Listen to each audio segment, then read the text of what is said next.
We all tend to lead blindly because you're called upon to lead, and he's like, okay, fine, let me do this. After all, there's money. After all, there's a position. But you realize when you hear from our previous speaker that it takes more than just that. There's a need for self-awareness. Who are you as a leader? Who are you as a person before you see other people? Self-awareness, and it means it should be taken to every corner of your life. Find a way of realizing that you're special, unique, and different. And it is that makes you who you are. And therefore, you are that before you are a leader. It is a complementary to your leadership skills, and it's very important. All right, so our next session is about mastering influence, the art of storytelling in public relations for CSO executives. Do CSO executives know that there is storytelling in PR? Do they appreciate the PR? But what is storytelling also? How do you tell your CSOs stories? How do you impact, but how do you also realize the impact of your stories? We're going to hear from a fantastic, wonderful lady who is going to speak to us in that regard. She's called Precious Colette Kemijisha, a strategic communications consultant and organizational development specialist. She has extensive experience advising government agencies, corporate organizations, and institutional PR teams on narrative management, crisis communications, stakeholder engagement. She brings advanced expertise in organizational communication protocols, leadership training, and strategic messaging frameworks. Her academic credentials include degrees from Manchester Metropolitan University and Edinburgh University, complemented by international recognition through French. I will read the next word, colloquium. Berlin residency. The other word is a bit too much. Specialized training programs focus on developing organizational leaders and teams in managing both internal and external communications during high-pressure situations. She designs comprehensive frameworks for interdepartmental communication coordination, executive coaching for public development, public communication during crisis situations, and strategic narrative development for complex organizational challenges. Her expertise encompasses narrative analysis, counter-messaging strategies, stakeholder management, and media relations across diverse sectors, including government, corporate, and institutional environments. Precious Colette, please, a warm welcome. Ladies and gentlemen. Sorry.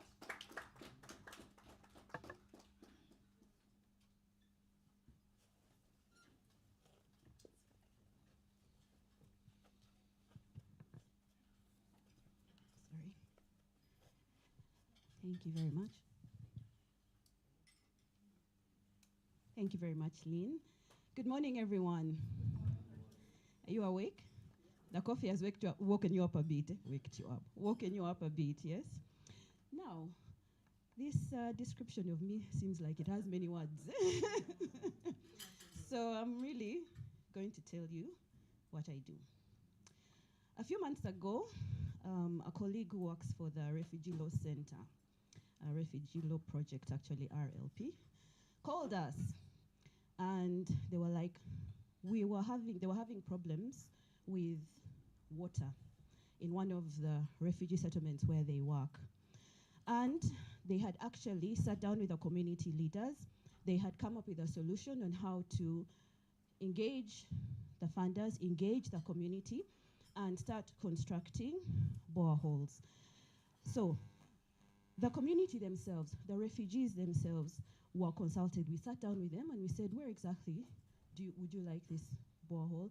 what is it going to do for you? How can we make sure that it reaches all the different people who have been affected by the lack of water? So this whole project was based on something else that they had done about a year or so ago with another community, another refugee community, where they had done the same thing. Now, the problem came in because this specific project that they had done a year ago was done amongst themselves, and that's it. They said, oh yes, it's successful. We set out to make a borehole. We have made the borehole, and nobody else knew about it, you see. So the people were benefiting from it, okay, but they could not duplicate their success because of, a lack of communicating that they actually had a success.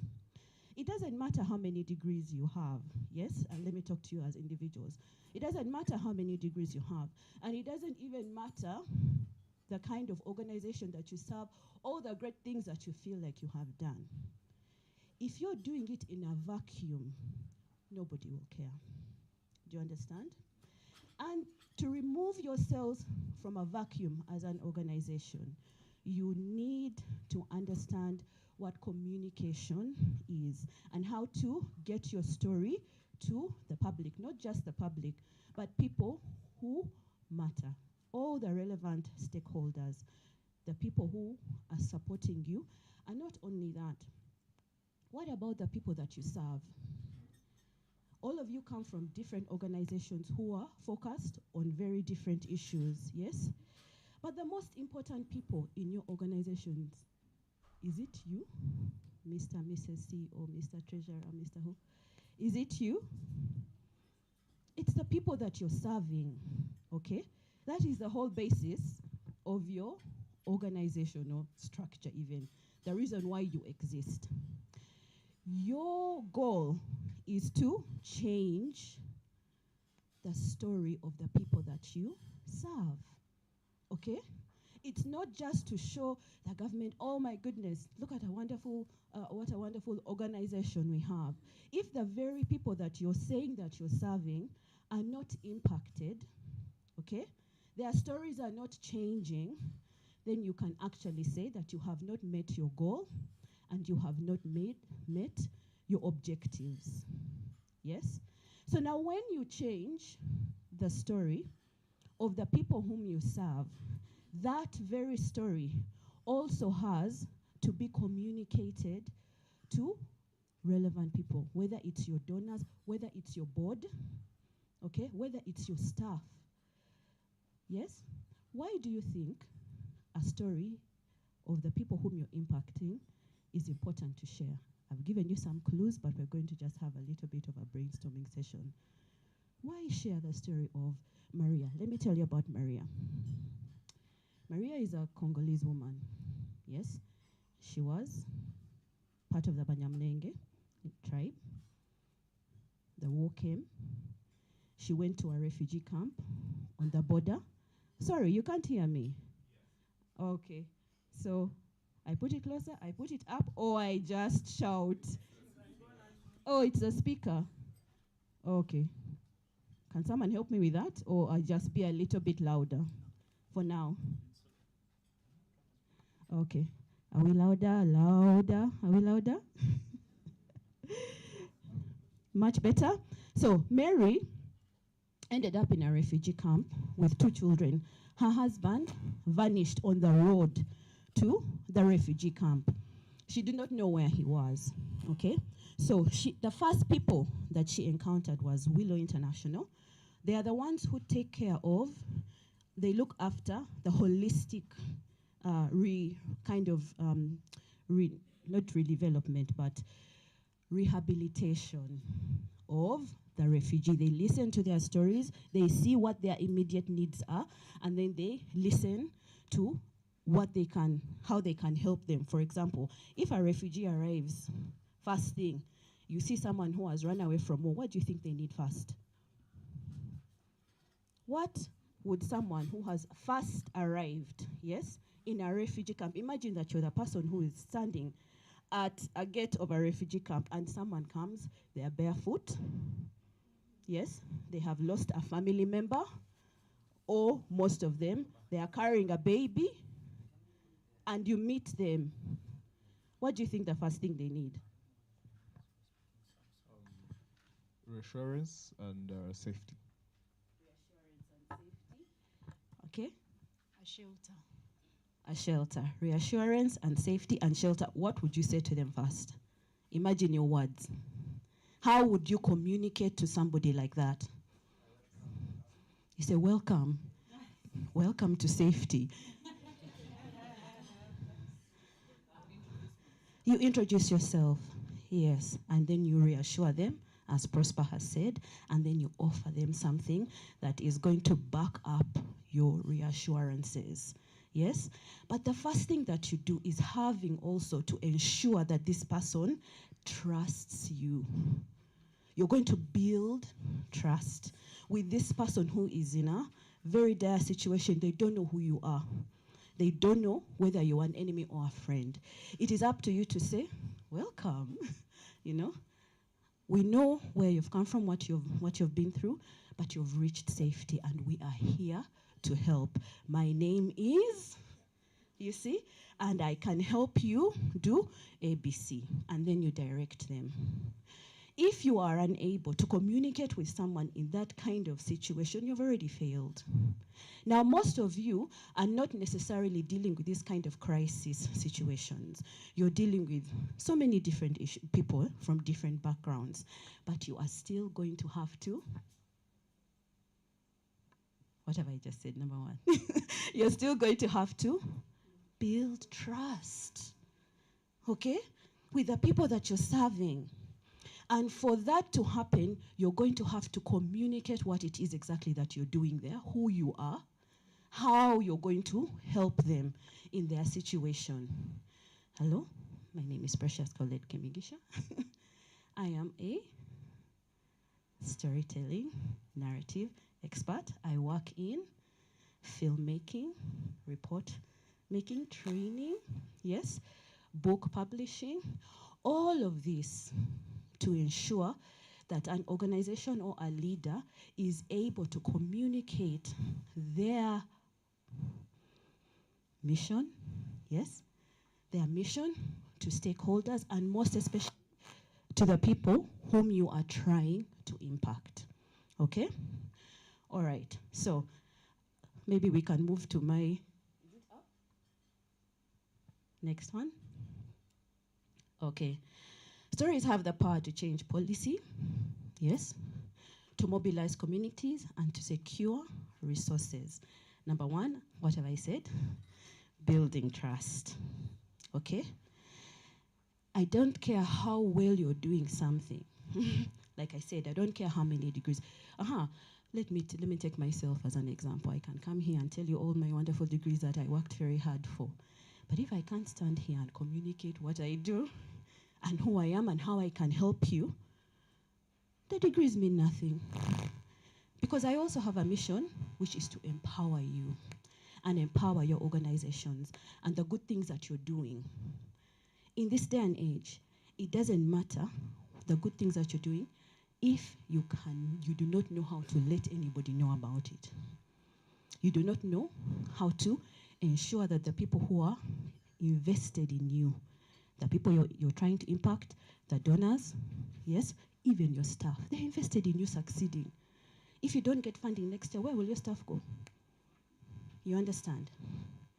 And so what we need you to learn is how to make sure that the work that you're doing is understood by the people who need to understand it, and that you're changing the stories of the people that you want to impact, okay?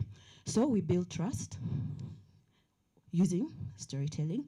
We secure funding. Yes, I want to ask you about your grant writing applications. I'm pretty sure at least all of you must have been in a process of writing to try and secure funding. There is no organization that gives funding that you're just going to go and talk and present your perfect personality in front of them and think that they're going to give you their money. all of you have been hunched over your laptops trying to write your vision, your mission, trying to see what your website. Why? Yeah. Then those of you who have even thought about, do we need to go and dance on TikTok? What is the latest dance? Pour ice on yourselves. Why do you think all that is important? Why are you even considering it? To demonstrate, yes, demonstrate impact. Now, it may look extremely trivial, yes, but people can gain access to an audience so that they can understand what exactly it is that you're doing, okay? I'm not saying now, tomorrow, go and tell your people you're going to dance on TikTok. You can still make sure that you analyze who is going to see this. If you're just trying to entertain 15-year-olds who are on vacation, is that your audience? No. Okay? So you have to understand who your audience is and how to reach them. So we can influence policy, meaning you can actually take a report, a written report, to policymakers. In your written report, you're going to have who you are, exactly what we have just said, when you're welcoming a refugee. That structure of welcoming a refugee is very easy to remember because you just think to yourself, how do I make someone trust me? I tell you who I am, I tell you what I do, I tell you how I can help you.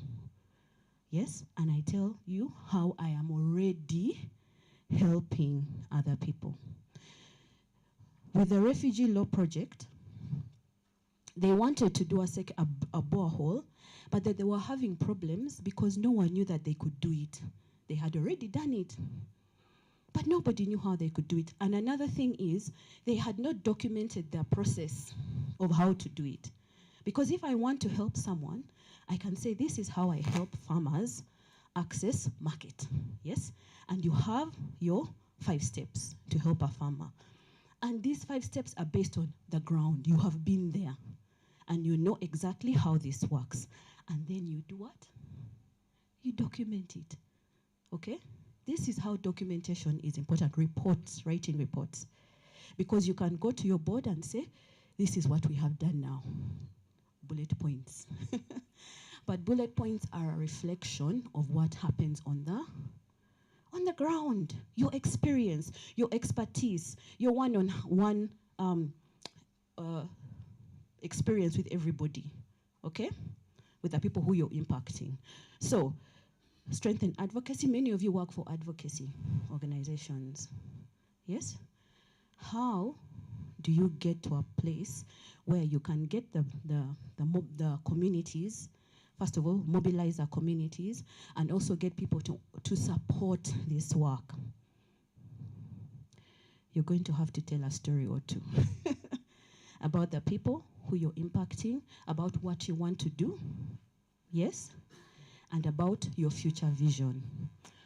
Okay.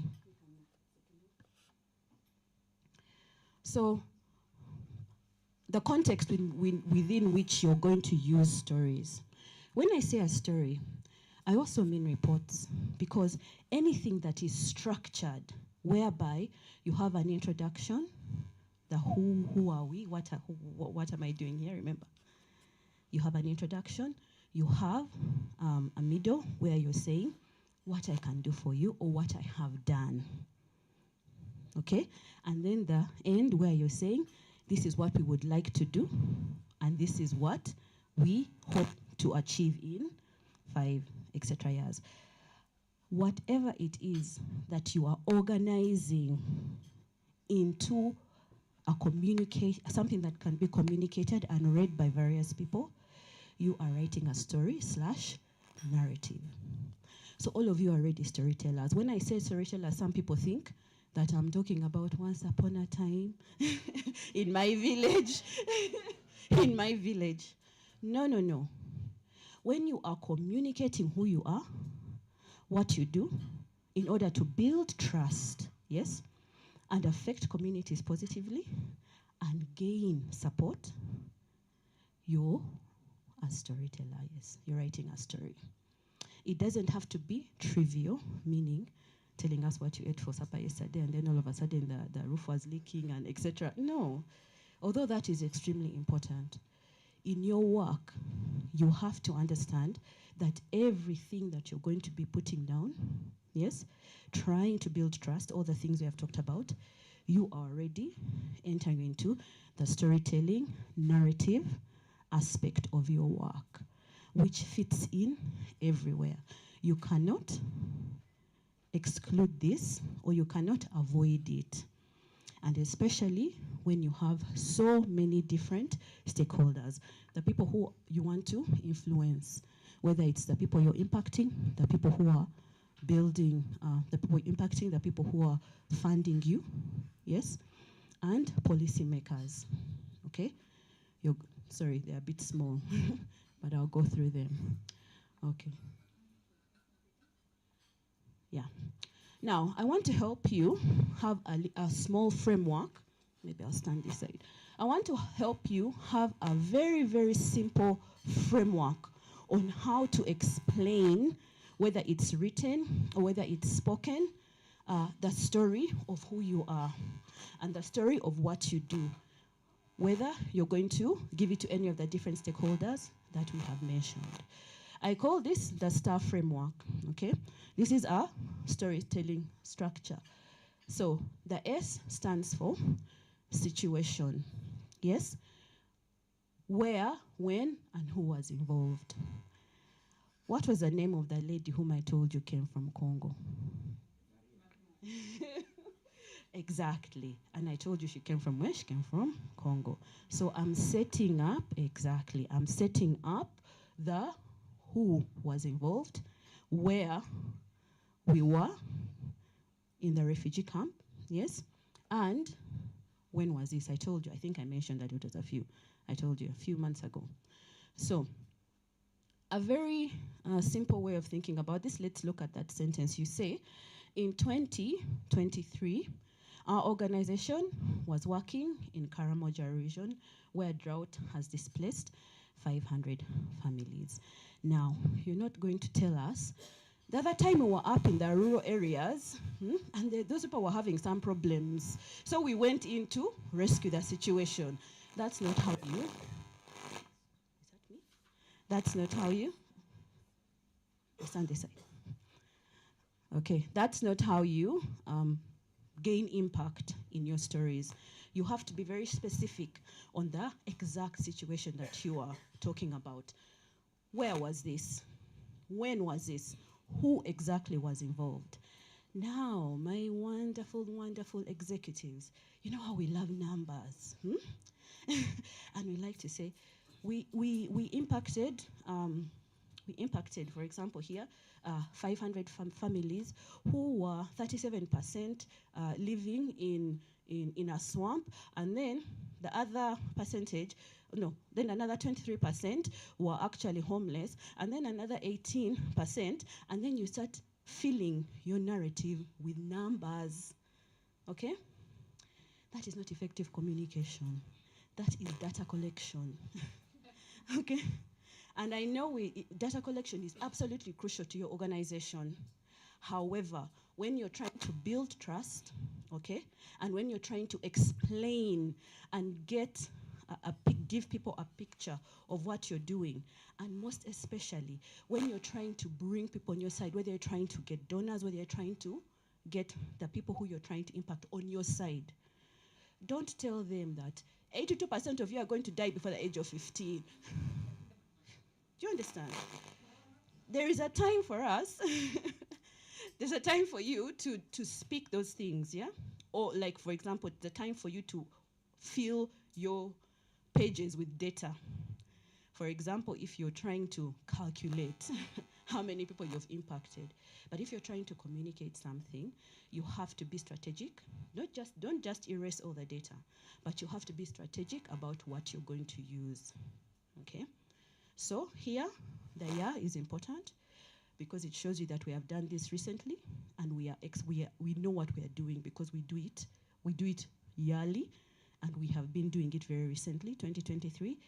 And then it also shows competency. When I tell you that 500 families, yes, It shows that you're on the ground. You understand how many people are impacted. This is strategic data. It is not fluffy data where you're just filling it to make your pages longer, to look like you know what you're doing. Some of you have reports that are 40 pages long. Nobody reads them. Yes? Nobody reads them. Because every 2 sentences you're telling me about 18% increase in the in the effect of the the lower income 500, you use so many numbers. Pick very, very strategic data to use, and then go back to building trust, and most especially to building communication. Like, just before we continue, can I just ask you something? I want to tell you about how the mind works, how our minds work, the brain works. If I ask you right now, how do I get Sheraton from here? What's the first thing that enters your head? I've asked you, how do I get Sheraton from here? What is the first thing that enters your head? Yes?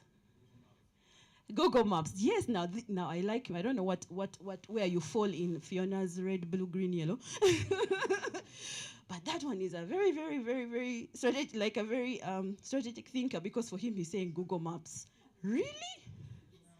If I tell you, how do I get to Sheraton Hotel? You start asking questions. I think for me, it's from here you do Acacia Avenue, then you move up. So for me, it's the direction.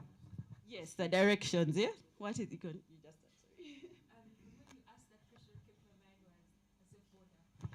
A safe border, that is the means. Means, I think for me it was now like bringing the map into the mind. Where am I? Is it this way, that way, which way? Then I'll start. The map. How many of you actually saw Sheraton Hotel in your head? When I ask you, where is Sheraton? Then you're like, oh yeah, that building. And then and then the picture of the building comes into your head. Yes? So we as human beings, we think in pictures. That's how we think. Because you're sitting here with me, but if I asked you, how do I get Sheraton? Of course, now we have discussed means and, and software. All of that is relevant. But you're going to think, now from here, where am I? Mm-hmm. Then in your head, you're going to see Millennium Terrace. You're going to see the sign. What color was the sign? You see the sign. And then you say, from here, you're going to turn left. And then you're going to go down. Are you actually on the street? No. You are picturing it in your head. That is why it's important to give people a picture of what it is you're talking about. In science, it is called neurocoupling. Neurocoupling is how my mind and your mind syncs, whereby I tell you, I want to go to Sheraton. How do I get there? All of you are picturing the same thing. Do you know why movies are so impactful? Visual storytelling. All of you sitting down watching and you're crying. Some person you didn't know you're crying. Some Nigerian movie. All like, and don't tell me you've never watched a movie and cried. You have. Really? Let us go back to when you were 5 years old and you were watching Lion King and Simba was being killed. My little brother was a kid and he would cry every time Simba. I'm like, this is traumatizing the boy. Crying all the time. What happens is the picture synchronizes with how you think, and guess what it does? It affects your emotions. Now your emotions are evolved. You start crying over some cartoon lion, some random thing. Yes? Why is it that when you hear about people crushed at Chinyar, where were they? Yeah, Chinyardongo. What happens when you hear that? What does tragic mean? It is, you feel the sadness. Yes? Why? Why do you feel the sadness? Because you are picturing the loss. Yes? Don't you think, my goodness, how many parents were in there? They are children. You're a mother, you're a father, you're an auntie, and uncle. You're thinking, now those children. You see, immediately you are picturing, and then it affects your emotions. Were any of you there? None of you were there. But you see, this kind of storytelling and impact is not just for Nigerian movies. You can do it in your organizations. And that is why visual storytelling is really also important. Because once someone sees something, it is more convincing because it affects their emotions, the eyes, because we see in pictures. Remember that. Those of you who have organizations and you're reluctant to use visuals, please remember this. If you want to impact people, you want to impact emotions, and you also want to demonstrate the work that you're doing, visuals are the best way to do it. I'm pretty sure at least you get a photographer. Why are we getting a photographer here? FLI is also demonstrating impact. Yes? 2, stakeholders. We know what we're doing. And this is what we have done. And you can trust us to train your people. And next time one of you is going to call FLI and say, I remember. That is impact. Yes? So if you're writing something, and if you're telling it vocally, remember your situation, and remember strategic data. Don't do what they call data dumping, because you think that the numbers are going to impact. They don't. We think in pictures, yes? Neurocoupling, emotion, yes? Okay. Task. Define the challenge. What problem needed solving? Okay? Now, strategic data. You don't start telling me 18 and a half children had 1.5 pairs of shoes each. So we wanted to, you don't need to give me those numbers, okay? Here you can just paint a picture, okay? Children were missing school, and malnutrition rates were rising, and we needed to act quickly, okay? One sentence is telling exactly what you are going there to do and why. Okay? We move to action. Describe what you did. Specific actions, decisions, and leadership. For example, we partnered with local chiefs or local leaders, established 3 strategic data, 3 feeding centers, and trained 50 community health workers. Okay? This is the action that you accomplished when you went there. You didn't just go there to observe. You know how the Bible says when you see someone hungry and they just say, oh, be well. And then you go back home. You are not just spectators. As an organization, you're not just spectators, okay? You're trying to show that you're helping people. You're making a difference in communities. So you have to make sure that you understand exactly what you did and you understand how to phrase it. Okay? Then we talk about the result. Share the outcome. What changed after you were there? If you're spectators, trust me, you find them the way they are, you leave them the way they are. And it will demonstrate in your reporting. Sorry. So, what changed? Impact with numbers plus human story. So now again, strategic data. Yes? So within 6 months, school attendance rose by 40%. One mother told us. Do you see? We have used strategic data, but we have also painted a picture of the mother, a grateful mother, a single individual who the people who are reading can connect to. Yes? In the same way you're all connecting with people who have lost their lives or the families who have lost. You see how it helps. So you say, one mother told us, now my children have hope again. Okay? So this is STAR. Okay. I don't know how much time I have left. So let's go to the next one. I wanted you to do some, do I have time for this? Or we just do, shall we do? Maybe, no, miss this one, and then we'll do it in pairs. We'll do a little bit of a pairing. Yeah. So I think I've already said a lot of this about who exactly is impacted and who needs to hear from you and who you can use your stories on. Yeah. Donors, for the media. Yes, the media needs to, you need to communicate what you're doing, who you are, how to build all that with the media, how you've built trust, and how your organization is necessary and providing value to the people you're saying you're impacting. So you need to make sure that your audiences, these are the different audiences that you're serving. Let me advise you on something very simple. When you are talking to donors, do not make a dancing video. Okay? You have to be strategic and know who your audience is. Yes? So now, for example, some of us go to schools and we give talks to help girls, young girls specifically, build a vision for their future.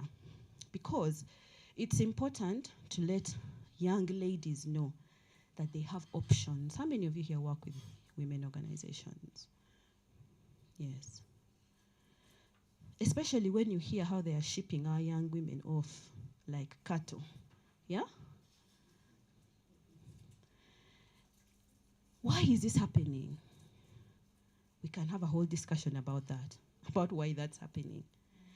And then we had a huge, Fiona is my OG, on our group, we had a huge debate about that thing. Everyone was saying, you need to tell the girls to stop going to the Middle East. And then I asked them, and then what? And then what? Because they are seeing their neighbors, their child has gone to the Middle East, the mother now has a house, and then for you, you're telling her, don't go, don't go. That's not going to work. What you need is to give them an alternative and to show them that you can build your life without having to sell yourself effectively, selling yourself or selling your soul. So what do? You give them a vision. How do you give them a vision? You build a picture in their heads of how their lives can be, and then you give them Mr. Google Maps. You give them means and tools of how to do that. Okay? So we go there, and when you're talking to these young girls, how am I going to communicate with people who are 14, 15, 16-year-olds? Am I going to get the CEO of an organization dancing? What is a strategic communication tool or method that I can use to reach a 16-year-old girl? We think together, yes? These are things you have to be asking yourselves. How can I reach a farmer who is underutilizing their land? Yes? And I want them to understand that they can utilize their land in ABC manner and reach market. How can I get, I'm going to use John again, how can I get a minority to trust me, yes, when they are very, very mistrustful of people who say they're going to help them, because now people are not, their intentions are not always good. Yes? How do I do that? For one organization, it's not going to be the same as the other. That is why you do not copy and paste communication strategies. You have to understand your audience. You have to understand all these different people who you're communicating with. For example, if you're communicating with policy members, you have to use the right language. Professional, yes, evidence-based. These are people who want to know that if I'm going to support you and make sure that I take this suggestion or your report and try and change policy, there has to be evidence that what you're doing is actually working, okay? This is where your wonderful statistics come in. Because you're reaching this specific audience. They are the ones who want to know statistics, comparisons, recommendations, okay? Now, communities. All of you serve some section of a community, yes? All of you. You have to emphasize to them how relevant you are. Just exactly like I told you about Mary. What are you going to benefit her? Not only that, how do you differentiate yourself from every other person she has met who has just been an enemy? But now you're a friend, you're on their side. You're on the side of the community, yes? You're not there just to, let me put myself in trouble. You're not there just to collect votes and never come back. You're actually there to make a difference in their lives. How do you get them on your side? Okay? You have to talk about how relevant what it is you're offering is to them. I am bringing you this because you are suffering from floods and I have a solution for you. Okay? Shared values. I also work with people who have been in this situation. Yeah? This is how also you neurocouple, you connect with their minds and their emotions. You show that you have shared values. And then this thing that's called collective action, this is what many of you like to say, we are empowering the youth. What does that mean exactly? We're empowering women. We're empowering people with disabilities. What does that mean? Let's break it down. This is communication class 101. We don't use lingo for no reason. Yes? You read people's LinkedIn profiles, and after reading, I'm like, I don't know what you said. I don't know what you've said. And the moment it doesn't connect with me, scroll. Why is it that you stop sometimes and read something that someone has, For communities, collective action, empowering them to help themselves. Such that if you end up going, they are not going to fall back into the situation that they were in previously. Because you have empowered them, empowering them. Through collective action, teach them how to work together. You're not there just to show them that you know what to do, or you're better than them. And then you leave them in the same situation that they were in before. When you're not there, they can't do anything. It's the same thing with business owners, executives. You had better be empowering your staff. Because the moment you decide to go on holiday, everything falls up to pieces. Because you haven't empowered them. You haven't taught them how to work with each other to have a common goal. And all of that falls into communication. You have not communicated your vision. You have not empowered them with strategies. Okay? And most especially, you have not impacted their hearts. Even your employees, their hearts are not in the work. Because you have failed to demonstrate how important it is, not just to other people, but also to them. Why should I come and help you help the disabled? Why? I have other things to do. How do I convince you? Yes? That help me help them. How do I get your heart involved? And most especially, how do we open wallets for donors? How? Yes, because if the wallets are closed, your organization is finished. Yeah? So it's not just give numbers.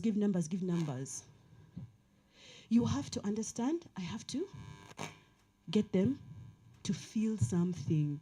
People who are always watching Nigerian movies, they make you feel something. Yes? Even afterwards, you're talking, I said, that woman was so stupid. It lasts in your head.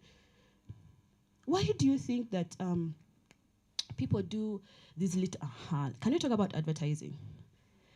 Some CSOs, of course, you don't necessarily need to have a paid advertisement on NBS or anything like that. However, when you're thinking about reporting on what you have been doing, look at the adverts that you like and see how they do visual communication. Have you ever seen those MTN adverts? Not the ones where they're shouting. There's this advert where they were advertising Momo. And then this man was going with his grandchild into the marketplace. And then he's trying to, you haven't seen this one? And he's trying to pay. And his grandchild is saying, Grandma, you can pay using the phone. And the grandfather is like, leave me alone. Go and play your game. And then it continues like that, where the grandfather is trying to pay, and the young boy is trying to advise him, and he's dismissing it. And then they reach home, there is a party going on. What happens? The lights go out. The lights go out. Yeah, is it Yaka these days? What is it these days? Whoever those people are not doing their job. We just not go there. The power goes out, yeah? And then all of a sudden the guy is like, let me try this thing on the phone, yeah? And then he tries it on the phone and the light comes on. So we had our situation, remember? He was shopping. Who was it? The grandfather with the little boy. That is who, where, what. What is a problem? He's using outdated methods to pay. You can pay better. You already understand the issue from the first frame, from the first photo, and from the conversation. And then at the end, there is a problem which is solved by the thing that we have been hearing about the whole time. You see? If there are organizations that you admire who are doing work that you admire, and not just corporate organizations like MTN, there are very many organizations that use visual storytelling to demonstrate what they're doing. Look at what they're doing. Follow them on LinkedIn. See how they tell you visual stories. See if they're following our STAR framework. Identify it for yourselves. Then think to yourself, how can I also apply this in the work that I do? Not just visual storytelling to reach an audience whereby you want them to see, but all these people, donors, media, policymakers, community. By the way, one visual storytelling mechanism can reach all these. You understand? That's why visuals are so powerful. Someone won't read even if your report is 3 pages, someone might not read it. But they'll watch a 4-minute video, yeah? Or even, they will do it. People spend a lot of time watching videos. So, I appeal to you, consider different methods of reaching all these people, including visual storytelling, yes? Understand how your reports need to be written for these different audiences. And most especially, think about someone in amongst the communities that you serve. Think about how you would tell their story using our STAR method. Do I still have time? We continue. I think I've done a lot of these powerful stories. My tongue has failed me. Specificity. Thank you so much. Use concrete details. We have talked that. We have helped many people. We provided clean water to 1,200 families in Gulu. Emotion. We have talked about that, yes? I won't go through there. Transformation. What happened? How was it changed when whatever it is that your action, what impact was there? Authenticity, share real challenges. Don't tell us only when you succeeded. Because all the failures led you to the success. And they helped you iterate and change the way you are doing things. The other time we just went and talked to the LCs, and the people didn't like the LC. They didn't want to they didn't want to participate. So now you go and find the informal community leaders. You know, Mama so and so, people listen to her. You see, now that's the person you go to. So now you've failed with the up-down strategy where you're going first to the head leaders and then you're going down. How about trying down-up? Go to the small community leaders and then let them help you reach the ones above. Call to action. End with a clear next step. Example, join us, yes? In expanding this to 3 more districts, you're looking for donors. Yeah, or even looking just for an audience. Why is it that all those advertising agencies as well, listen, you can learn a lot from advertising. They know how to tell you things in a very short amount of time. And you know exactly what to do. And they always leave with a call to action. Yeah? Use more. Buy here and here. They're using a strategy to tell you a story. And they're trying to get you to do something. And if you want people to move, you have to also end with a call to action. Your support can provide clean water to 500 more families if you're looking for donations. Yes? But then, remember, once again, all the different audiences. Okay, next one. These are just things that people make mistakes. I've already told you about the data dump, telling me too many statistics all at once. It doesn't help. Jargon. Yes? Have you ever listened to politicians during elections where they're telling you the affected communities have now been, I want to use a big word, And so you use all these. The best thing to do is look at LinkedIn and see what bad storytelling is. People who give you all these words because they are trying to demonstrate that they know more than you. And it brings them, the feeling that the emotion that it arises within you tells you whether this is an effective storytelling strategy or not. Because you look and think, I don't understand this. Scroll. Yes? You haven't connected. That is a problem with jargon. Instead of saying capacity building, we had what? Training local leaders. Again, I told you, instead of saying empowering, yeah, we got community action or community-led. Yeah? So, the savior complex. Without you, everyone is going to die. Yeah? Unless your organization is there, this country is doomed. You're going to go and save everyone. That's impossible. Okay? So don't look as if you're positioning your organization as rescuers rather than partners. You're partnering with the people you're helping. Remember? Okay. Then the vague outcome. And without clear impact or a call to action. And you just be like, look at our wonderful video. Isn't it great? Bye. Never, never, never in all communication. What do you want people to do after I've watched your 3-minute video? Now what? I just be like, it was nice. And then I move on. What is it that you want to elicit in your audience? Donors, media, community, everyone. What is it you're trying to elicit in them? You want them to feel a kinship with the people who you're reporting about. Yes? You want them to be aware. You want to raise awareness. For the people in communities, you're making a video for them so that you can show them the impact that you can give, like make in their community, how they can change their lives, how they can change their stories. Okay? Call to action. Then marathon stories. You tell us how fast you were born. In the day when you were born, the cow first bleated 3 times, and then your grandmother said, this one is definitely going to be a leader. And you're trying to get us to the borehole, how you built a borehole, but you start, no. Okay?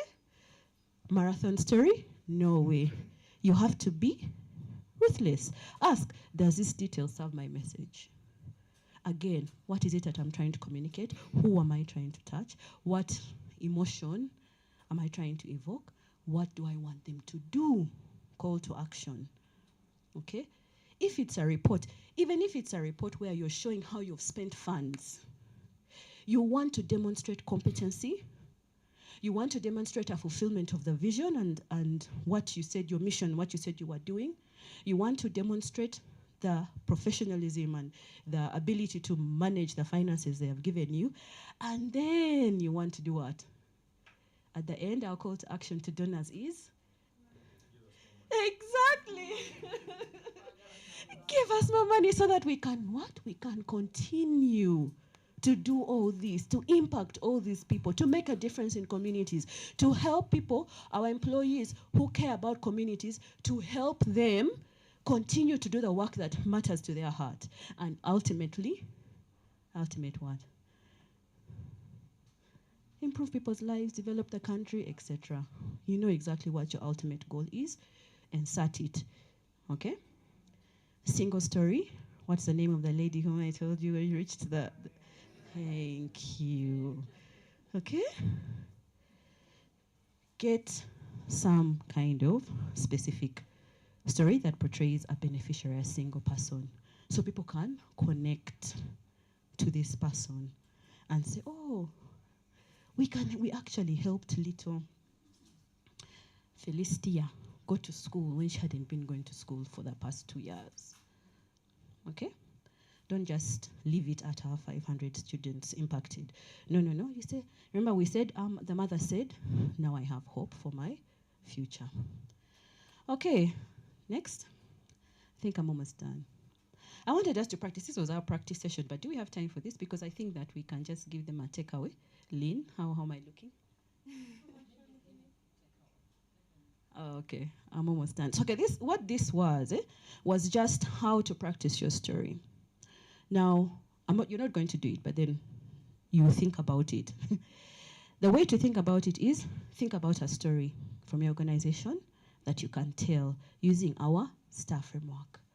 Remember? Use your STAR framework. See how quickly you can tell it. Yes?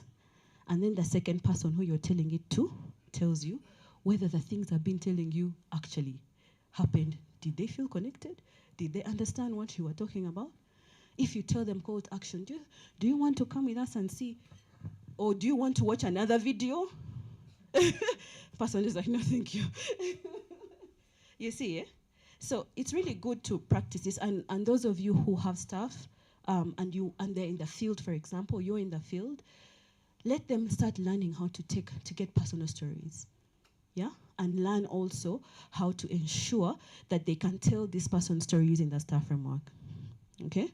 Because it's going to help you in every form of reporting that you're doing and every audience getting those personal stories and how to use them, even in speeches, especially in speeches. Don't give us info dump when you only have 15 minutes to talk and to show people the impact that you're doing. Strategic data, not all the data. Okay? So that was the exercise we're going to do. That one I can leave it homework. Homework. Next one. I think that's it actually. Yeah. I wanted you to think about this like for 30 days and just think, and I think this is what I've just told you, especially those of you who are in the field. Start thinking about collecting stories. Okay? Thinking about collecting stories from the people that you're impacting. Think about the audience. Who would I tell this story to? How would I break it down so that they can be impacted? You craft and refine it, deploy strategically. This is how you start small. Maybe you don't have to hire a film crew to go with you, but start using the story strategically in your next speech, in your next meeting. Yes, your next report. Try and use it so that you can get used to understanding how to tell these impactful stories. And this one, I think, for every organization is absolutely important. Do you build story banks? Do you have an archive of where you're putting all the information of the people who are being impacted by your organization? You should. Okay? You should collect stories and then train your team on storytelling principles. STAR system. I hope that's what I leave with you today. Thank you very much. I feel like I've talked for a long time. Wow. After here, I'm sure most of you are going to now change how you tell your stories. Thank you very much, Precious. That was quite insightful. But if you have questions, she's still here to take some of your questions. If I'm giving a minute or two before I can introduce our next speaker. Yes, please. Hossein. Thank you, Precious, for your presentation. Precious, sorry, I'm bad with names. I don't know what color would be. So I've always about communication, and I've always been bothered. I was one time invited to a meeting, a donor meeting. So it was a human rights working group at a certain embassy. And I went in my tie and suits. But in their communication, they say it's going to be a dinner, sort of like people mingle. Well, I don't know what I was communicating, but I think I looked too serious. And then it occurred to me that sometimes, because such meetings are fundraising meetings. Now, did I look needy?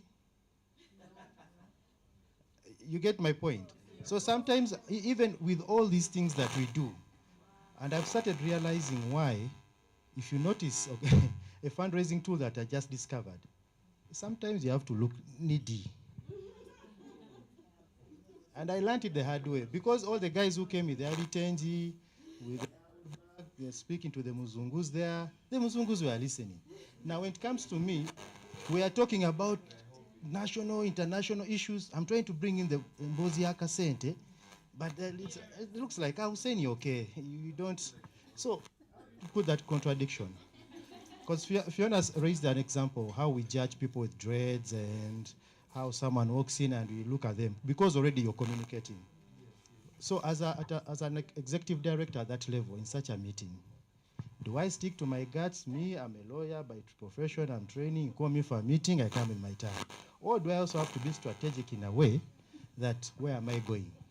I'm going to meet donors. So what do? I come dressed in a certain way. But also, that also leads to the question of the branding of the organization that you're leading. At what level? National, regional, or community-based organization? So how do we deal with that contradiction? Another question? All right, Prosper? Thank you. I think this has been a very impactful session. I think I needed it. I needed some refresher notes and also to add. I'm going to add to what Hussein shared. I've been to different panels, interviews, and forums where you have to look like you're needy so that people can actually give you the money. You have to look like if they don't give you money today, tomorrow you're not waking up, which I think is a bit challenging. That's not how we want to brand. Yes, it's quite pathetic. And for me, the question is it the personal brand? Because I know the personal brand fits into what you do. And sometimes, if the personal brand is not aligned with what this person is looking for, and you're fronting the work, because at times I've fronted the work, and I find that they want me to look needy. And yet me as a social, health activist and doctor and whatever I do, I am interested. I want to interest you in the work. So I want you to invest in the work. So how do you marry that to the personal branding and also the company branding to tell a good story? Okay. Any other question? I think Precious, you could answer this. Fiona, what did you say his color is? So the another thing that I've also realized, for example, if you look at Fiona, you overshadow the organization. I don't know if you've mentioned that. When you talk about Earth and Rice Initiative, the first thing that comes is Hussein. That takes us back to the founder crisis and Sino. So linking it to that, one time, do I continue being the Hussein? Because now Hussein is there, or do I push the organization to be out there and then the Hussein down there? And then the next time Robert finds, he's like, I'm not seeing you, Hussein. Where have you been? But the organization is there. So how do we deal with that?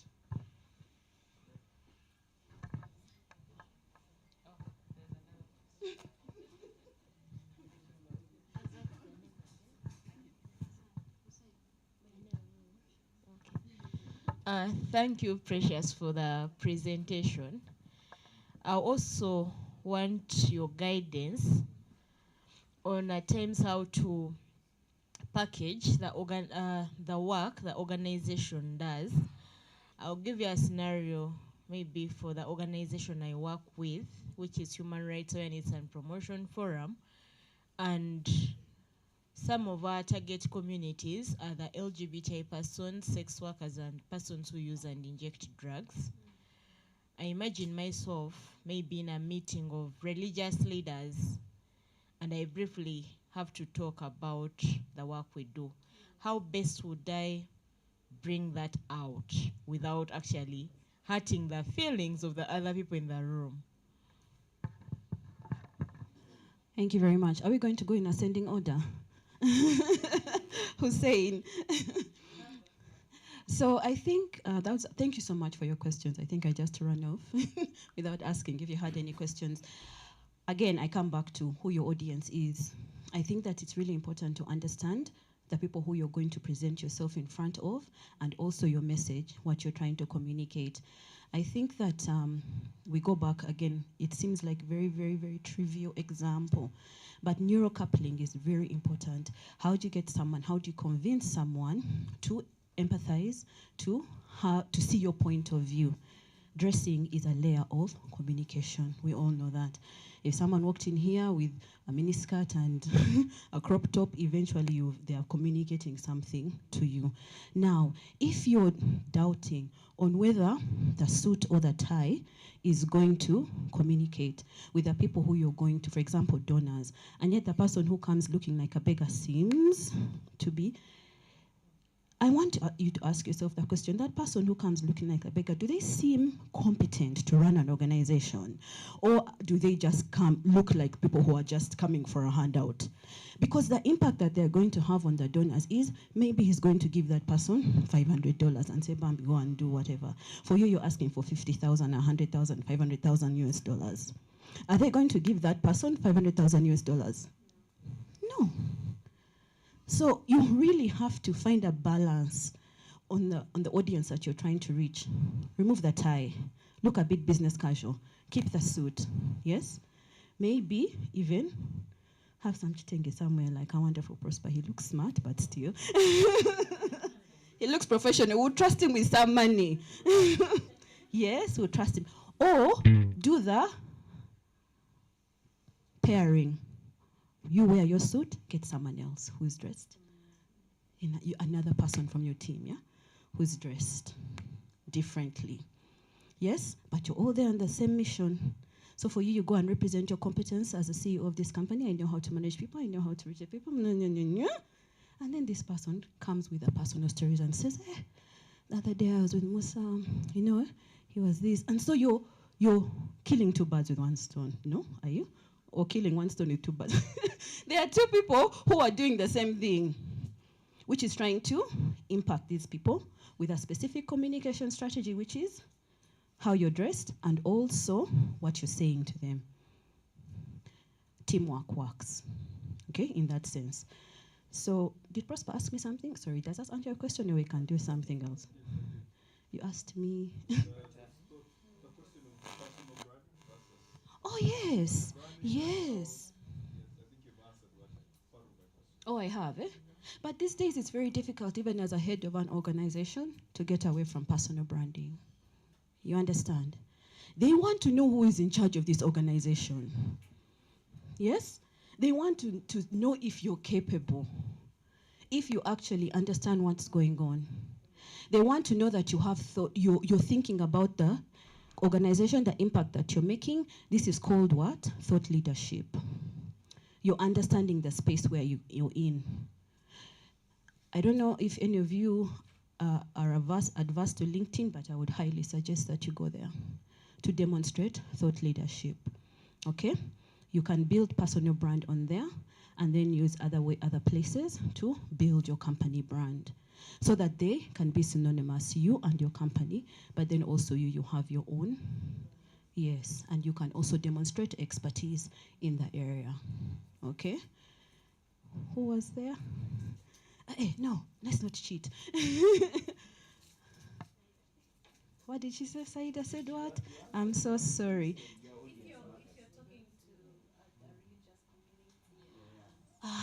Know your audience. And here is where it really works, where neurocoupling or appealing to their emotions and what they believe in. If you're dealing with religious leaders, go and talk about what would Jesus do in a situation. Yes. Jesus would help everybody. Jesus was accused of being with prostitutes, yeah? Yes, exactly. Because the people of the community found that he was a safe place to go. No judgment. So don't appeal to any other sensibility than what you know they believe in. They believe in justice for all. They believe in uplifting communities, yes? So you make sure that you appeal to that side of them. That is why no singular communication strategy will work for a universal thing. You have to adapt.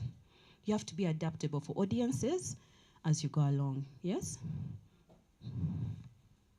Yeah, the two gentlemen were saying, and the doctor, have intrigued me because I had a case where somebody needed a job. And I felt, well, this guy can go and face interviews. But the way he came dressed for the interviews, I told him, but no. I said, but then he said, no, it's okay. His shirt was faded. Then he was shortlisted, but he got inside now to face the panel. Then one of the people comes out and tells me, man, you sent us a dynamite. That guy is thorough. You know, he had done his research that he's going to serve in Karamoja, where people are not well-to-do. So he chose to dress in such a way that he's from that kind of a background. And, but very knowledgeable. And he's still having the job up to today, 20 years down the road. So I think the two, about how you look and the institution, because you also see where is that institution, what does it, what do they want from that institution? So I've benefited a lot from you. Thank you. Thank you. I think that's it, Lynn.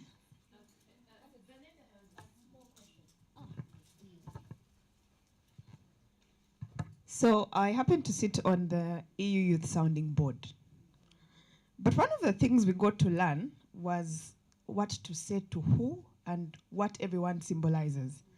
For example, they'll tell you a head of delegation or an ambassador is a diplomatic leader. And therefore your budgets and things of, oh, we want to do, he'll just keep smiling and say, yes, good job, good job. But at the end of the day, sometimes they don't run the budgets. It's probably under someone's department and all of that. And then later we got to learn that you're talking to the wrong people. Which department is your activity lying under? Go to the department head and talk to the other one on a diplomatic level, have the diplomatic conversation, but actual things to be done, carry your proposal to them, and let them be the ones you have that conversation with, because perhaps they'll understand you more and all of that. Especially in regards to, when you talk about the addressing, that they were addressing him in things of international conversations, diplomatic conversations. And so now my question becomes, how are we then able to know as leaders what to talk to who? What do you pitch to who? If I'm speaking to an ambassador, what kind of language do I carry to them? What do they want to listen to? If then I have to meet a department head, how do I then tell them, now this is an actual problem, this is what we're actually doing, these are the statistics, this is our story. How do we package our messages? Because I normally see many people bouncing you at events and you're seeing them clash, and behind the thing, I need to leave because, they tell you, it's okay, go talk to her, but at the end of the day, you have only centered on a head of delegation who has left without even knowing your name, and selfies, and it ends there. But your organization is not growing, you're not getting the funds, you're not getting the recommendation, but all you get are smiles and telling you, okay, well done, well done. Yeah, so how do we know what to talk to who and all of that? You look like you want to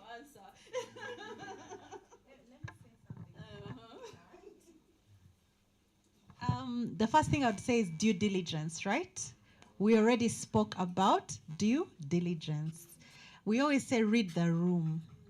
But I'll tell you, even American presidents, they say Bill Clinton was the most charming president because he used to do research on everybody who was going to sit next to him. You just go sit next to him and he's like, oh, how are you now, Longo? Then you're like, oh, wow, he knows that I have twins, And you're thinking, what, he is a god? No, he is not.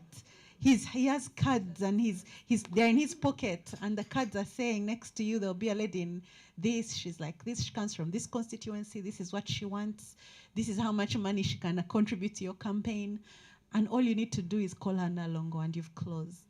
But I've also met another who said, speaking to your issue, I've met another person who tells me that for him, he always goes to a room, and he's actually ahead of one of the most successful CSOs when it comes to fundraising. He walks into a room with he says, my gangos, and they all go, and he walks into a room with no less than 4 people, and they have to disperse. There's the young, attractive young people who are just going to go and be dynamite in corners. Then there is a strategic person who's going to understand who the people that are behind the money are, the technical people that they work with. Then there is the closer. So in your team, do you have a closer? Where you as the CEO, you're just going to say, hello, how are you? I'm the CEO. You present, you walk out. But this person is going to ask for coffee after coffee after coffee until they close. So it's an issue also of mapping your people. As we speak, I have people here But you see, I need to have people at the office to make sure that tomorrow's session is fine, yeah? So in your team, and that's why we need to understand personalities. What are the strengths of your team? Some of you have wonderful people that could close, but you keep them back door. You find that, okay, you have an accountant, but your accountant could be a better deputy CEO. So make them the deputy CEO and get an accountant, because anybody can be an accountant, but not everybody can sell as well as your accountant.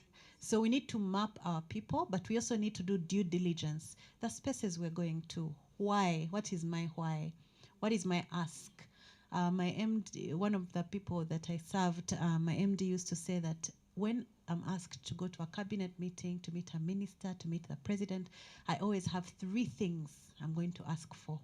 And I know the numbers, I know the cost, I know what it will take for that guy to give it to me, and I also know what he wants from me. So I will say, I want A. Can I give you an example? I saw him close. So National Water had, government owed us about 40 billion in arrears. And we had a network, a short network. We didn't have enough water to go out there, and were saying that we wanted water for all. Now, water for all is a very good political line, right? And it's good for the state. So some people had called the president somewhere, and they were asking him, why don't we have water, you know? So he makes this man stand up and says, you, man, why don't we have water? And the man is like, well, this is a village for us in National Water. We are in the urban areas. It's only the minister who can allow us to come here. So ready? That is closed, right? Now the minister has a task. Then he said, but even if we came here, we don't have money. You know, we can't budget for you. No, Mr. President, I'm not asking for your money. I'm asking that you pay our bills, our water bills of 40 billion. Then these people will have water. I say, what? That? And it's closed. Do you understand? So what are the 3 things you walk into a room with? What do you want? As someone said, you can end up with a selfie, with a whatever. You will be on social media that day. You will, what do you call it? Trend. But you've closed nothing. And you spent your whole day at an event, and your organization is broke. People are not getting salaries that month, yeah?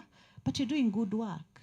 And another thing I also wanted to say is audience is important. You don't have to go everywhere, but you need to be strategic. What are the spaces I need to be in? There are spaces I go to when I know I am going to get absolutely nothing, but there is one person who I cannot call and have dinner with, but they're going to be at that meeting. So I'll go and I'll make sure that's the only person I talk to, and when that is done, I will leave. I know that sounds very cold, but we have only 24 hours, and of those 24 hours, we have only 8 to work in. And in those 8 hours, sometimes you get one chance to close something. So we have to be that good stewards, right, of our time, of our money, but we need to do the due diligence.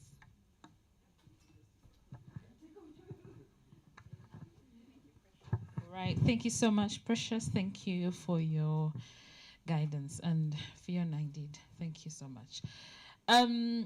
Right now, first of all, get up. First, stand up.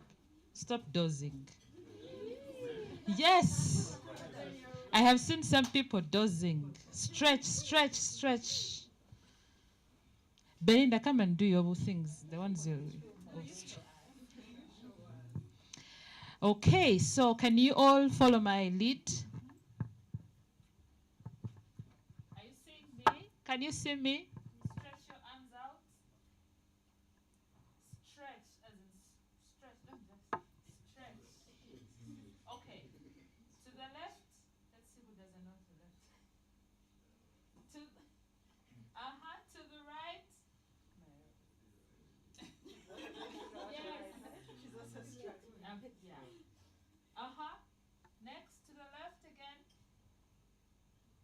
To the right. Stretch out your arms. And sit. Okay, fantastic. Now, we're starting another session, a very fantastic session. Please, if you have not taken water, I always advise people drink as much water as you can. The bathroom is near you, don't worry. So, our next session is going to be facilitated by an amazing gentleman. And I don't even know, but no, you play. I wanted to say so much, but there's a video that says so much about this person.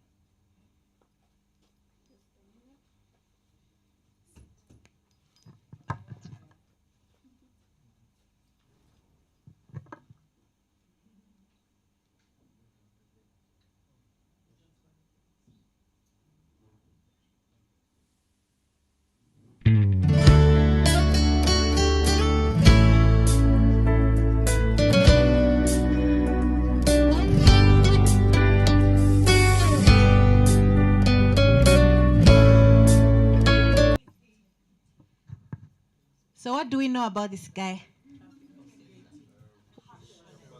Pardon? Just shout it because we don't have mics. Passion.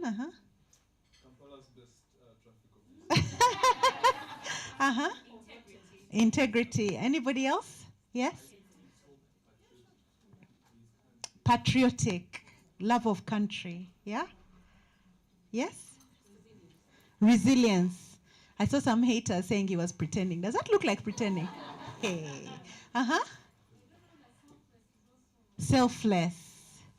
Yes?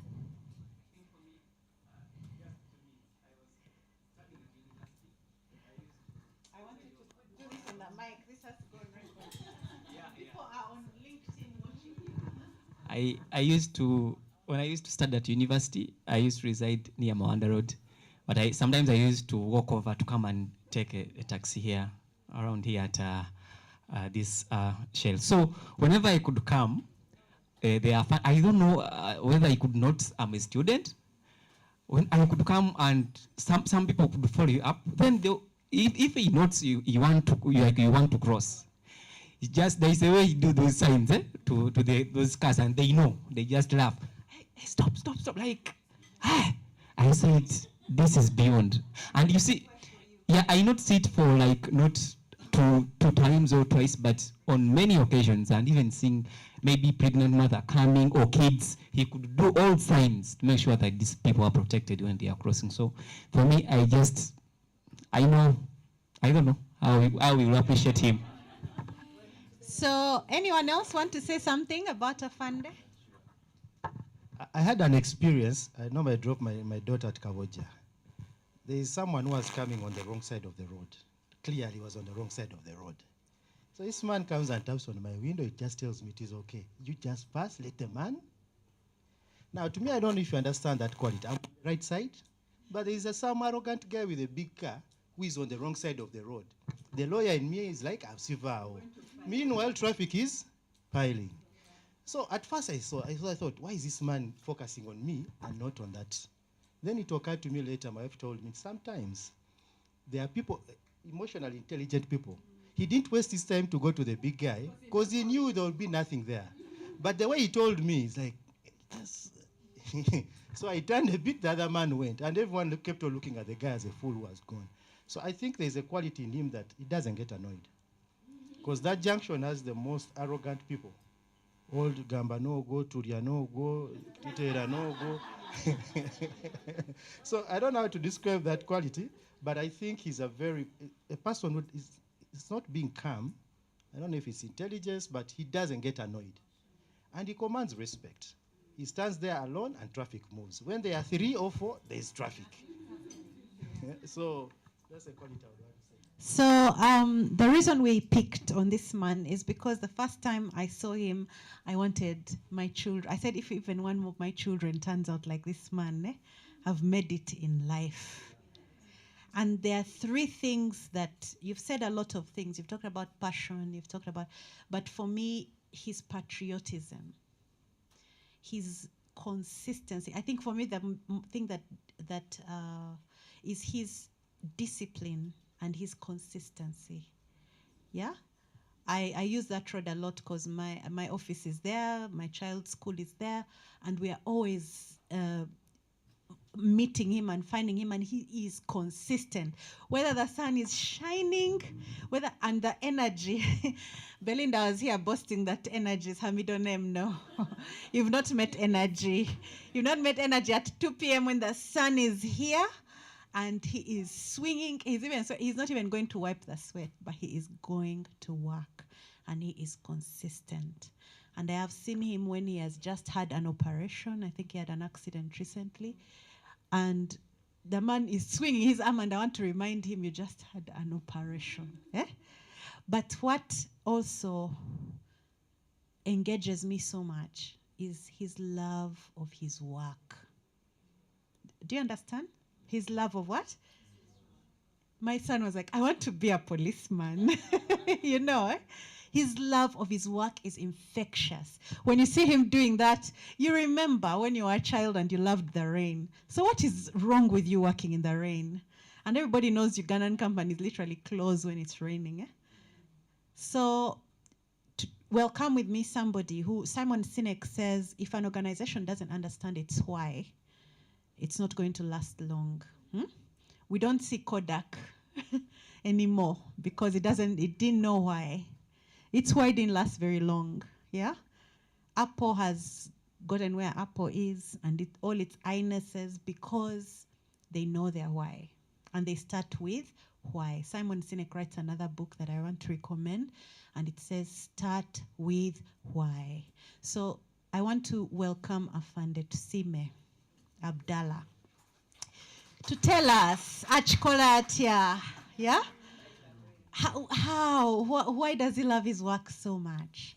In the Fidelis Leadership Institute, we believe that if we get people that are civically conscious, who love their country, who are consistent, who are disciplined, then we will make it. Because if we had doctors and nurses in hospitals, even when they don't have machinery, that could be like this. Can you imagine that? If we went to restaurants and we could find this discipline, we want to know. Ochikolotia, Afande. Please give him a big welcome. And since we are on LinkedIn and social media, we want to thank the police because they have allowed him. He's a very nice man. When you invite him, he says, Zani, eh? But anyway, let me ask for permission. So now, yesterday he told me permission granted. So thank you, Afandes, for giving us Afande Tusime.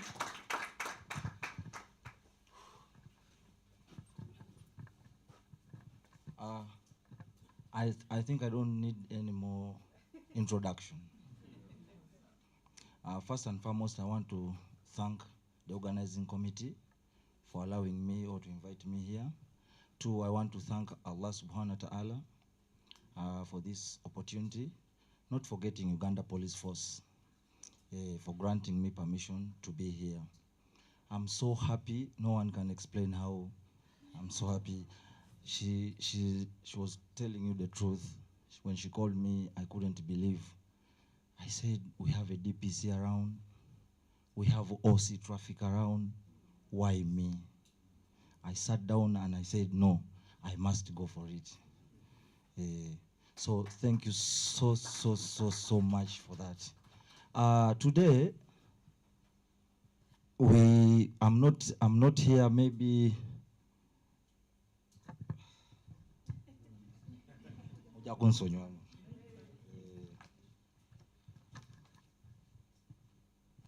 Today I'm here to explain who am I, what is driving me, what is encouraging me, what is behind me. I cannot explain abali wano buli omu, but in short, it's not the first time for me to be asked such questions, but to be precise, there is nothing in this earth. There is nothing in this earth. For example, like when you're doing something, you don't love it. You're doing nothing. It might be a company, it might be a job, a good paying job, but if you're doing it without love. So I'm one of those officers who don't need music around me, who don't need people to clap hands around me, but I need to have love for my job. For example, I can tell you a short story about that video that was played. It is not the first video. I've always been on media. That day, I remember it was a Saturday like today. There was an accident before rain. I was sent by my supervisor, please go and attend to the accident. Of course, for us, we follow command. I hurried there. It was a border and a border. When I was picking them out of the road in Kubaneja. So I got wet very well. So when I came back, jam had already formed up. So it looked really bad and it looked very useless for me to put on a home suit when I was already wet. So because of that love I had for my job, I said, no, I'm trained to work in all conditions. Now, if it is your day, it is your day. I remember very well my supervisor came. He first of all felt ashamed. I'm sorry for that.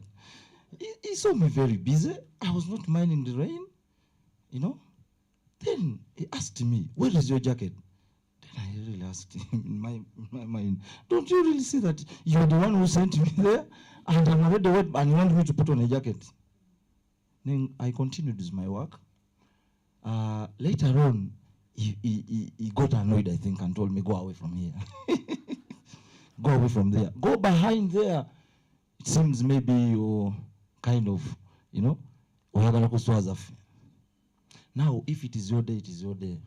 When I went behind there, I continued working the way I was working. I don't know this guy who recorded that video. I just turned back like this. I found him doing that. And I chased him away.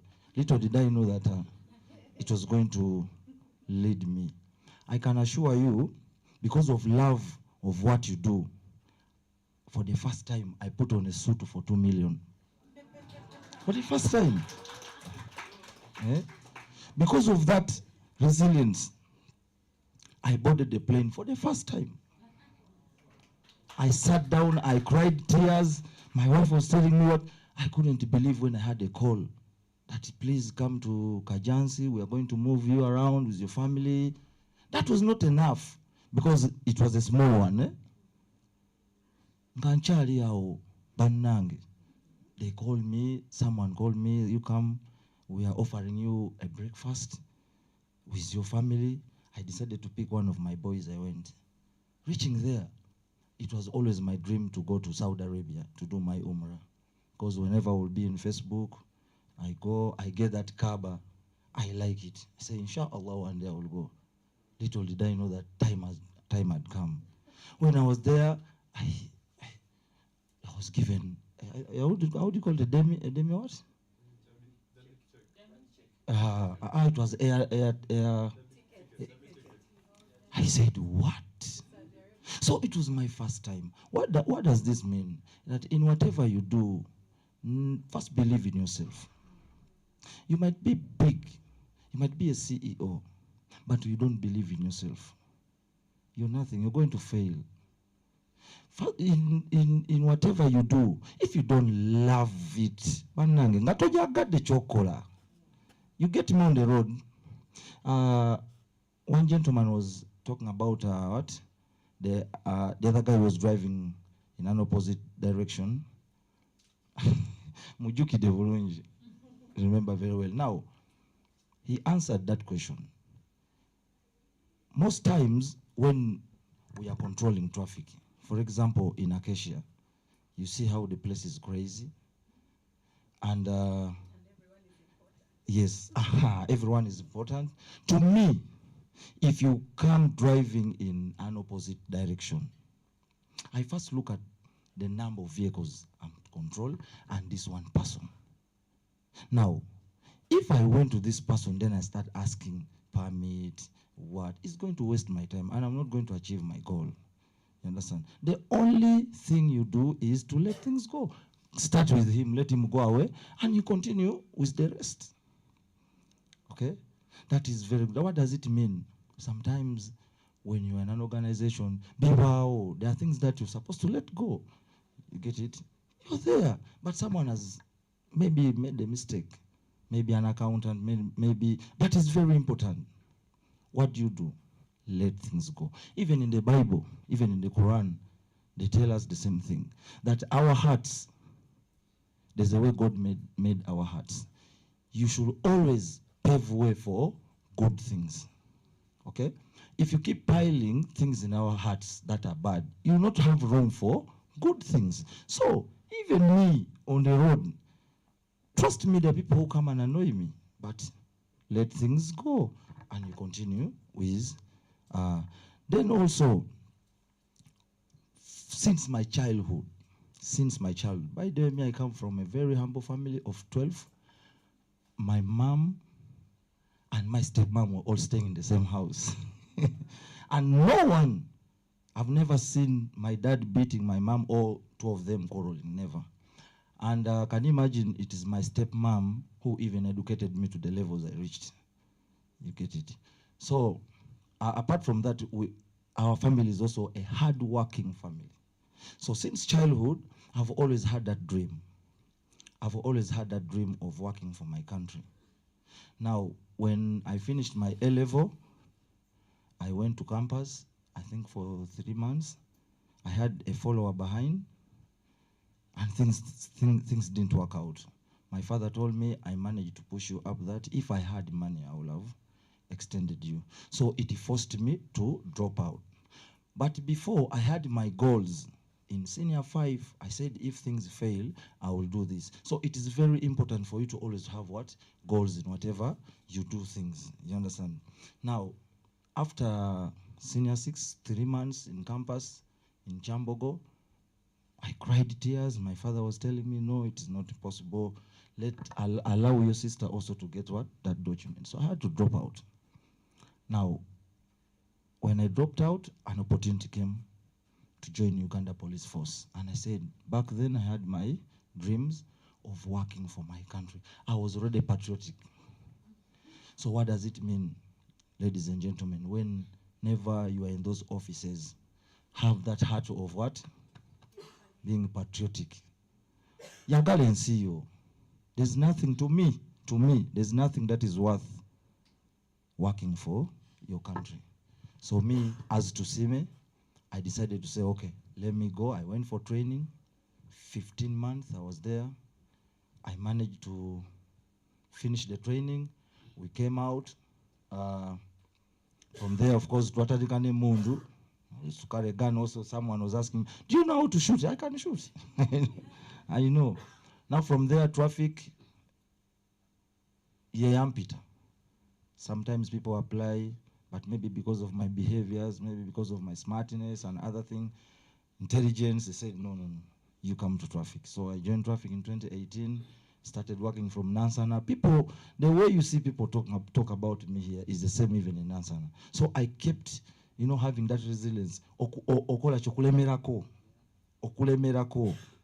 I said, okay, maybe there's something I'm doing that is right.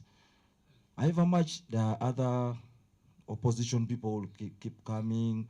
You think you are the first person, never give up. You think you are the first person to be a CEO? You think you're the first accountant? My dear, never give up. Afande Tusima has come a long way with that resilience. You understand? You will reach where you're going. Trust me or not, you will reach where you're going. So I started slowly. From there, I was taken to Chisasi. Most of you, I think, could have seen me years ago in Chisasi. The same energy in Chisasi is the same energy up to now. So, echo chengambo okulemerako. So, even if twalangoli wachi wamanyi nze CEO, what about? No. No. Even a CEO, you have what? A dream, you have a goal. Okay? So, okwagala nnyo nsiyo kukola namanyi kulemerako has pushed me to levels, and trust me, I'm still going on. There is no person, trust me, there's no person who will ever stop me. unless otherwise. But to me, I have my dreams, and you also too should have your dreams, because mani fena tuina echiroto sichecho. So, in brief, that is something about me. Thank you so much. The man is in the house. Do you have questions? Yes. Hey, Afande, you're a celebrity. First sit here and enjoy your celeb. Yes. Thank you so much, Madam Fiona, for bringing us the popular Afande. So my question would be, thank you so much for the work. My question would be, how have you managed to maneuver through a corrupt system? This is open public knowledge. Yeah, whereby we, the citizen, actually offer you. Actually, Ugandans are the ones who are promoting corruption. We better stop. How do you maneuver through this, whereby someone appreciates you, but whereby someone is bribing you, they are in wrong? Because there's a certain point at one day here, we met a certain interesting police officer, and the taxi driver was taking off, and then this Afande stopped our taxi, and then he really stopped us, but he didn't issue a card or he didn't request for something, but these taxi guys offered. That Afande got pissed. He made us wait for 30 minutes until a certain whistleblower sort of came and told the taxi guys that, oh, please, just tell Afande, I am sorry. You will go. So for me, my question is, Ugandans were corrupt. How have you managed to stay upright with your ethics? Let's first have that one. Thank you so much for that question. Wonderful question. Corruption. Now, first of all, as police, we do vumilia. We don't encourage corruption as police and in traffic in general. Me, what has kept me moving out of that society is having that thing of, let go. For example, you have stopped you. I've stopped you, maybe you're driving while on phone, which is an offense, all of us we know. But again, when I'm interrogating you, you tell me, Afande, I'm really very sorry. I've just got a call. My mother is very sick, is in a critical condition, and I'm trying to rush to see how I can take her to the hospital. To me, that humanity, because even me, I have a mother. I also have a mom. Sometimes, Osangom said, hey, give me your permit. Eh? You're going to see what, that kind of threatening thing. So for me, I first allow you to explain what is the reason, what is making you do that. Yet you know it is what? It is an offense. If the reason you're giving to me is worth forgiving, I will caution you and I will tell you the dangers of driving while or not on phone. That you can get an accident, you can injure other people, you do what, then I will tell you don't repeat it. Next time, please go and take your mother to the hospital. So having that thing of let things go and understanding a problem has helped me pass through that society. Yes, please. Thank you.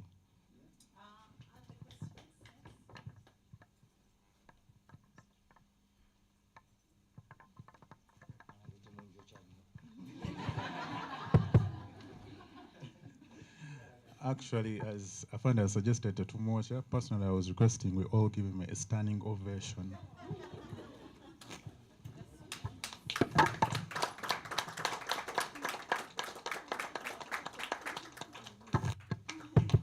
Afande ngabo ogambe tulekeze demo tukazigende naffe tuzirese. Thank you, Afande. I think for me, I'm going to. This question might look to be too sensitive to you, but I think here we are people from civil society organization. We are pushing policies, bills. Fiona is a lawyer, so to you, for the years you've worked in this sector, what do you think, for you, according to you, what do you think should be changed? Or what is your vision in this sector? Do you think we need an alignment, mainstreaming this sector?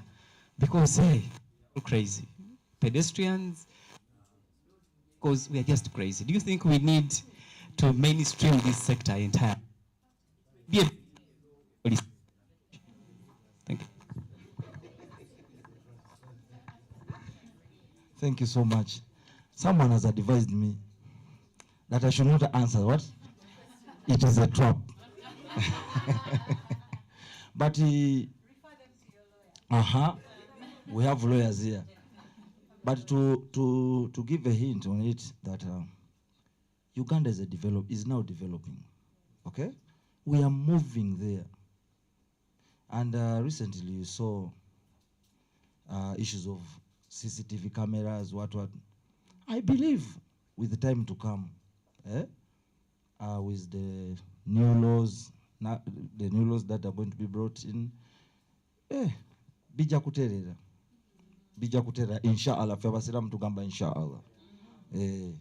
So chirungi bangambe ndojinge question eyo, and I've referred it to Madam. Okay, two more. Mine is just a vote of thanks to you, FLI, because someone would think for such a session you'd bring maybe the biggest CEO in town, but you're just demonstrating that leadership is not just the people in politics or in big offices, but each of us can really make a contribution in whatever we do. So thank you. This is really amazing. Thank you so much, Afandi Tumusime. Mine is because in your speech you emphasize with letting go, letting go, letting go. So when do you get to balance that with when you're being taken for granted? Because if often you keep saying just let it go, people are going to be when you get Afandi Tumusime is on there, it's okay, we can do this, what we are doing. So when do you get to balance it off, and when do you get to put it off that no, it's not time for games? Because if you also choose to be tough, they're going to say, hey, she's a mean person, she's this and that.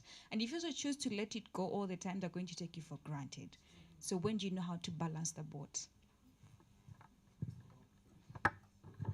Thank you so much.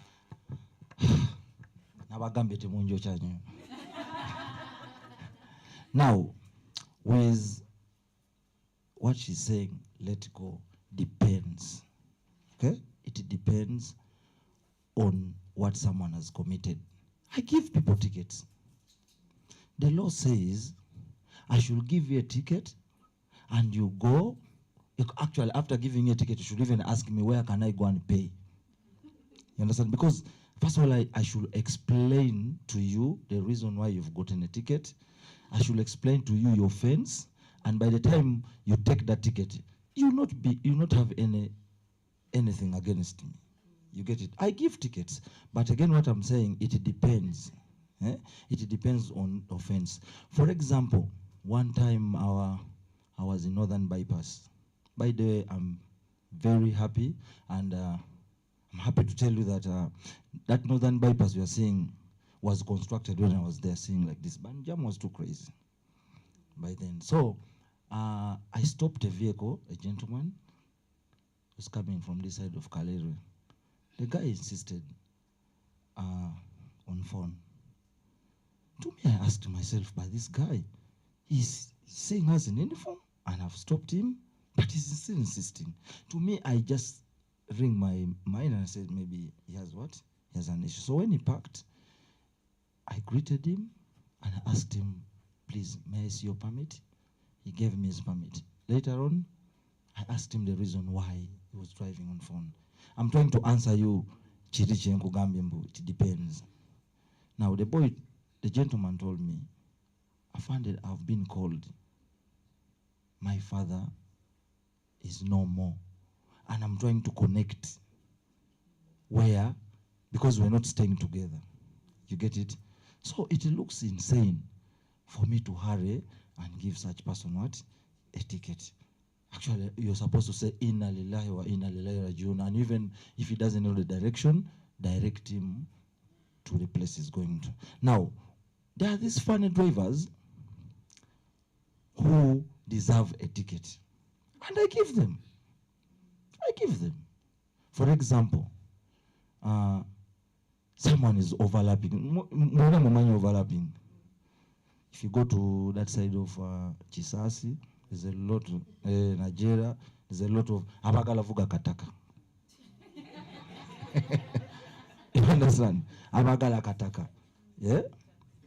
Really, you're not only giving that person a ticket, but you're saving his life. You understand? So, Chengamba, it depends. Sigamba mbu just genda. But again, the time for jam. Ochitegereza time for jam. If you are there and again otandika kunonya offenses, it looks funny. To me, it looks what? Funny. I'm busy calling vehicles. I've seen mama coming, she's on phone. The only word I can tell you, please put that phone down. To you, you will say, but I think this guy wants me, or he wants me to go home, or he doesn't want me to get problems. You get it? Put your phone down and drive and go. Would you insist being on the phone? Now, if I switch my mind to you, as I talked earlier on, I'm going to forget. Where is your permit? Then you start telling me my son is 6, manual. I'm going to forget the many. So I will caution you and let you go. But not that every time I say let go, no.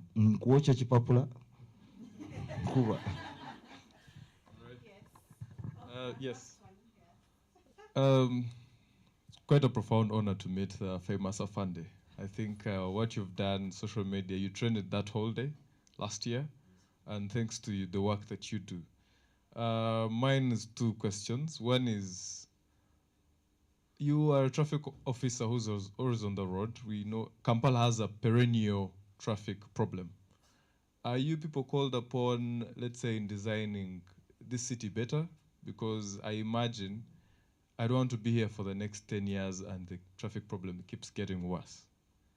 Then 2, Afande, I think I don't want you to underestimate your influence, especially with you being in the traffic department, the Uganda Police Forces. How has been your experience with now that opportunities that you have and the work that you do? And I'm impressed with what drives you, your patriotism. Away from the fake patriotism we are told, I think when I see you, I see you're a man. It doesn't need an explanation. So with what you do, how has that rubbed with the forces? Do you feel like you are leading even where you are? Because I don't think he needs a title to be a leader. He's already doing what he's doing. And I don't know how has been your experience with your other fellow officers with what you do.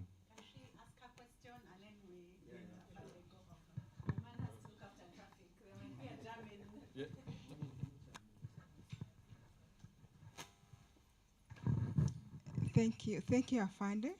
I have really appreciated your work, although I had not met you before. I saw that in the social media, but I didn't know I would meet you one day. Yes, but now my question to you is, what you are doing, you're already influencing a lot, but have you ever considered to upgrade so that you can get promotion and even influence the force?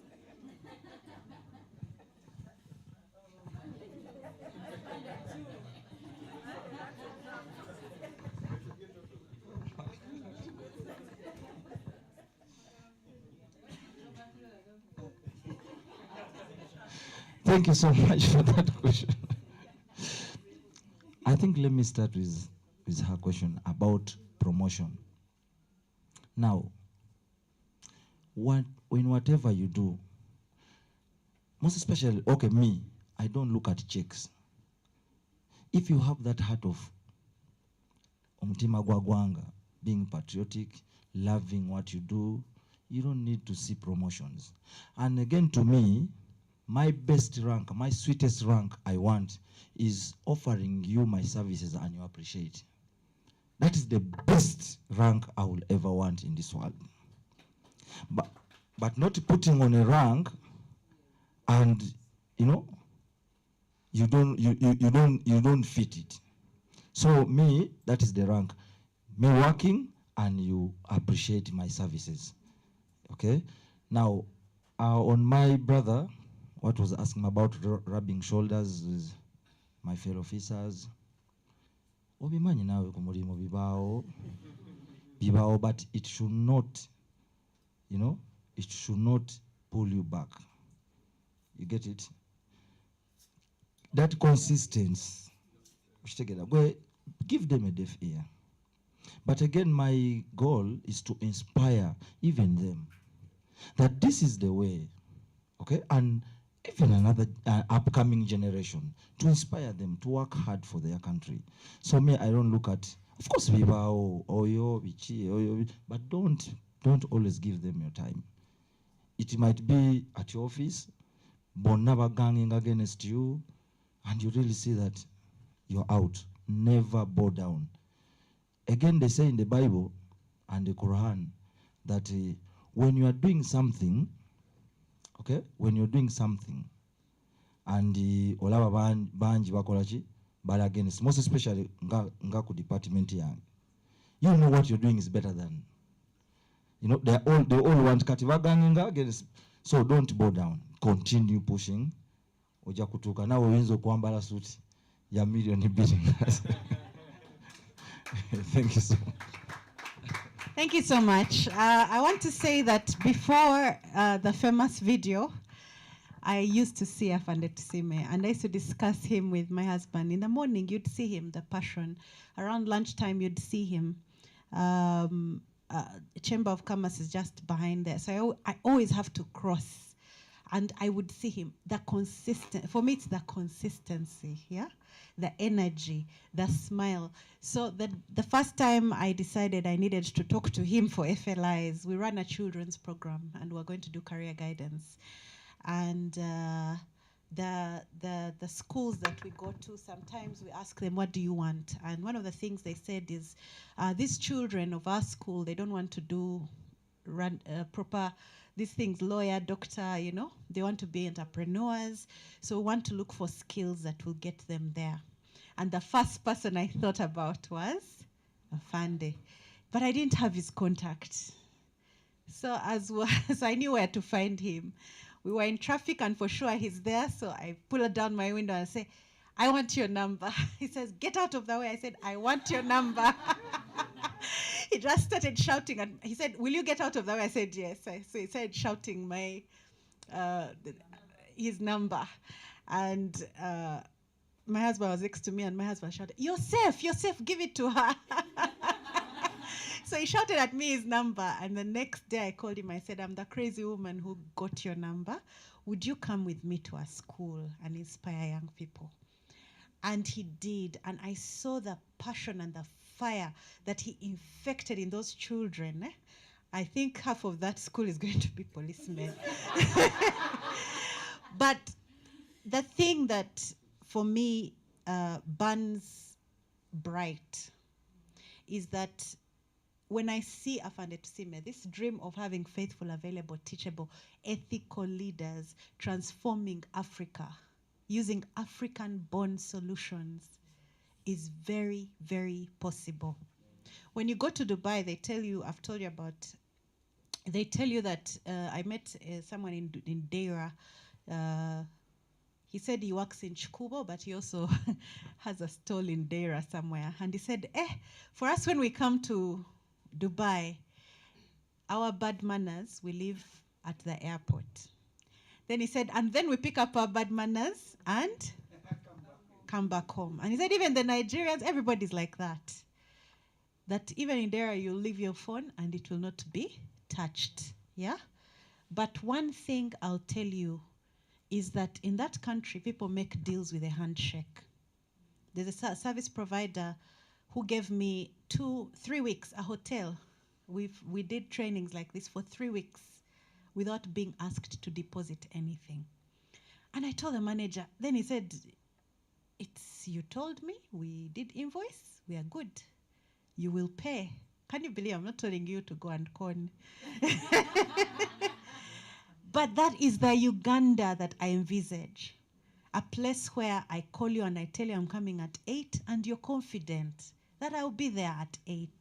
It starts with the small things. Yeah? Keeping time, keeping your word. Yeah? When Afande Tsime tells you he's coming, I called him at 11. He was like, I'm in the parking lot.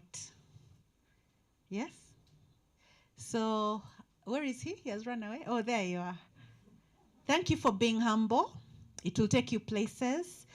And someone said that you don't get great by looking for money. Yeah?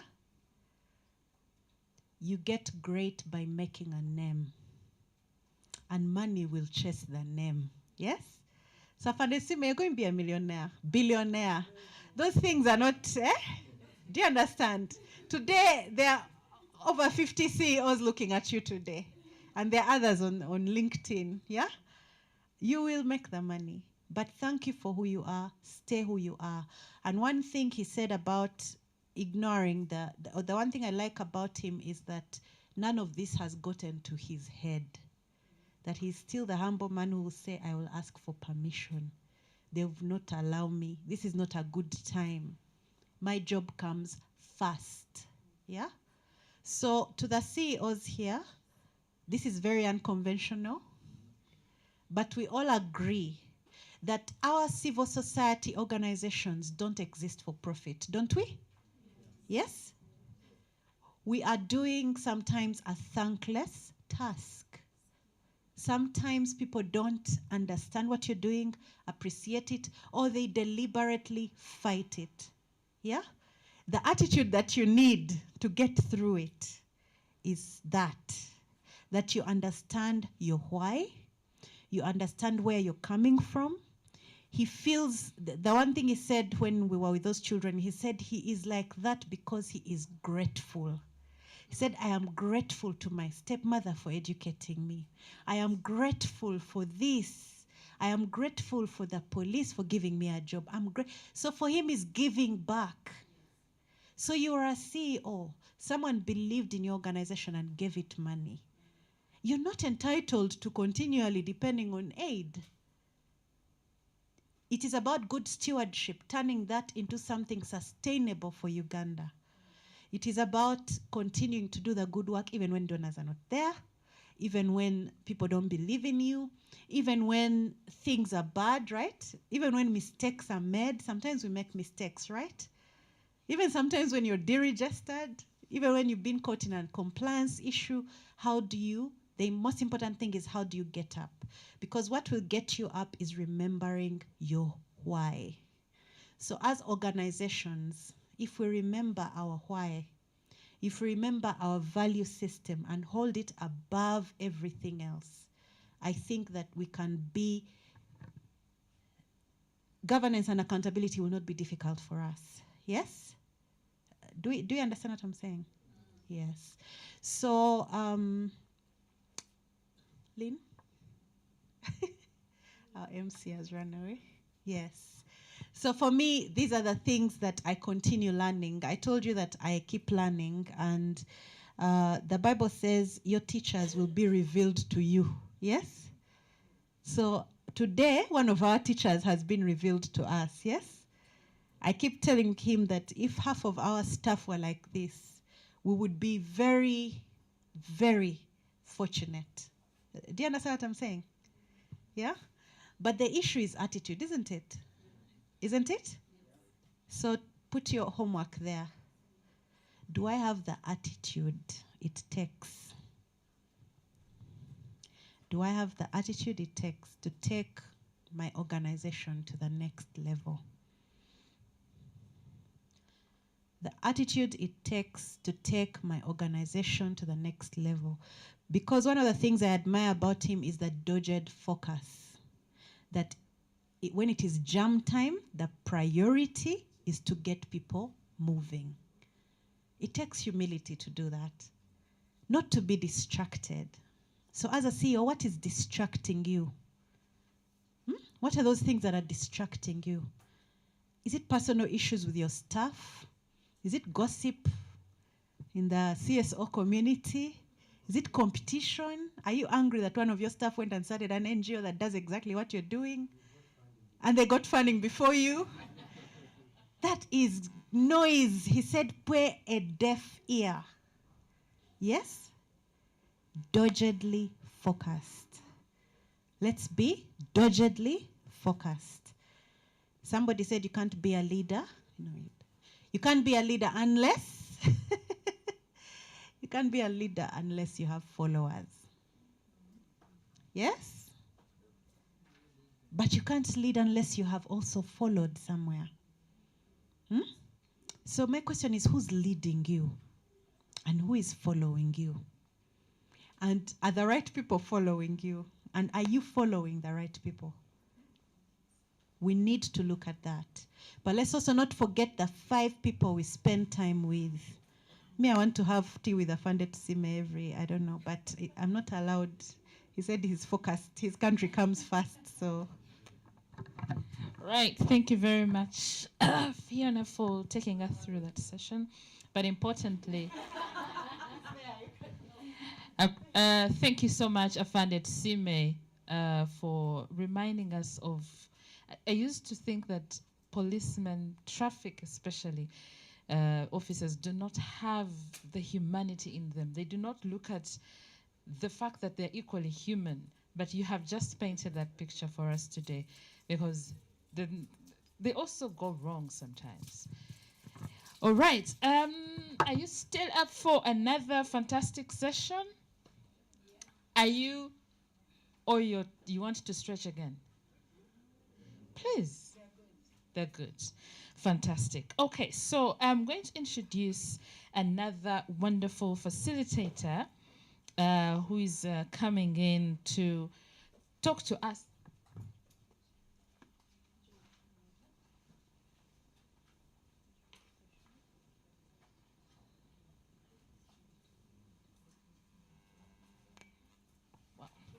Okay, so I'm going to read out the profile of our next presenter, and you better be ready, because this is where most of you need to organize your strategies as organizations. So, Mr. Gerald A. Wall is a managing partner, Universal Eagle Incorporated. Gerald is an efficient project manager. With Gerald, he's also an experienced project manager with a proven record of delivering large-scale industrial and commercial projects across Uganda and Africa. He specializes in project feasibility, financial appraisal, and strategic execution, with notable successes including a $140 million cement plant in Moroto, a $50 million fruit juice factory in Soroti, and the Uganda Aviation School in Kampala. With an MBA in financial management and LLM in commercial law, Gerald blends technical.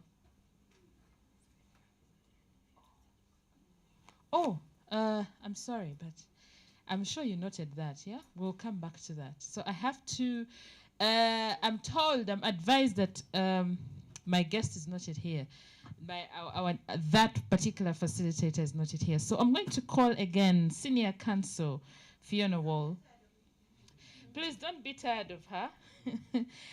To take us through corporate governance.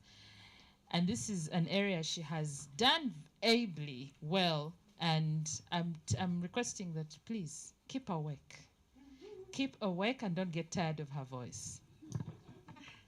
Thank you. There's a small correction there. We're going to do the regulatory environment for CSOs and what governance, what the law requires of us where governance is concerned. In the afternoon, we're going to get the CEO of the Corporate Governance Institute of Uganda. Who's going to come? Because me, when it comes to corporate governance, I have to let, who's going to come and do corporate governance? Yes. And then we'll have the strategy session, the strategic session then.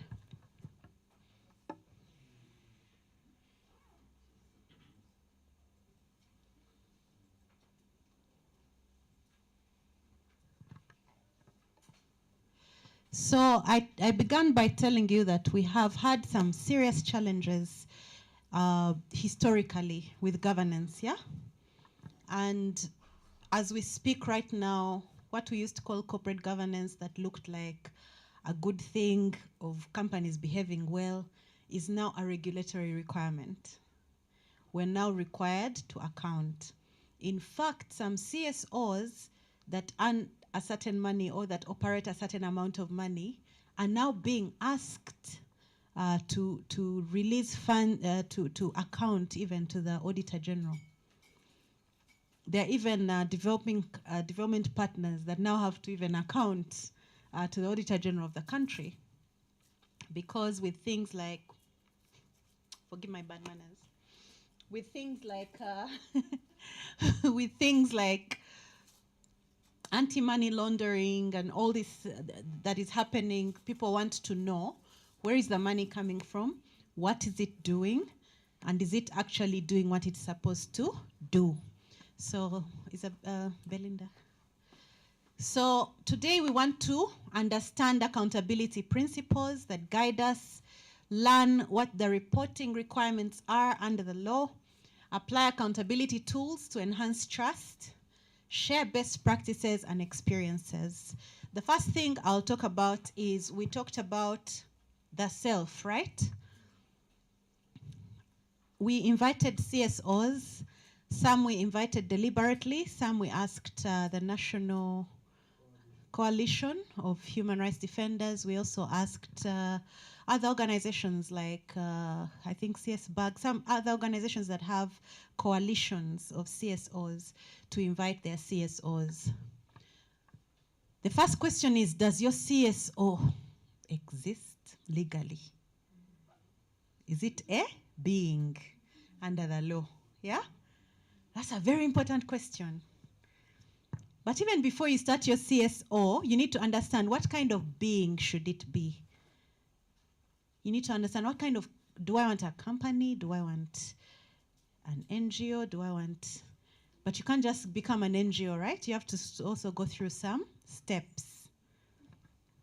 So we will get someone from URSB who will be doing that tomorrow. I'm sorry about today, but the link will be, tomorrow we have a full house, but you are welcome to be on the link online, yes? Do you understand? Yeah, tomorrow we'll have people from URSB and the NGO Bureau for those questions. Eh? Hey, so if you have hot questions, leave them with us. Tomorrow when they come, they'll answer them when you're watching, yeah? So we are saying, what kind of, is it a being? Is there anybody whose organization is not registered yet? We will not judge.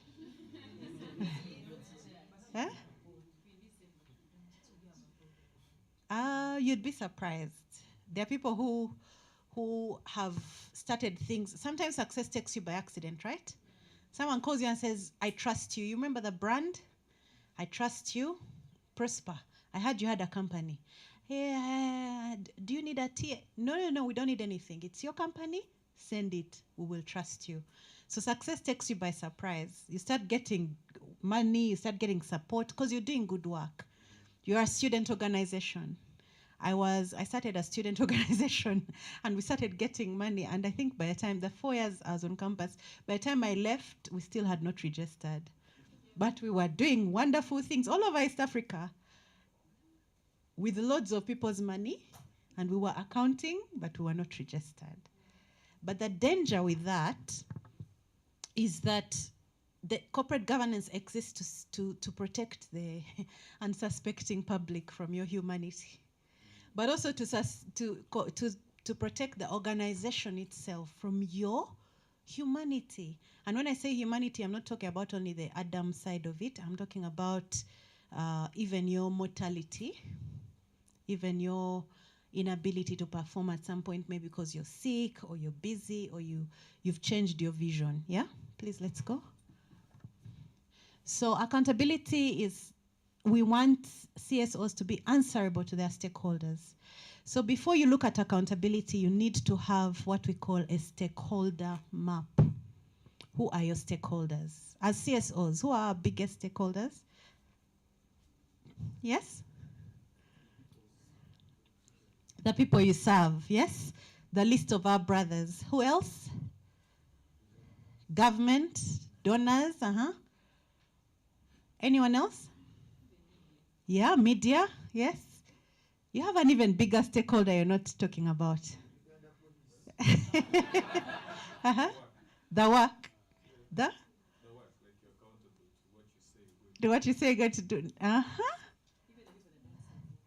Even the people that don't support you. But I think your biggest stakeholder is also your staff, right? The people you work with, the people you serve, yes? Yes, your community. So we have oil, and we are busy making all these rules and laws and everything. And then we discover that, oh, even the people in Lake Albert region don't know what we've decided. They see cars every day. They don't understand what's happening, yeah?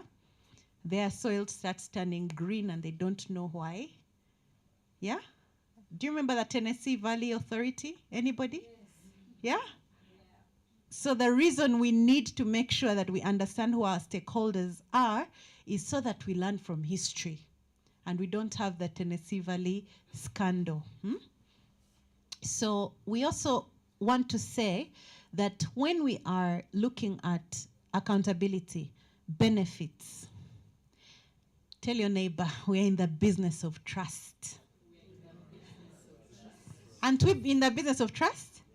That some stakeholders who don't know who you are, they pay taxes in another country, and every year they give them reports that, oh, there is a certain society in Uganda that's benefiting because of your taxes. Isn't that trust? So if we are dealing in trust, shouldn't we show people that we are worthy of that trust? Yes? So even if you're a Christian, we need to see you going to church every day, right? Don't we? How else are we going to know that you're a Christian? If I tell you that I'm married, is it enough for me to just say I'm married? What do you need to see? Yeah, rings these days can be suggestions. Pardon? For a start, what else do we need to see? You're saying you're a married woman or a married man. Children. You guys. Conduct. Thank you, my elder. Conduct. Do you conduct yourself like you're married, like there's a caveat? Or are all your evenings free? You're always all up, like everybody thinks about proggy on that group, you're the first on the list. Yeah? You know the world sort of permits single people to have proggy, but married people are not supposed to have proggy, yeah? Anyway, ensures funding. Because you see, if they trust you, they'll fund you. And if they fund you, you will do more. And if you do more, God will even give you more. There's a scripture that really, really makes me feel like God can be a bit hard. That those who have more, and those who don't have, So we really need accountability so that we can get more and be added. Far be it from us to be the ones where they take away even the little we have, please. So accountability under the NGO Act 2024, it requires submission of audited accounts, and you are supposed to have audited accounts. I know many people in this room might not have, but many people in this room might have, and their accounts are from Nasser Road. Yeah? Guys, you're cheating yourself. If your bottom line is a forgery, that's supposed to be your foundation. If your bottom line is a forgery, you are cheating yourself. Because by now you should know your net worth, yeah? There is a bank, it is told that there was a bank that gave a loan to a certain prominent billionaire because he had appeared in the Forbes magazine. And the bank based the loan on the net worth that was declared in Forbes. Those of you that know this story. I will not mention names. Yeah? But then it was a lie. It was not true. It was an exaggeration of the But people trusted Forbes because there was a time when Forbes said you were worth this, you were worth it. Until NASA Road started happening to people's audited books of accounts, and we ended up with such a situation. Now, do you know what the banks want to do? They want to come to your home. They want your wife to sign. Trust has gone out the window. There was a time when it was enough to just be named by Forbes. Now, we want to know your mother's father's driver. So we need submission of audited accounts. It presumes that you have accounts, first of all, before they are audited, right? It presumes that every year you have appointed an auditor. So do you have an auditor on call? And you know, sometimes auditors come and they seem to just bring us problems. They start showing you everything that is wrong. I always say that comply when you... Tell your neighbor, comply when you're small. When you're still small. Yes. Because it is so easy to comply when you're small. And it will build a foundation for you that when you grow big, you will not cry over how much compliance costs. Do you understand? They say teach a child the right way and he'll walk in it. Teach your organization the right way while it's still a child. And it will walk in that way. I do not know how you people are, but I would like to see, you know, the IMF, what other big organization can you think about? Save the Children, Ford Foundation. These things were once just startups like these CSOs we see here. Yes? And I have a dream, like Martin Luther. I have a dream that when you see Uganda's map, who can draw for me the map of Uganda? I've tried before, it's very... Anyone wants to try? Please come. Should we trust the lawyer? Let's see. Draw for me the map. I want you to draw for me the map of Africa and then just point where Uganda is. Africa and then point where Uganda is. And I share with you my dream. Don't judge. None of you put up your hands. That's Uganda. Okay. So where is Uganda? No. Around here. Yes, here. Yeah. Side point or? Draw it like you can draw it, a mini. You don't have to be accurate. That's a fair attempt at Uganda. If you think he has tried, give him a hand clap. And because he's a lawyer, give him a bigger hand clap. We're not known for art. Yes. So, if you look at the Silk Road, the proposed Silk Road, yeah, supposed to pass there. The transatlantic trade, there was almost a whole direct route here. There's the Baba trade. Do you remember the Babas? There's almost, they are, if you looked at all the trade routes, you looked at all the proposed infrastructure under the CFTA, and it's a sad thing that we lost Baba Raila. He's the one who came up with a private sector strategy for the CFTA. Everything, this little country, is at the center. And Winston Churchill said, watch Uganda. Didn't he? And then you people think we are just a toilet. You should only come here. You should only be here because you haven't gotten a visa yet or sought asylum. This is the place to be. It's the last frontier. If you don't believe me, other people believe it. But the other people believe it. People might not know Africa, but they usually know Uganda. They even put Uganda in random things in movies. Have you seen that? Oh, you know, when they had that disease in Uganda, you know? Oh, she went to Uganda and got typhus, you know? They just slide a line in there and you're like, Uganda is catching strays in Hollywood, yeah? So I have a dream that if we straighten up our act, we will be the deliverance of Africa. In many ways, Uganda contributed hugely to fighting apartheid in Africa. Did you know that? Uganda contributed hugely to Samora Machel and Thomas Sankara and what they were fighting. Uganda has contributed hugely in the security of the Great Lakes region. Uganda is the source of the Nile, which could be the source of the Third World War if we're not careful. Do you understand? So, what is it about us that we're so unconscious of ourselves, of our positioning? So if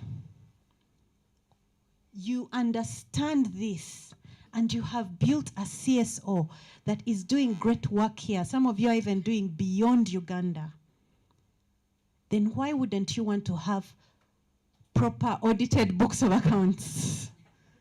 You didn't see me headed there, did you? No, seriously. Why should IMF look at you if you can't feel that you're asking me what's the criteria? Because you don't believe in your own people's things, yeah? Every NGO is required to prepare and submit these reporting to the district and sub-county NGO monitoring committees. I've been in civil society spaces where everybody's like, oh, the space is freezing. Is what? We're not shrinking, we're not. And I keep telling CSOs, how many times have we come up with position papers on amending the law so that we stop the triple, double, quadruple regulation? And all these CSOs have lawyers. Some of them, their work is primarily law. So how much have we contributed to the legislation that we say is offending us? Yes? Recently, I think the board went around the country looking at, what do you call it? At the regulation. They were going to change the regulations. Are you aware? Did you participate? Do you understand what I'm saying? So if you don't want, by the way, if you are complying and you are talking to the law, you'd even be the first stakeholders that they reach out to. But as a right, as a CSO, you have a right to go to the bureau and ask for the regulations and make proposals. And I hope the next time we all meet together, we'll sit down and bring our CEO NGO Bureau and say, this is what we want to contribute to the conversation. I feel that sometimes we take our conversations where they don't matter. Does that make sense? We speak to the wrong people, to the wrong media. Charger. Wow, technology. Someone help me? Where is Belinda? Okay. So the aspect of audited accounts. What else does the NGO Bureau require of you? You all know, some of you. How many of you are NGOs? Yes. What else do they require of you? Annual returns. Please explain, because some people think that annual returns means paying taxes. That's an ambush. Now, in my experience, I've realized that most NGOs are caught off guard when it comes to issues of filing annual returns.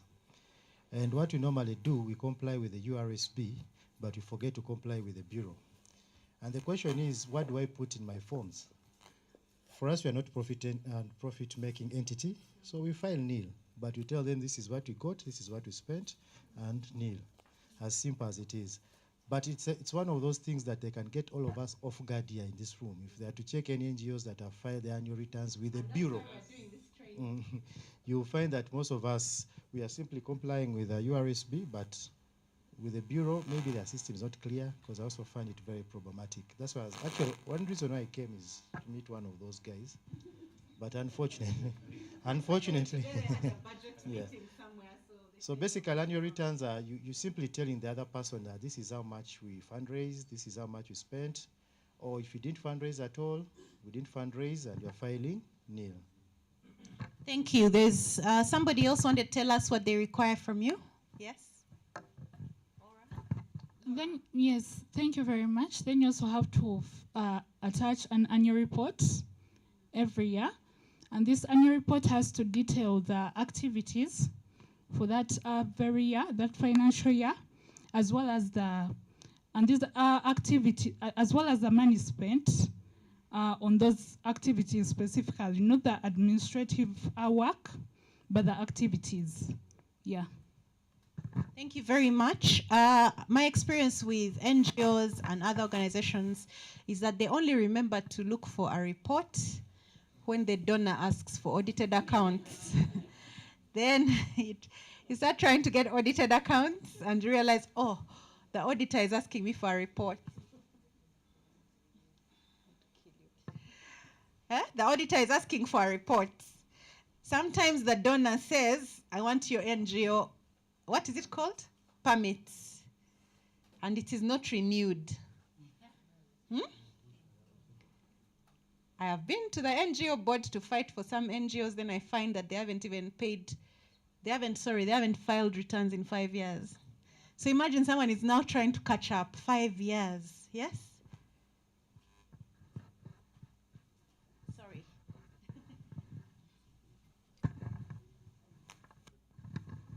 Thank you, Fiona.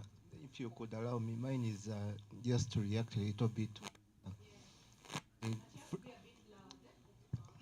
Mine is just to react a little bit to what my good friend, lawyer Hussein Kata has just said.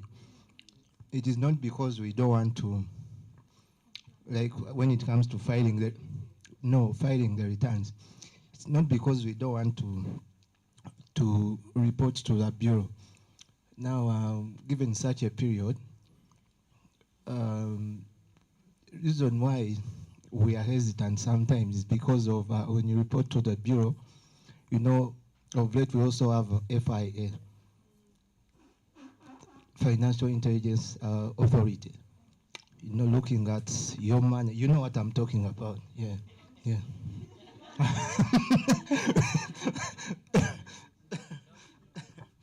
So some have those fears, I'm just saying.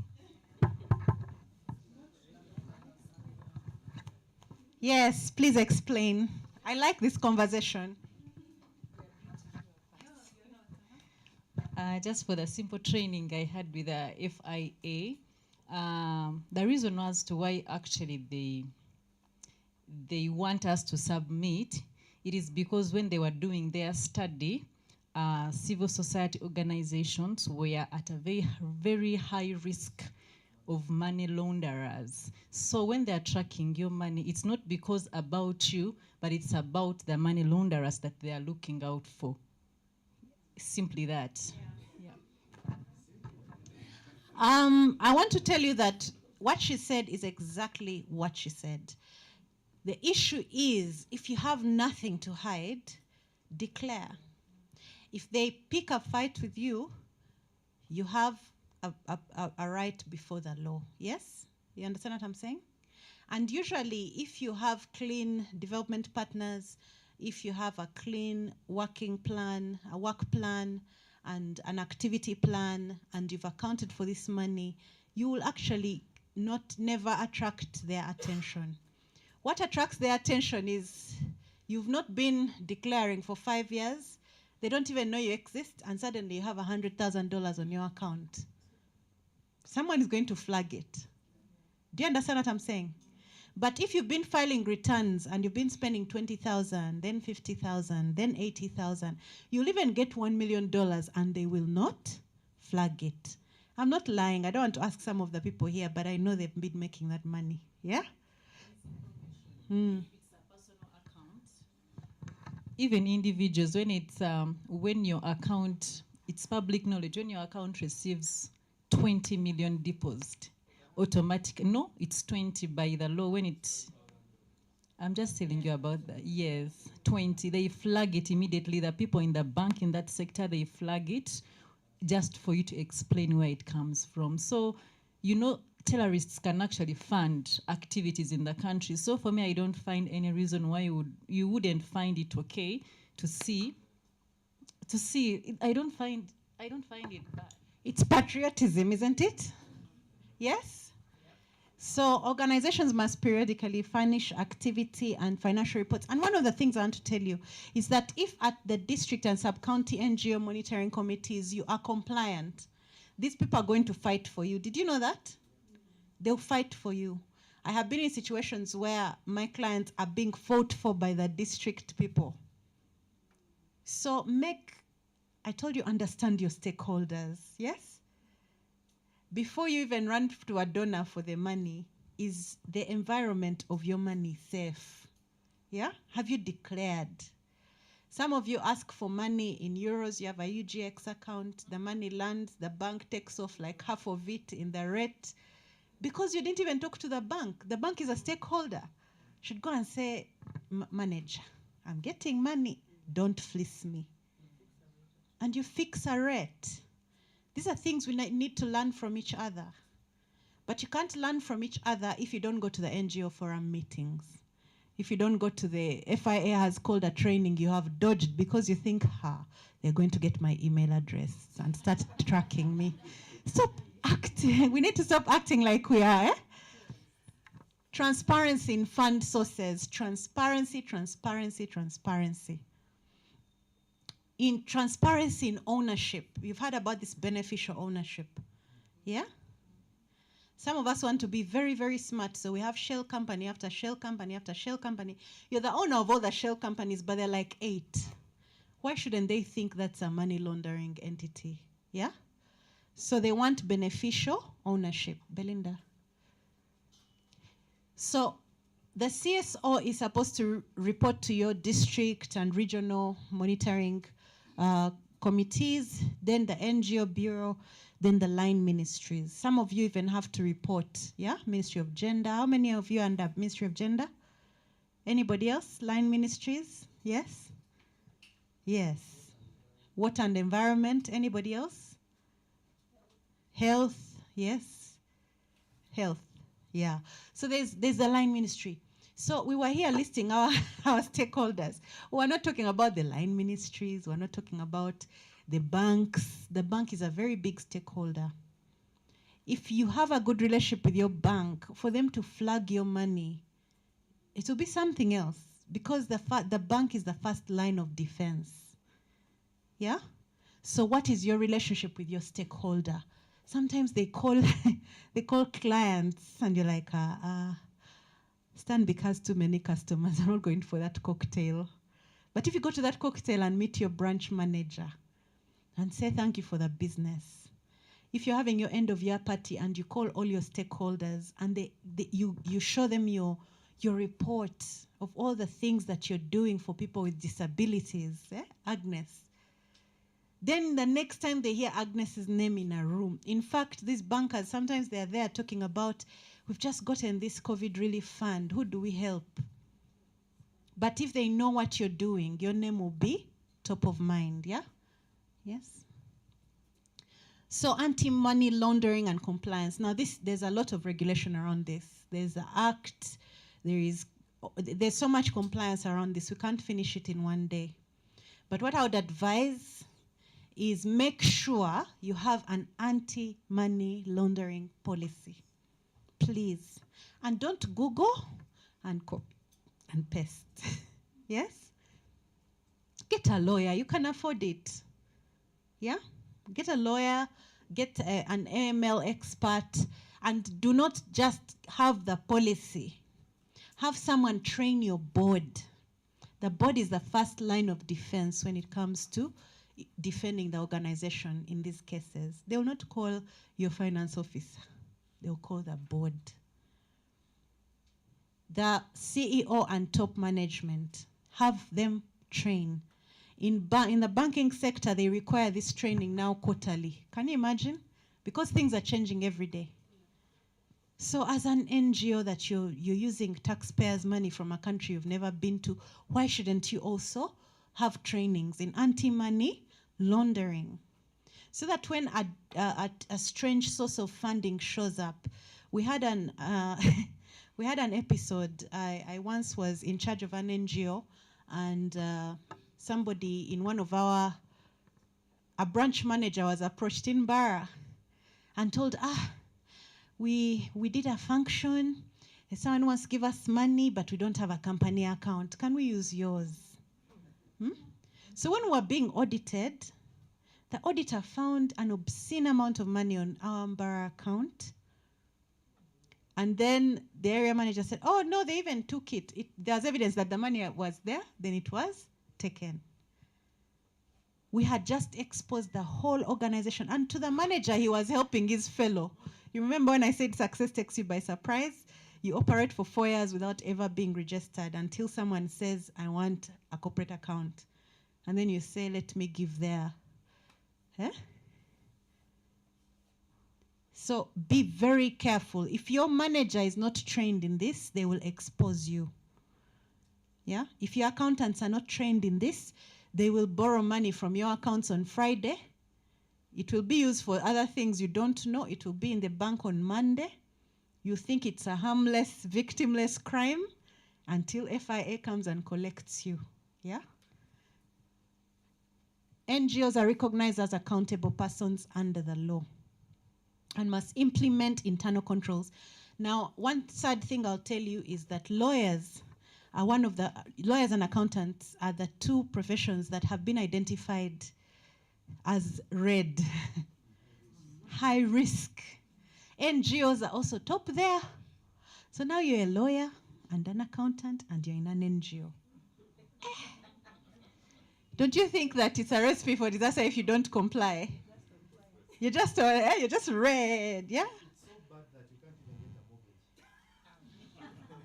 Seriously, you move in a bank for 3 months and they're not telling you why. Yeah. Until a manager puts you on the side, tells you, you're a lawyer.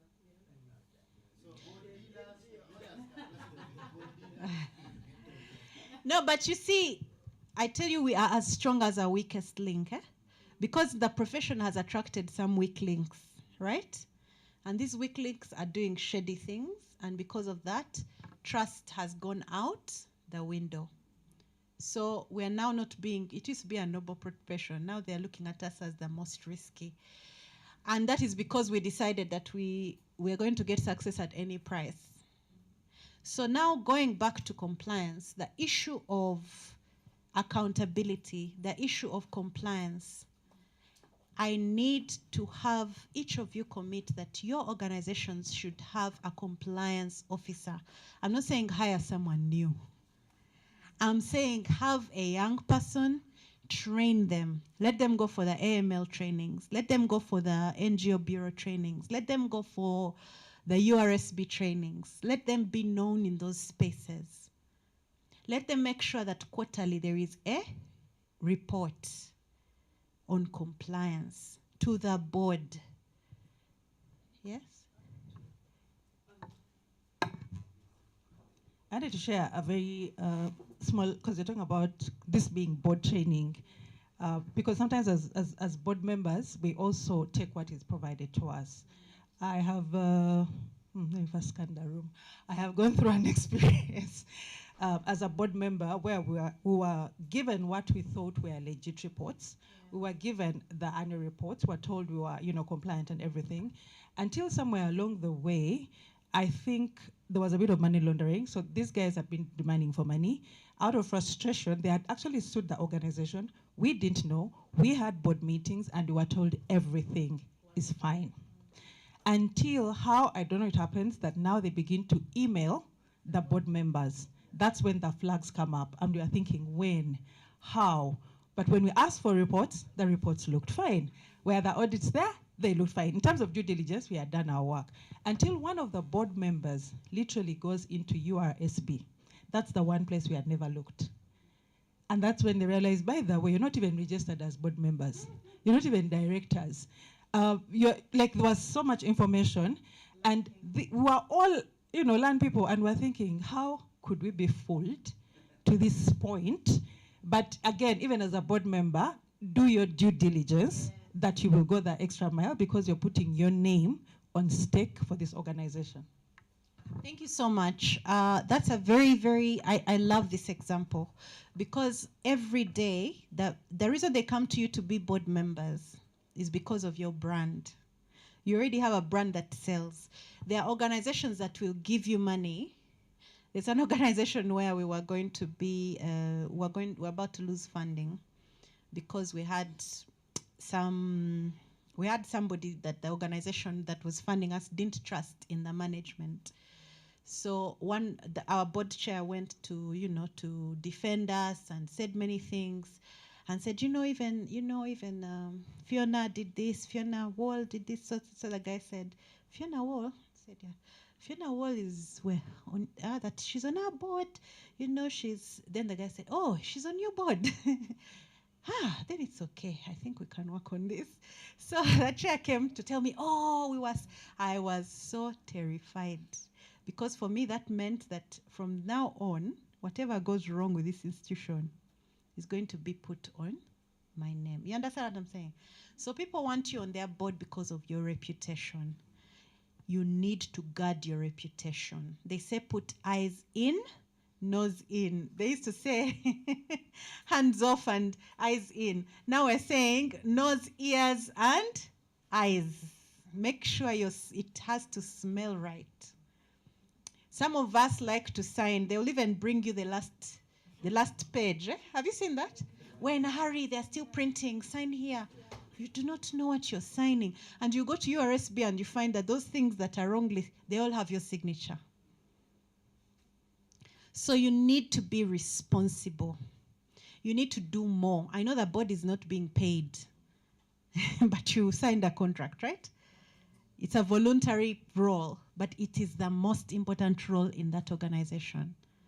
So you need to be a good steward and make sure that, and by the way, as NGOs are accountable persons, if you're on the board, you're an even more accountable person, and you're individually liable for all governance issues that happen there. Later on, we'll talk about people who've gone to jail because of these kind of things. So we want due diligence on funding sources. And as Noeline has told you very well, make sure that you look at the bases, yeah? Let them give you their tax returns. Let them give you their URA returns. Let them give you their NGO returns. Let them give you their URSB returns. Because you're going to be embarrassed when somebody, the NGO bureau, closes you down, and then you start screaming and you go to TV and everything, and you find that you haven't filed, your organization hasn't filed for 5 years. So these guys have been forgiving you for 5 years. Now you're here screaming for, Then the donors also now get to know because of the noise. And yet, complying is I've told you, comply when you're small, right? Comply when you're small, get into the system, get into the spirit. Quarterly, every time you have quarterly meetings of the board, sometimes think that, especially management of CSOs, they say, do we need to meet this quarter? We are good. There's nothing important. Make sure you meet quarterly. The reason they recommend quarterly is because if something is going to go wrong, you will notice it. You'll see red flags. There are consistent things you need to work on. You have a work plan that you gave to the donors. You've not yet absorbed half the funds. It's already half the year. Yes? That's already a red flag. But why are you finding out in June? If you had found out in March, it would be a completely different story. So the reason we want you to meet quarterly is so that there can be remedies, as the board. Reporting obligations, report suspicious transactions. Now, Noeline said something about someone whistleblowing. A lot of NGOs do not want to hear about something called whistleblowers. I asked you about a compliance policy. I asked you about an AML policy. I'm asking you to have a whistleblowing policy. Again, not something to hide, not something to show donors, but a living, breathing document where you have tested it. If they're whistleblowing against the chair, where does this go? What does your policy say about it? Who will be in the room? Who will hear that matter? Yeah? If the whistleblower is the head of finance and is reporting the CEO, is the head of finance protected? Will he survive that hearing if there is one? Do you understand what I'm saying? If the whistleblowing is sexual harassment, will the victim be protected? You know, there's a sexual harassment attack in a certain government department, and it's a legal department, and we were very embarrassed that at the time it came out, we discovered that they had always had an anti-sexual harassment policy that had never been tested. You know what I mean? Where you find that you've created almost an impossible way for this thing to be resolved. So test your processes. So whistleblowing systems are very, very important. They help the board. Audits. Some of us don't want to have full-time staff. It's okay. But let your part-time auditor make sure that every quarter at least, systems are being looked at and that they are working. Record keeping. Maintain detailed records of transactions and donor information for at least, you are required to have information for 10 years. Because anyone can come up and say in 2015, Noelin built her house from donor money. Huh? God forbid. Eh? So if you don't have your records of what came in, how it went out, you're finished. You will not be able to kill that rumor. Staff training, yes? Yes. So on the record keeping, this year has been very eventful for me. So please don't judge. Mature adult as I am, it was this year that I learned that people actually forge bank statements. Don't judge. I know I live in Uganda, but it took me by surprise that people literally forge bank statements and they use them to get audited. So, and at that point for me, I'm thinking, okay, even in regards to due diligence, because I have looked at audited accounts that looked right, until someone came out to say, oh, by the way, no, all our account statements have always been forged. Yes. And these are legit companies, by the way, legit organizations, not small. And they have great brands, great credibility. But then until someone comes out from under, and it's not 1 year, not 2 years, they have done it. Yes, so because I asked, okay, when the auditors come in, don't the auditors touch base with the bank? And they said they go as far as bribing their banking agent. So it's like a whole syndicate that is gotten me thinking, do I even want to get into this governance thing? Because how far can I cross-examine? Wow. I don't know what to say to that. It just scared me a little. Okay, I knew about forged statements because someone told me that the first Ugandans in Dubai used forged statements. Those days they used to require you to have a certain amount of money to get a visa. I don't know how true that is. So you have put a big, big elephant in the room, and that is called the truth and what we are dealing with. Again, it's a trust issue, right? So this is also advice to people who are invited to boards. Can you do due diligence on the organization you're lending your reputation to? Then can you be courageous enough to walk away if it's too much? Yeah? There's nothing worth your name. Afande Sime has made his name since when? That's a few years compared to some of us. Eh? But he values his name. He's not going to let a 200,000 on a hot day when he's hungry take away that name. How much more so you, sitting on a board where you're the one lending your credibility to that organization and they don't value it. You should have the courage to walk away. I think one of Africa's problems is that we're too nice. We tolerate too much. We're too forgiving. We undermine the value of knowledge and information. We need to be very, very intrusive. Yeah? Staff training, build internal capacity to recognize and respond to potential money laundering risks. One of the things I learned was there are organizations that the board chair has executive powers. You've seen that? Yeah. When the board chair is given executive powers, that's a very dangerous position. Eh?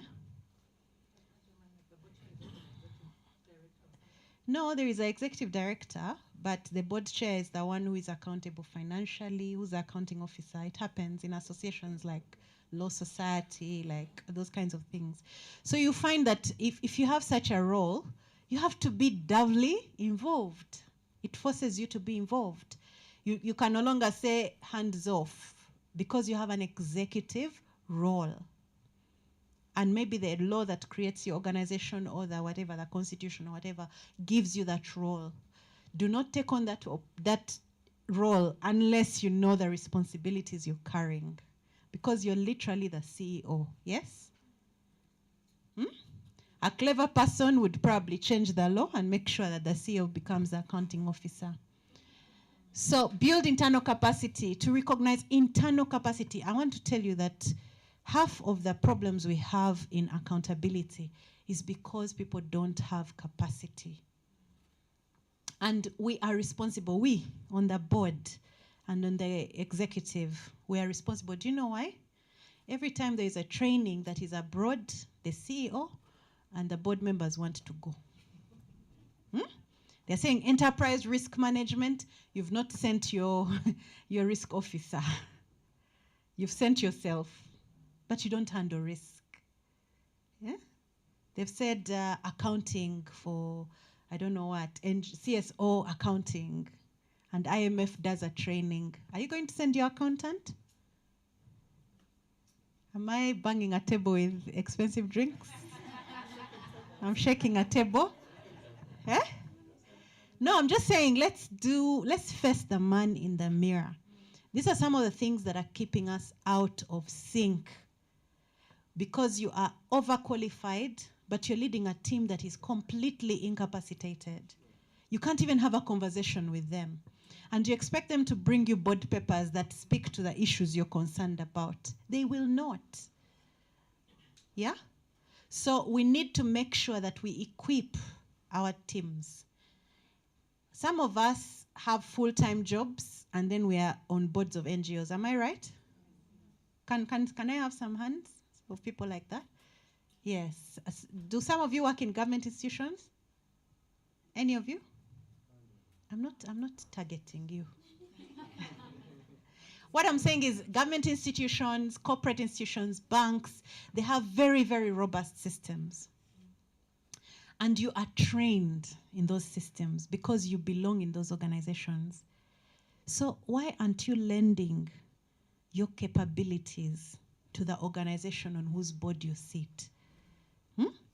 Why don't you call? I used to do this when I was in the Law Society. I'd go to National Water. I was a full-time staff. I'd go to National Water and call the auditor and tell him, boss, come and teach I've just hired an internal auditor. You see, the National Water auditor is at a certain level, right?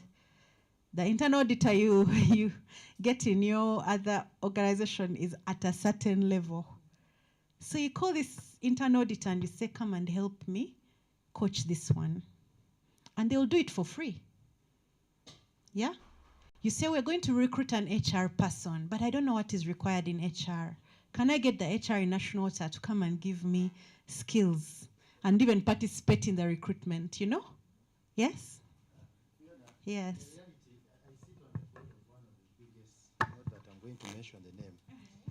To an extent that when you're general secretary and you advise during an AGM meeting that from like everything you're doing is not by them, and they will continue. Then you do due diligence, you realize that the organization has a similar organization with their name also registered with URSB. And you query, why don't we do a search and understand who are running this? So in other words, they are using your face as Hussein, but their fundraising, when the money comes, goes to the other organization that has very similar. So no matter what you do as a board member, you sit, you advise. But what I've learned so far is I keep a paper trail of my advices that I give them. What you're doing is bad. You're supposed to do A, B, C, D. Whether you respond or don't respond, I've done my what? My role. So the idea that organization heads, the founders, have this thing because they have appointed you. And for you, you're there.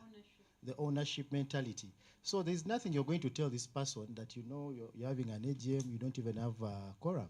As simple as that. I say, you know, we don't have money, we can't do another, then they proceed. So like, someone also raised the idea of being a board member and you're not even registered with the URSB. Just because the resolution has to inform the other person that these are the people who are elected, this one got 5 votes.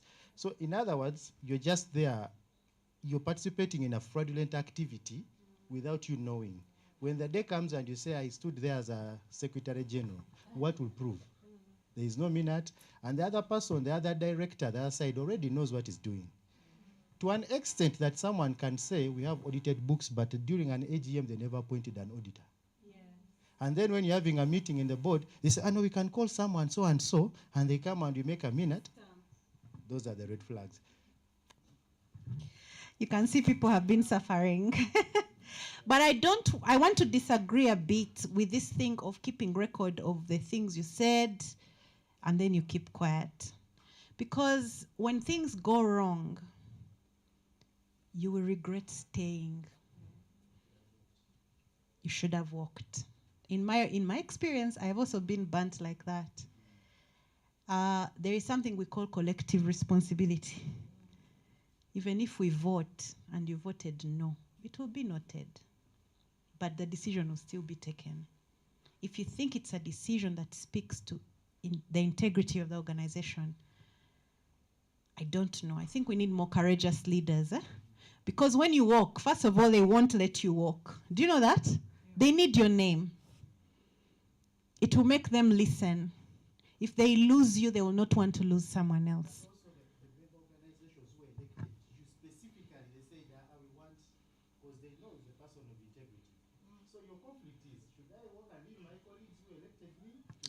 Let me tell you, those things are lies, let me tell you. Without being politically incorrect, I have seen people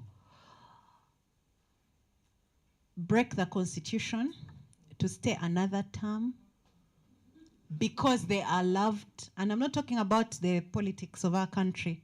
I'm speaking about organizations here. That the very thing we accuse our countries of doing, we're also doing. Because of this mentality that, oh, he's the only one with a vision, she's the only one who can do this. No. Let's respect systems. You go back to the representative organization and say, guys, you've voted me in here, but on principle, I want to tell you, the other organization you're a member of, what they're doing is going to ban us. Your organization should even remove their membership until things are rectified. One thing I'll tell you about organizations is that organizations are like human beings. There's a cycle of growth. So there's a point to which you reach and your time is very, very valuable, even as an organization. At first, when you're just beginning, you become a member of everything, right? Am I right?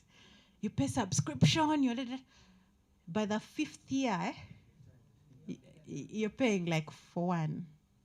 You figured out what works. Do you understand? Yeah?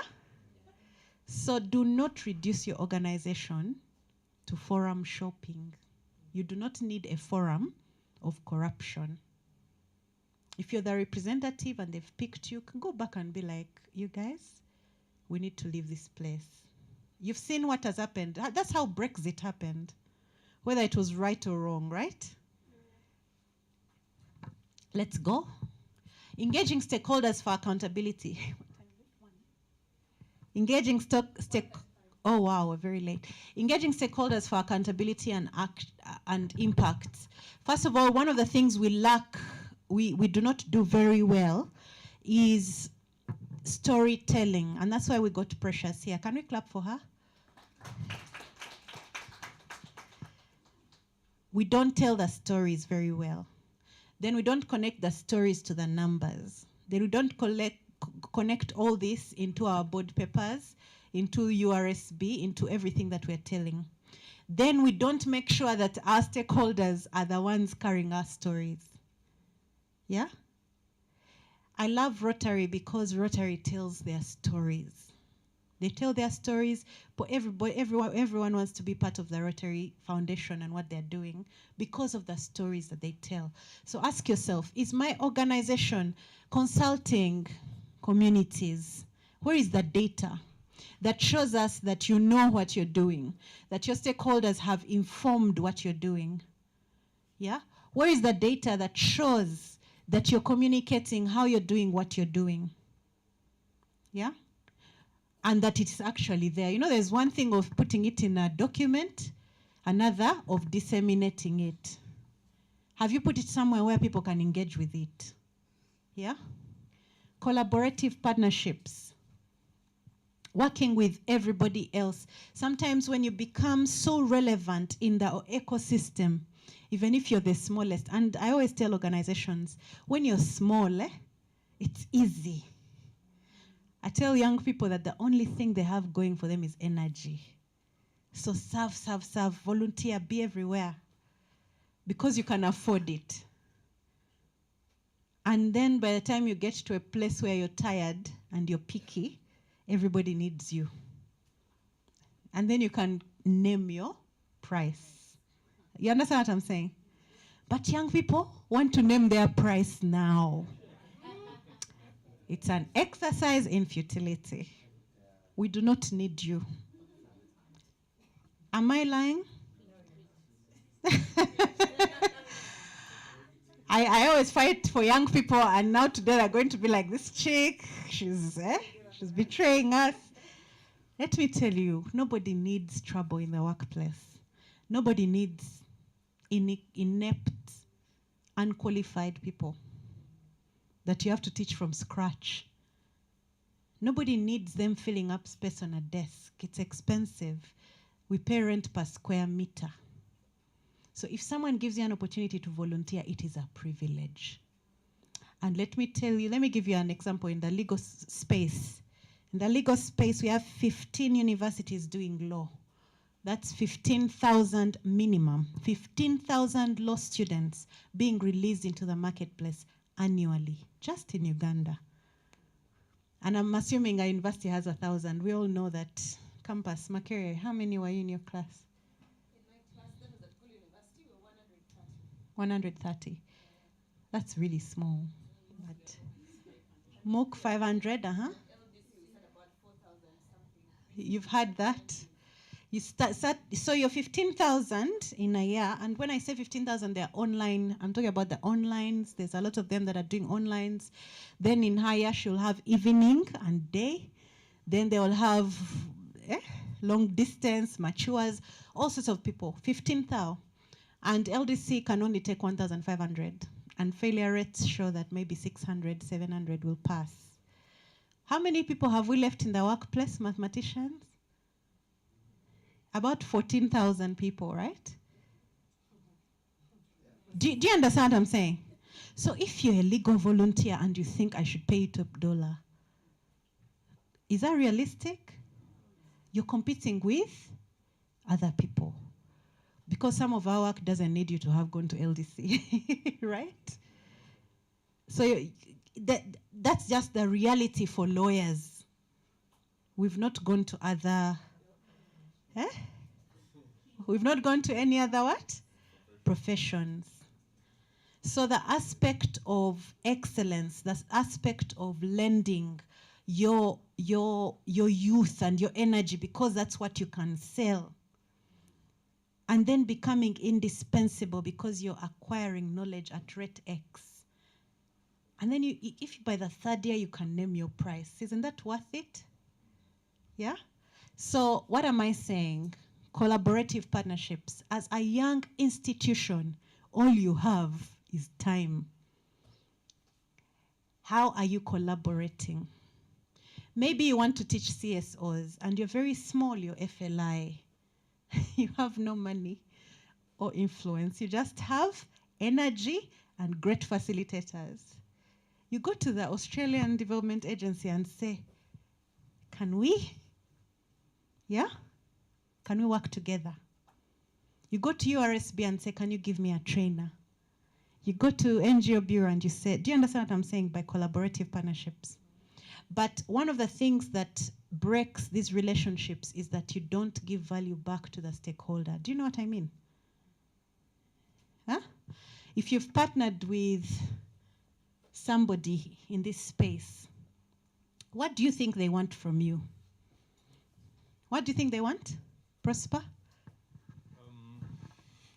I think for the entities we've worked with, it's insights in the work that you're doing because you're focused in a certain space. Yes, the data and how then they can scale up with you if it's, you have the right data and it's published. Why are they putting money there? Sometimes they just want to look good. Just to say, yes. Very, yes, especially for CSR. For me, for some, I would say they want impact. Yes.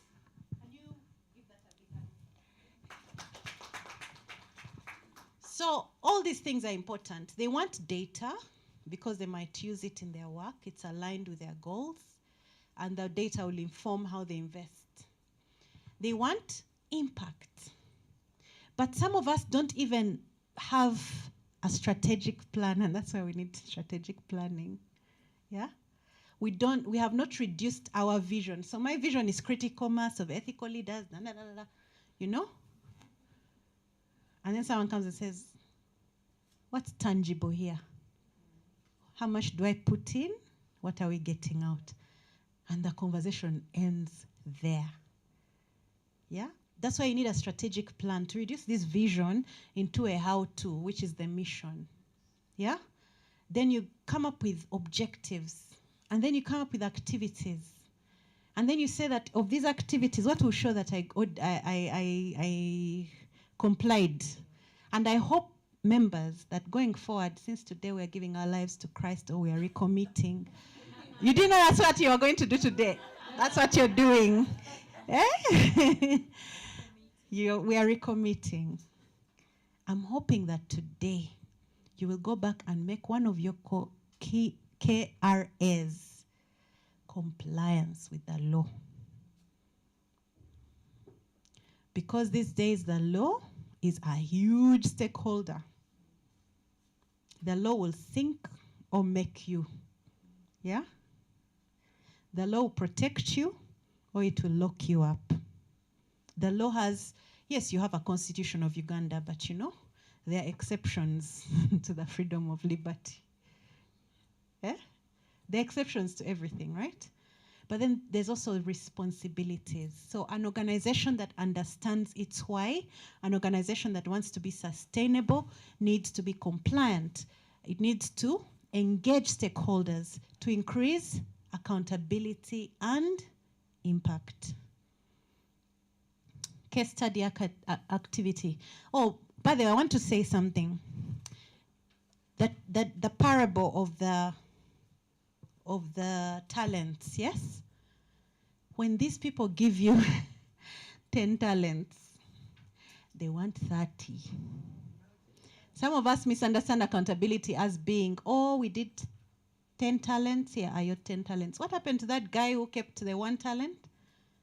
What happened? Yeah, dude was even thrown out. He was punished for keeping the greedy boss's 1 talent. And in doing that, God is also telling us he wants more. If now God, who is holy above all, can want more like that, can be almost unreasonable like that, how about people who are investing their hard-earned money? So sometimes dotting I's and ticking boxes is not enough for impact, right? Because resources are finite. But impact can be amazing. I hope that in whatever we are doing, we are giving tools. Let's stop giving food.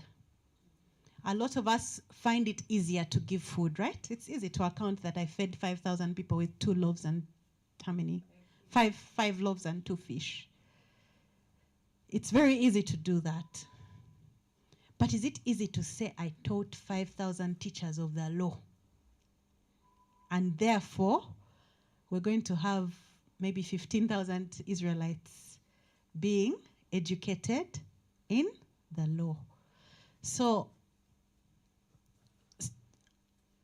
if you delay, for instance, submission of financial reports for 2 consecutive years, we're going to do this task at lunchtime, over lunch. Just talk about it, yeah? Yeah. I don't know how we will sit in our lunch groups, but I'd wanted us to divide ourselves into 4 groups. Can we do that? Yes? So we have that whole group there before the door. We'll call you an NGO. I don't know what you're going to be called. You'll decide. You'll tell us after lunch what your name is, who your spokesperson is going to be, yes? Then starting with, is that Enoth? Yeah. Starting with Enoth, going back, that is also going to be another group. Then we're going to have this group, and then we're going to have this group. This group is very small, but it's okay. They'll handle, they're powerful. So this is going to be our group study. So let me first finish, and then we'll come back to this. We'll leave it here, then go for lunch, and then come back. Yes. Okay. So we're going to leave this here. No, please go back. We're going to leave this here. I want you to take note of the question. Just take note on your piece of paper, because I want you to go for lunch right now. We're going to email you all the responsible links that go to all the legislative documents that we need. And again, we are available. Another thing I didn't tell you is if you're trained by FLI, you automatically become a part of our alumni. And you become a part of our tribe. If you want to opt out, please let us know. Otherwise, we are presuming you're part of our tribe. And being part of our tribe means we are going to send you information about our AGM, and we'll invite you. And then after that, you can decide to be a subscribing member as we create an ethical tribe to transform Africa. Yes, so ladies and gentlemen, thank you very much. Any questions before we go for lunch? Yes. Thank you. So this is not a question to you. I just wanted to hear from friends here. How many of us have heard about QAM, the Quality Assurance Mechanism? And how many of us have participated in it? Only one. Like, have gone through the system? You have. So that was established, a discussion started around 2004, 2006, and it was very helpful when we were advocating for the 2009 NGO policy, because we wanted NGOs to self-regulate, so that government does not come up with a lot of restrictions. But because we were very slow, or we haven't really believed in ourselves, I haven't read the 2024 Act, the amendment, because I have been out of civil society for about 15 years now. I'm happy to be back, thanks to Trump. Yeah, but I think that... So, but I think it's a very good process. I was the first coordinator of QAM. People are wondering how you're making it in the NGO sector. Pardon? It is, eh? No, but I'm a board member, so I think, yeah, we will survive. So it's really very helpful, because it takes you, especially if you're a young NGO, take you through the process, what is required, how does an NGO, how should an NGO operate, what do you need, and all that. There is also training, capacity building. I hope all that is still happening. I was working with Deniva then. I think now it's also NGO Forum. Is Deniva an NGO Forum still? No, there were 2 organizations that were managing QAM, because they were the leading networks. So Deniva had members, NGO Forum had members. So we wanted to create another layer that would then bring together both NGO Forum and Deniva members as a QAM secretariat, so that even Deniva and NGO Forum comply to the Secretariat of QAM. So what we are talking about here, legitimacy, transparency, and accountability, are very important. And it would be an advocacy tool to reduce on some of those restrictions that government is coming up with. Because as NGOs, we are value-based. So, and many of our values also include accountability. They include transparency. But when it comes to the practice, something totally different. So we also have to reflect on our own values. Do we really believe in them? So otherwise, why should we be policed? That was just it, but thank you so much. That was very insightful. Fantastic conclusion. Can we clap for her? When Jesus came, he said, I've come to create another standard of the law. It's not enough for you to commit adultery, but if you look at another woman lustfully, you've committed it, yeah? So corporate governance creates a higher standard of compliance. So if we embrace it, if we embrace self-reporting, self-regulation, corporate governance is actually about self-regulation. The other day I was in church and the pastor said, the pastor said that the Holy Spirit's first gift to you is self-control. If you cannot manage yourself, why do you think you're going to manage nations? So if as an organization you can't manage yourself, then the government has to police you. So thank you so much. You've made a fantastic conclusion. Lunch, please let's go for lunch right now. The beautiful lady at the door will show you where to go. We do not have a high table, so it's free sitting, please. And we're going to have lunch for 30 minutes. I'm sorry to do this to you, but yeah, we have a heavy day. Make sure that you sit with somebody you want sitting with, and keep this in mind.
reports.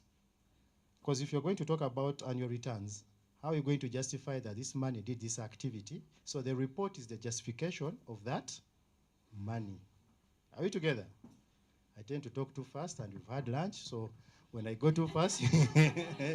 So, then the other thing is, the other component that comes out of clearly is what they call the source of funding. One of the things that you're supposed to also declare during that whole process, even when you're registering, they want you to make a statement in compliance in the source of funding. Now, this is where people feel like they're overlooking at you, but it's an assumption that you're showing them that if I start doing work A, B, C, D, like for us who are doing environment and human rights, would mean that our source of funding will be, for example, membership, that's good. An example from behind, donor funding.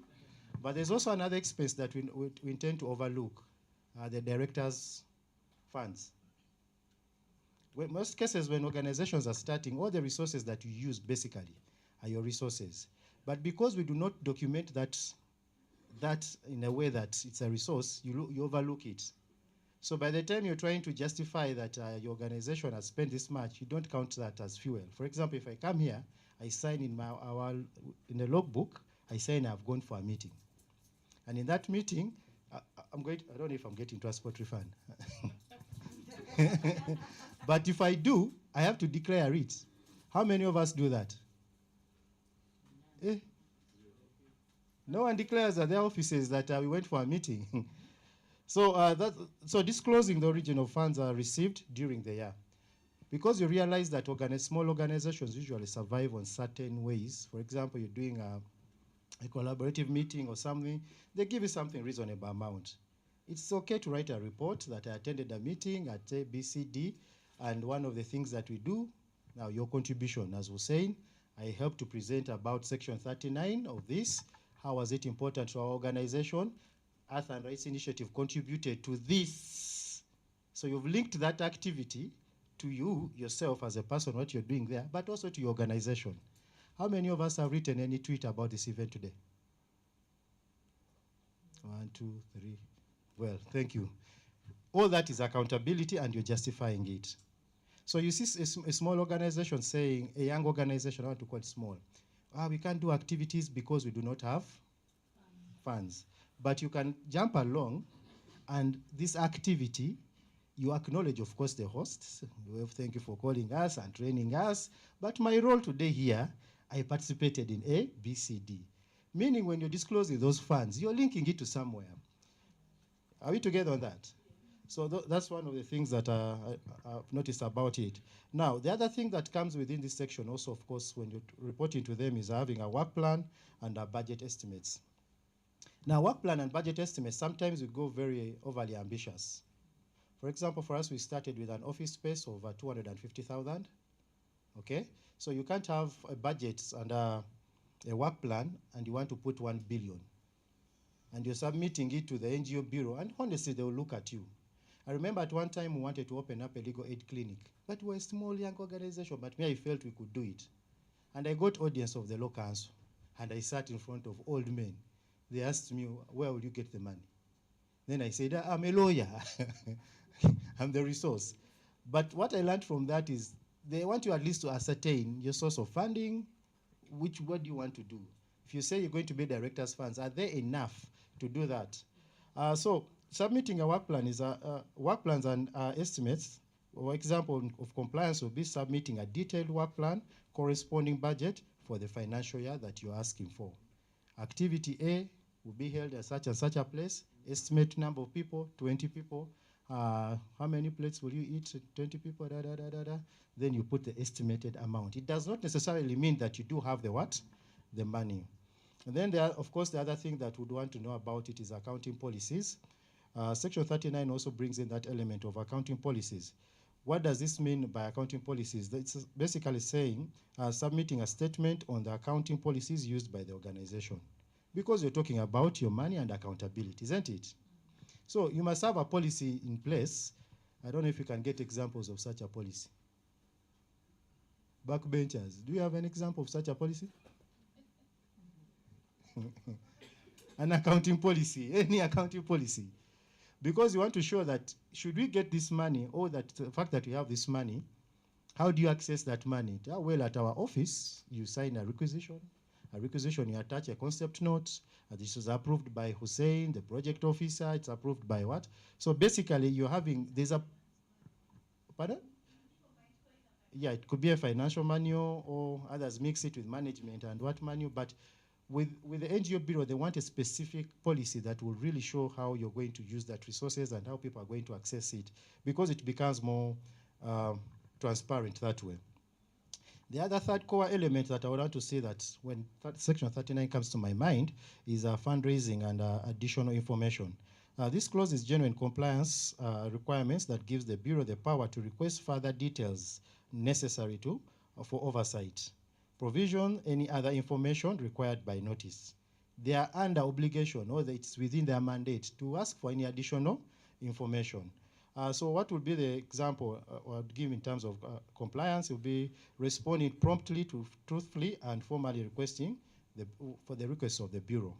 The Bureau may say, we've seen you've written that there are 5 directors, but when you're submitting your articles and memorandums of association, there are 20. Those days we used to be very many, I don't know why. But now, URSB has limited the space. I don't know if it's also on purpose.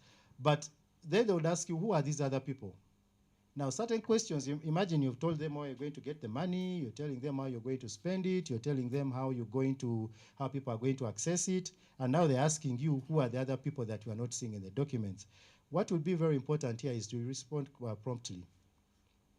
People always say that the process of registering an NGO is very complicated, but if you follow it by the book, it's actually done. It's doable, because I've done it. The problem is, when they ask you for, let's say, for example, can you give us details about a person A, B, C, D, or activity A, B, C, D? You go back in your office, then you have to wait for another advisory board meeting. That's another 1 week. By the time you come back, the file that was on top of a desk has been put under. Then they tell you, you can't locate your file, go and photocopy another file and bring. Meaning you're going to start again the whole process of explaining. So one of the things that we do is basically you respond promptly and you get it. And then the other thing, don't try to bribe. I've seen organizations that, because they tell you the process is very complicated, and the first thing that comes, Uganda is a very interesting country. You could be having a passport here, and even cross Entebbe, and you reach Dubai or Heathrow, and they put the passport in the system. It has a Nigerian guy. Yes, it has another person, or it's not there. So you start calling back the guy, so it's the same scenario that I'm seeing in terms of compliance. I've seen it, especially people who take you on a legal service. You can't do that. Of course, you'll get the certificate, and you'll hang it, and you'll give it to your donors. I was telling my friend Ronald that I was shocked that donors actually hire private detectives. Yes. They will go and even ask an activity that you posted that you're working for in Budongo Forest. At least one beneficiary, Abagambe, we know that guy. That guy was here. Yes. Now, what happens is, at the time of after shortlisting organizations, they will go to this section and look for these are the things that really want to see most of them. Now, they will go to the NGO Bureau, and they will do their due diligence. You've presented a file to the donor with a certified copy certificates, with supporting documents. And then the guy tells them, this organization, well, they applied 5 years ago. We've not heard from them. Now there you're finished, because your trust is gone. But why? Because you wanted to skip a certain section of the law, and you thought there's a shortcut. Then the other thing that we also do personally, you can do a search on your own. You're sitting there, just the way you do Google yourself. Because you may find that you're there and you're not actually there. Your identity is with someone else. So with organizations also doing, as a director or someone who sits on a board, you're doing your own due diligence about the organization that you're leading. Are we together? Okay, so I'm seeing a hand here. Time is up. Now, what are the consequences if you don't do this thing? 1, financial penalties. If you're here and you're operating an organization that's not registered under the NGO Act, you're supposed to be charged 2 million every month for the number of months you've participated in that. 2 million. Yes. If you're here and you're running an organization that stopped, or if you're, let's say your permit expired, and you continue working, and clearly you have no intentions of, you're not showing any intentions of renewing, should the law land on their side or on your side, I don't know whose side it will be, but be rest assured, you're supposed to pay 2 million every month. Now, very few organizations can afford that, and I don't think there's a donor who can support you in that. So that's one of the consequences of that action. Then the other one, of course, would be an administrative action. So failure to file annual returns as a major ground for suspension. I think we saw that with the 54 organizations that were there. And honestly speaking, they just had the 54 as examples, but if they had to go deep into it, so many organizations would not be working. So, having said that, I've looked at the section, the provisions of the section very beautifully, and I've simplified it. I hope it's simple enough. I looked at the provisions and the examples and the consequences. I'll take only 2 questions. Ah, la, la. So I was there that thorough.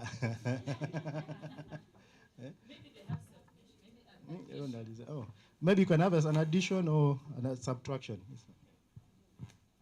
Thank you so much, Hussein, for the good presentation.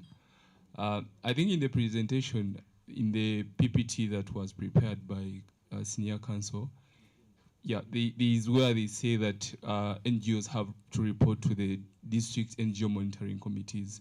So can you help us understand? Because we know the regulator here is the Bureau, yeah? So how then do NGOs, for example, report to the district NGO monitoring committees? Something you need to clarify on. That's very good. It's a very good question. Do we know what a district monitoring committee is? How did we register if we don't know? So the Act establishes that NGOs, the purpose, the spirit around it was that the government needs to understand what work is being done and how much money is being spent. Have you heard these annual reports where they say Uganda has received over let's say $5 million into civil society? So how do they get to know that? Hussein reports I received $100. Ronald reports I received $2,000. So they compile all that information and create it. But now the issue of the district monitoring committee is also tracking how much work is being done on the ground level that connects with the national development plan. So that's why they ask you for your reports. And now that has also provoked that you must enter into an agreement with that district. Because you're in the same district, you're doing work, the district is doing that work, and there are so many other organizations doing that work. So how do we track the impact of what CSOs are doing in that district? But because our mentality has been that of being oppressed so much, we always think that they want to know where we are. It's not that. The spirit is that government can say that, let's say, for example, if you look at the issue of legal aid, access to legal aid. If you want to know how many people have accessed legal aid in Uganda, right now it's a little bit possible because there are certain organizations that are doing that service, and when they report to the district monitoring committee, they tell them we've helped 1,000 people. Then another organization says we helped 20 people. So in terms of reporting service delivery for that district and for planning of that district, it becomes easy to track how many people are accessing a particular service. And that is why it's also a requirement, which is becoming a little bit difficult, that you must enter into an agreement, a memorandum of understanding with the district. And for the purpose of that, while you're entering in that memorandum of understanding, one of the clauses is you will be reporting to us what exactly it is that you are doing for purposes of transparency. I think that's the best I can answer to that question. Ronald, I don't know if I was clear. All right, thank you. Thank you, Hussein. Something related to that. Now let me let me give the context of Kampala. Kampala, KCCA, has 5 divisions. Where we are, isn't it Nakawa? Yeah, Nakawa. So there's what we call the district NGO monitoring committee. So now, given the context of Kampala, their division. So meaning that now Nakawa is taking the whole of here. So if an NGO is registered within Nakawa, does that person, do you have to report again to to City Hall, or you report to the sub-county, which is the division? And on the sub-county, you report direct to the community development officer along with other officers who sit on that committee. So just clarify on that. Okay, that's also another interesting one. Now, there are places like Kampala that are unique in nature. Have you realized divisions are taken as districts? Have you noticed that? Divisions have their budgets, they have RCC, yeah? They call them what? RCC? Yeah. So what happens is, for example, where your office is located, it's where you register with. And when it reaches the time of writing that MOU, you write it with the town clerk, because the town clerk heads that particular committees, actually sits on that chair. The problem comes in when they tell you the requirements, because they want to know LC2, LC3. Most people skip those spaces, and when you can't reach the town clerk's office without those, because the town clerk, also the security person who sits on the committee, has to follow up to know, is this organization on this ground? These days, they even send their people to come and verify. So what we've been doing is, there are also other cities. They're having similar structures. So you deal with the division where you are. You write it to the division, town clerk of that division. Then the town clerk sets the motion and then starts moving. Actually, the town clerk is the one who chairs that committee. So that's how we go about it. The only challenge that I've seen about these committees, that district monitoring committees, they're established by the Act, but they are not funded. So that means they have to sit and wait until they figure out where to get the money to sit and call all organizations and listen to them and give them that recommendation. This almost took me to court with some district. Yes. But there's a district that is doing good work, and I've liked their model. You pay 70,000 to a government office, 70,000 to a government account. Then they give you a receipt. Immediately you pay and your file is in order. They send someone to your office to verify, and they work on your file. So there's a challenge there. Where other districts, they will tell you, for us, there's a file I've been following it up. 8 months, the committee had never sat. But you can't tell the client that the committee can't sit. So the client facilitate. Now, the committee has 9 people. But the problem is, where do your values sit? Because now you're going to get a bribe to take it to the committee. So me, I'd rather wait until that time comes, and then we sort it out. Because when they sit and your file is in order, they will ask you questions and you'll articulate them. The other challenge that I also see is the person you give to help you to do this work. The idea of the person you appoint. Be very careful of getting commercial lawyers. I'm sorry to say that, but for them, their idea is kugusa chapa. You know how you buy land? You give the transfer forms, you want a chapa, isn't it? Whatever he does to you to get that title, you do not know. All you need is a what? A title, and you'll keep it until 5 years later you realize you're holding what? A fake. This section, the whole NGO Act is a little bit technical. The wording you use when you're drafting these words, that's why other files attract a lot of attention and you don't get the recommendation. But I think right now they're trying to mean that if you can get the recommendation from the District Monitoring Committee, the NGO Bureau will not really want to know more about LC1, LC2, RDC, GISO.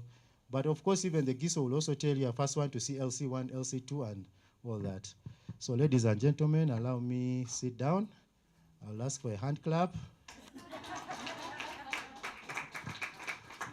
Thank you. Fantastic. Thank you so much, Hussein. People who ask for, let me not go there. For a handshake, even when it has not been thought about. Okay, but thank you so much. You deserve that. And I hope we are still awake. Please do not dare, because so much is coming your way. And I hope we are learning a lot. I told you earlier when we had started that today you're not leaving the same way you entered this room. And it's got to reflect on you today, tomorrow, the day after, and those around you, because that is our aim. All right? So allow me welcome Mr. Gerald Wall, who's going to take us through strategic security.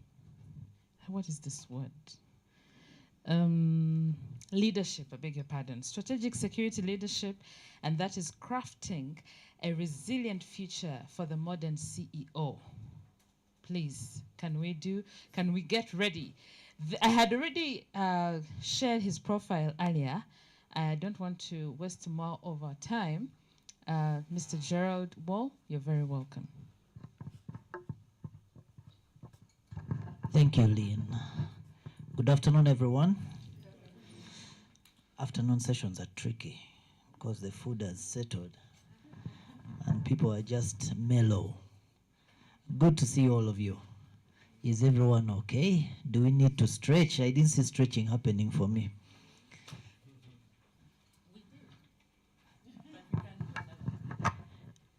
By faith.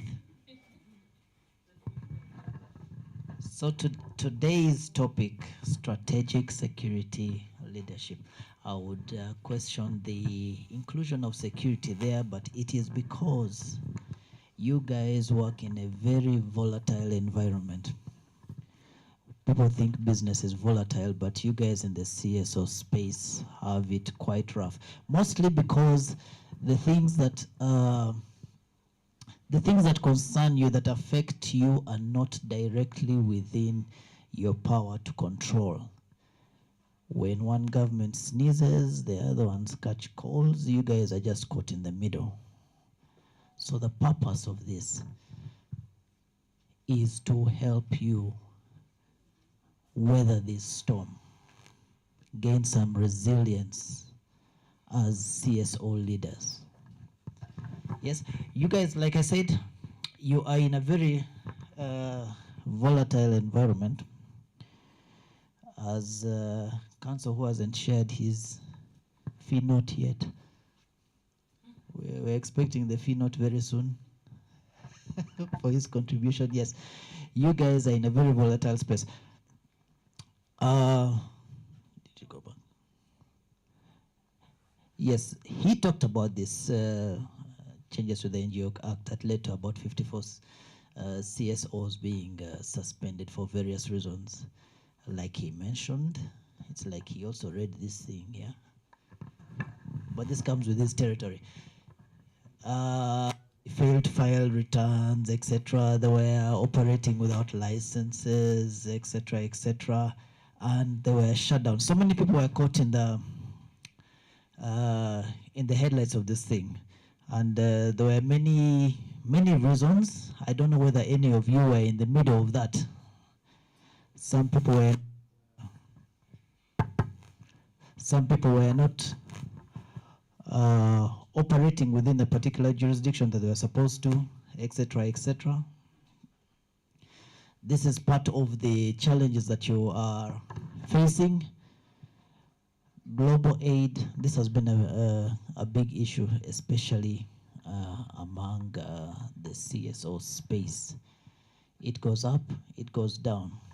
It gets amusing sometimes because after the anti-homosexuality bill was signed, then we got a lot of backlash. Well, then the donors quit. They said we're not supporting anyone here anymore. And then whether or not the funding had anything to do with LGBT, whether it was for malaria or pregnant mothers, everything was bundled up, and they said no.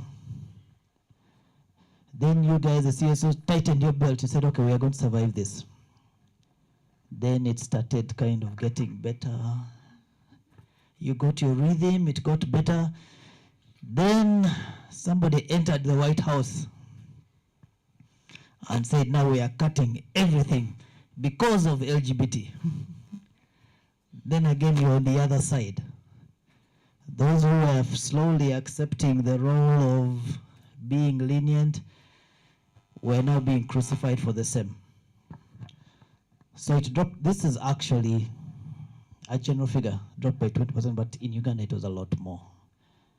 and there were a lot of limited resources. I know of several people who lost their jobs, their livelihoods because of these things, and it was difficult.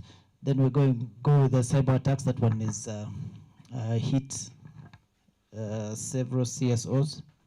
It's a big thing. Anyone with a lot of money in the bank account gets hit by that. So let us start with, what is your challenge? Practically, are we going to do the men? If you have your phones. We can all just scan that QR code and answer the question.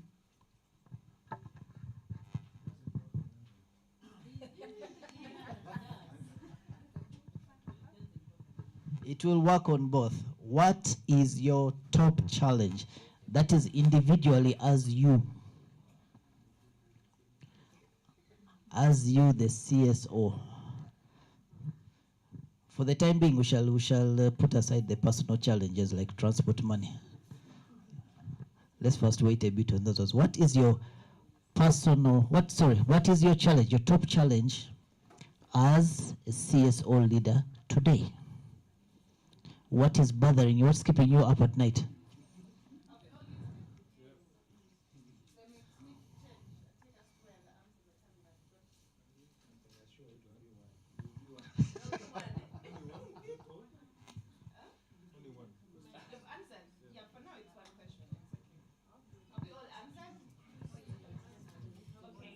Right, let's see what we have.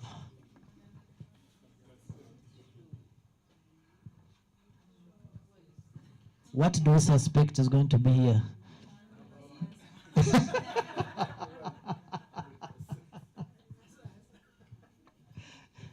These elections are rigged. There's a popular candidate.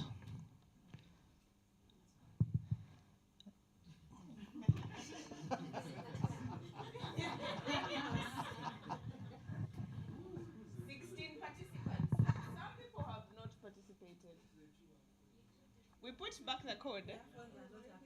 These are more than 16. So you guys are using, what phone is that? Okay, let me take back.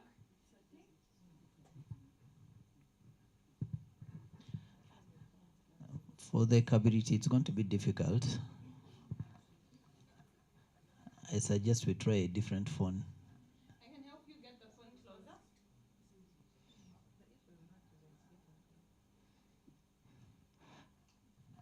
Is someone at the back able to scan this? Zoom in.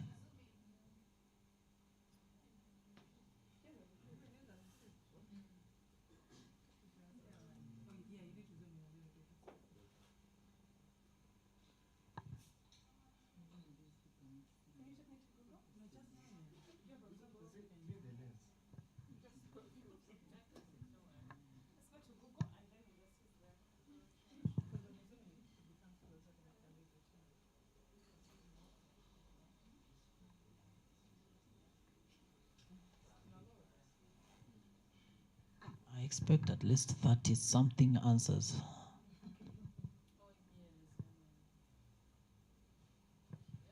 Anybody else whose device has failed? We have all managed. Anyone found difficulty? One person?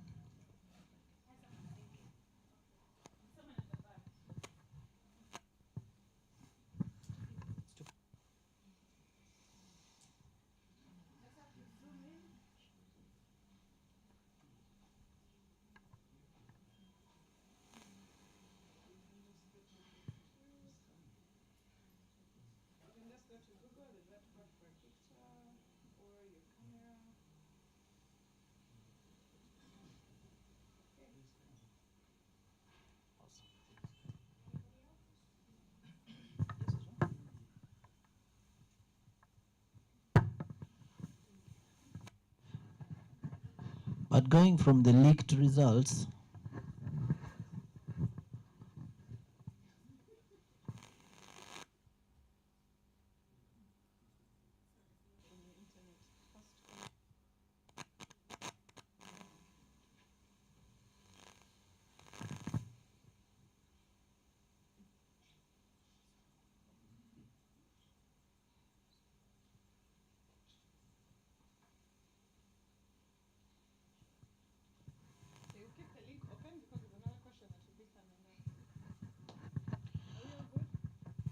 Okay.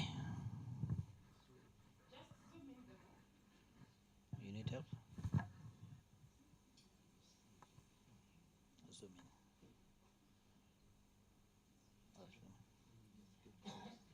I saw someone who ticked a second answer.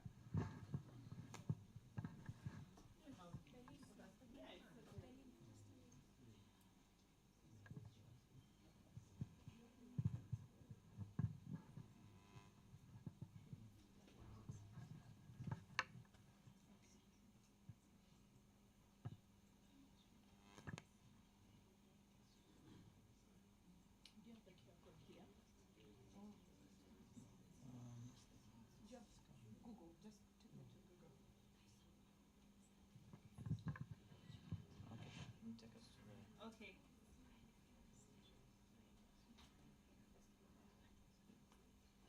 Ah, someone actually ticked safety. 20.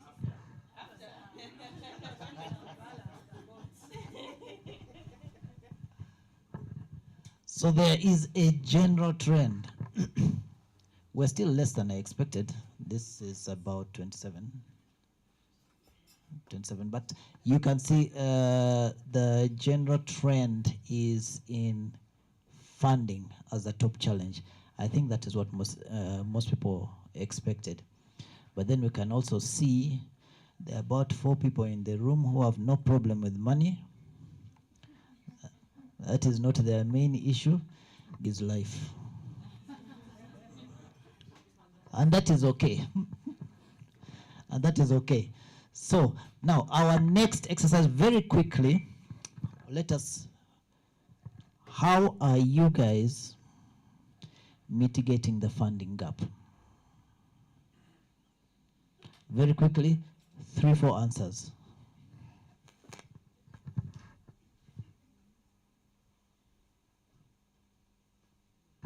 From our end, we have scaled down operations and staffing, and we have also opened doors wider for volunteering workers. They have approached it from the savings angle. Spend less.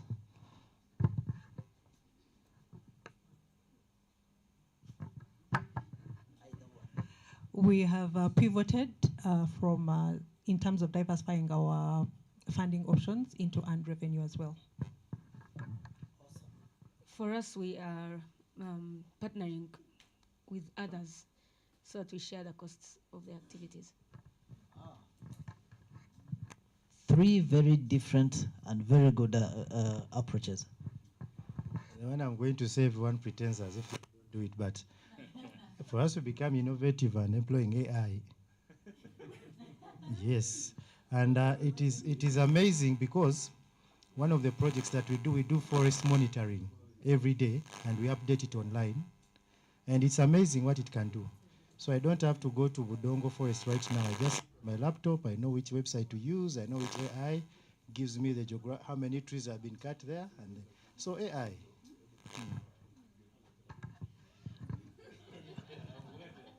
He has let the cat out of the bag. Let's accept it. It is working. Somebody approaches it from the savings angle, spend less, let's weather out the storm. Then we have somebody else who diversified their funding from what they were generally, one more?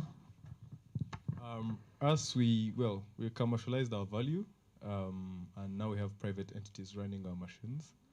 But also we are trying to mobilize locally through CSR and other institutions that can actually support our cause and scale our impact.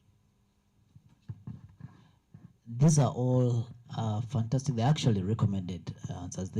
You pivot from where you are getting the funding from, find somebody else, new funders. You use technology to bridge the expense gap.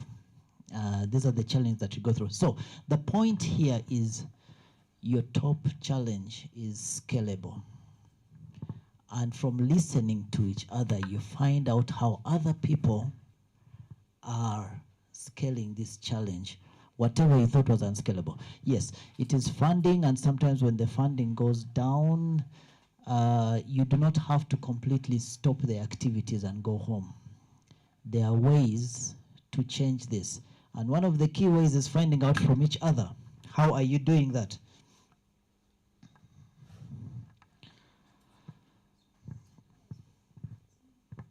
The role of a CSO leader, by this time you should have figured out by force of fire, especially when COVID came, that it goes a little further than advocacy. That you have to secure funding. You have to, protect the communities. For those who are working like him in the forest and in the vulnerable communities, it goes beyond that. Now, strategic leadership means aligning your mission with resilience. In this session, we have no word for giving up.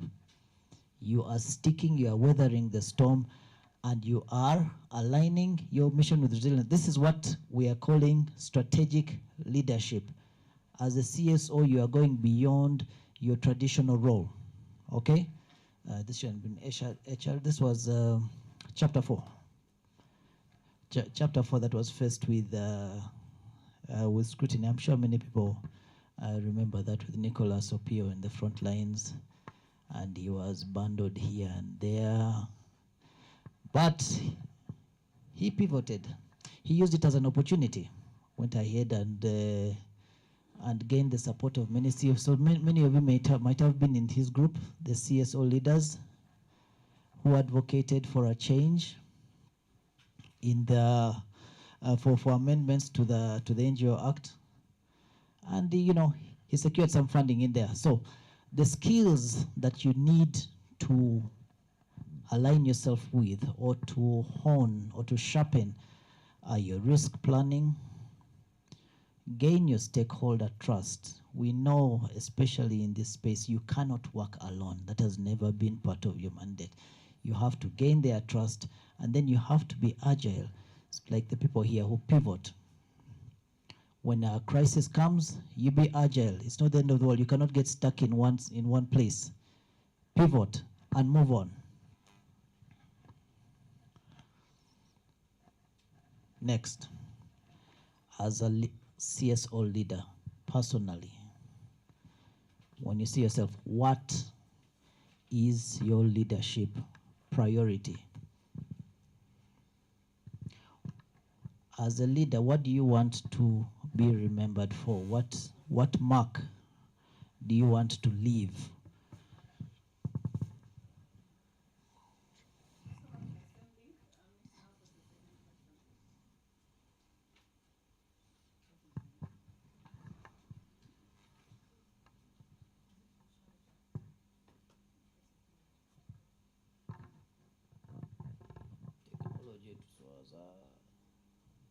Is the question opening?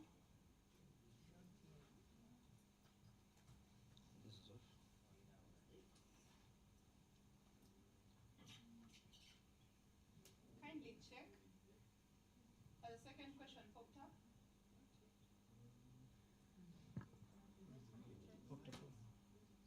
We need to put the scan, the QR code back up.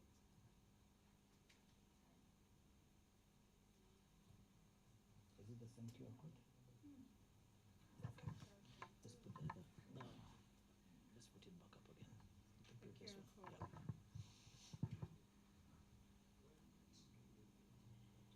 I see 13, 12 players ready. Meaning the question is already out. 10.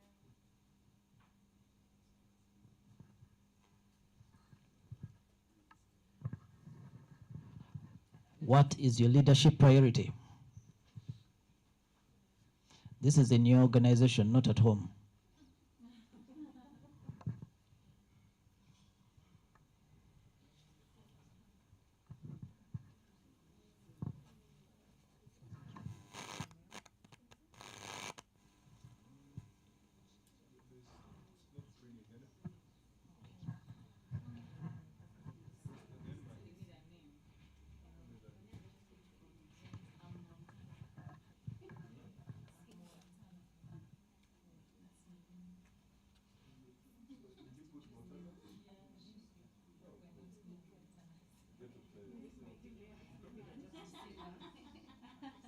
Is it okay?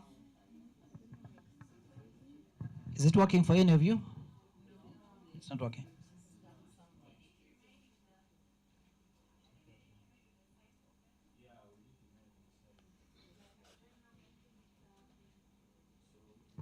Okay. What options do you have?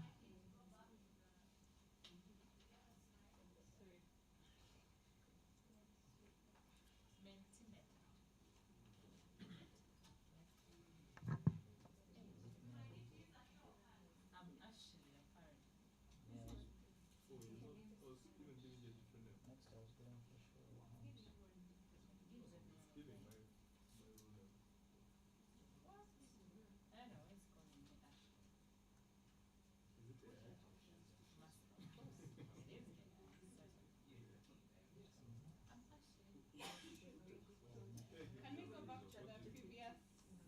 Can we use this one?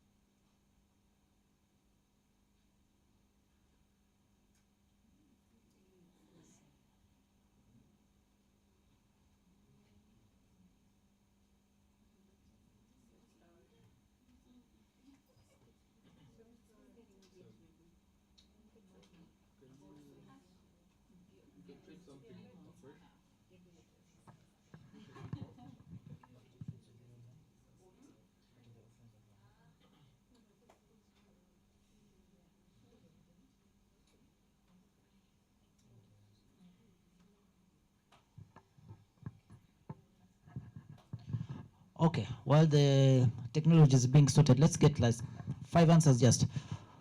What is your leadership priority? Yours person. There were no options, you are just going to write what your leadership priority is. We shall not cheat exams here.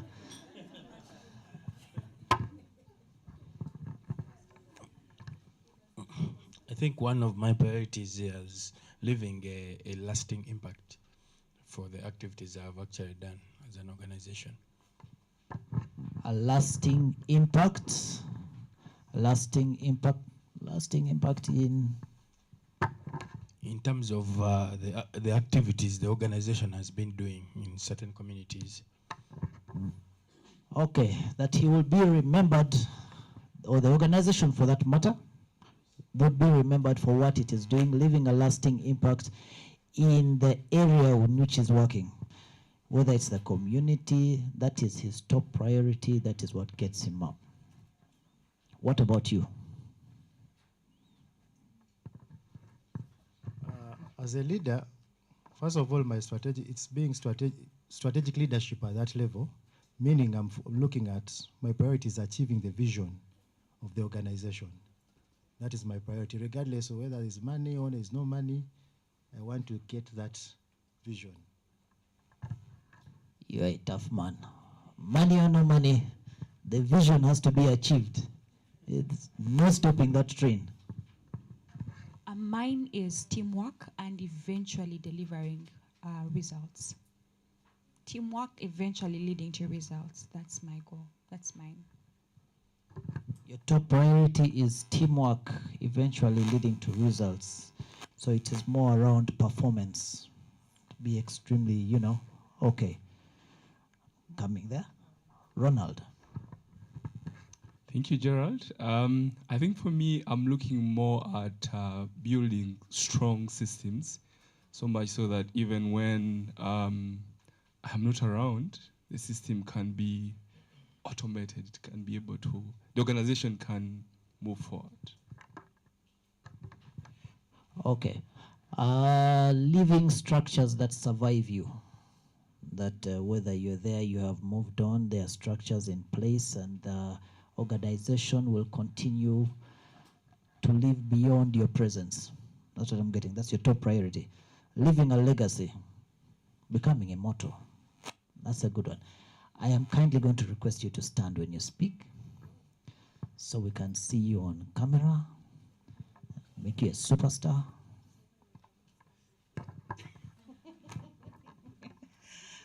As a leader who is aspiring to exit so that I can move to a strategic point. My priorities are two, being able to articulate the strategy, because if they know the strategy, they will know where to go, and two, defining the sustainability pathway. Defining the sustainability pathway and strategy. Yes, finally someone is representing the backbenchers. Don't really. Okay. Okay. Top priority would be doing what is right, like what Council Fiona Walls said, that we should live here when we are saved. So doing what is right and setting a clear strategic direction for the organization. And that includes setting goals and articulating values of the organization. That would be my top priority. Articulating goals and bringing Jesus down. Mine would be building a strong human resource that could take over the organization even after me. Catherine believes that she wants a strong human resource and she is more about her future planning. Yes. Good strategy. The human resource takes over. Okay, thank you. Yes, I'm also jailed like you. But after suffering a number of blows from here and there, currently our priorities, I think, to survive as an organization so that we can fight another day. That was the unsaid priority. Everyone was thinking it, but nobody was saying it. That we need to survive. Tomorrow the doors have to open. Otherwise we close. Okay, North. Thank you, Gerard. My priority, I think, right now is building a strong team, like I've said, but also better collaborations and partnerships for my organization. Better collaborations, partnerships. These are good. Okay, I'll take two more very quickly. One would be accountability as a priority, and also effective communication. Accountability and effective communication, both very good. And for my organizations, would be organizational systems, and mostly where they're important is we're at the level of scaling, and also me getting over the baby syndrome, leaving other people to to fulfill their vision, as I also move to other ventures and grow in life. that is good. And the fact that his name is Prosper has nothing to do with this. So the answers this time around were not as generic as the last time. Everybody had particular desires that they wanted for their organization. This is what was important to them individually. Now that's another key thing to note, that every individual person has a different purpose, and it is governed by so many things. Where you are in life, what the challenges the organization is facing are, and so many things. So they are all different. The point to be noted is that your top priority is for you, and you have to live, you have to, the word I'm looking for has evaded me. Your top priority has to be given priority by you. It is not anybody else's. And so, that top priority, including the survival for everyone, that was generic, should be the reason that gets you up at night and makes you resilient for the next day. So how do you do this practically? How do you build your resilience to achieve that goal? So you build resilience frameworks in several ways that you have already spoken about. How many of you, I am hoping that you all are familiar with SWOT analysis. And it is okay if you're not, because it is important. Who is not familiar with a SWOT analysis? Some of them know it as a PESTO analysis.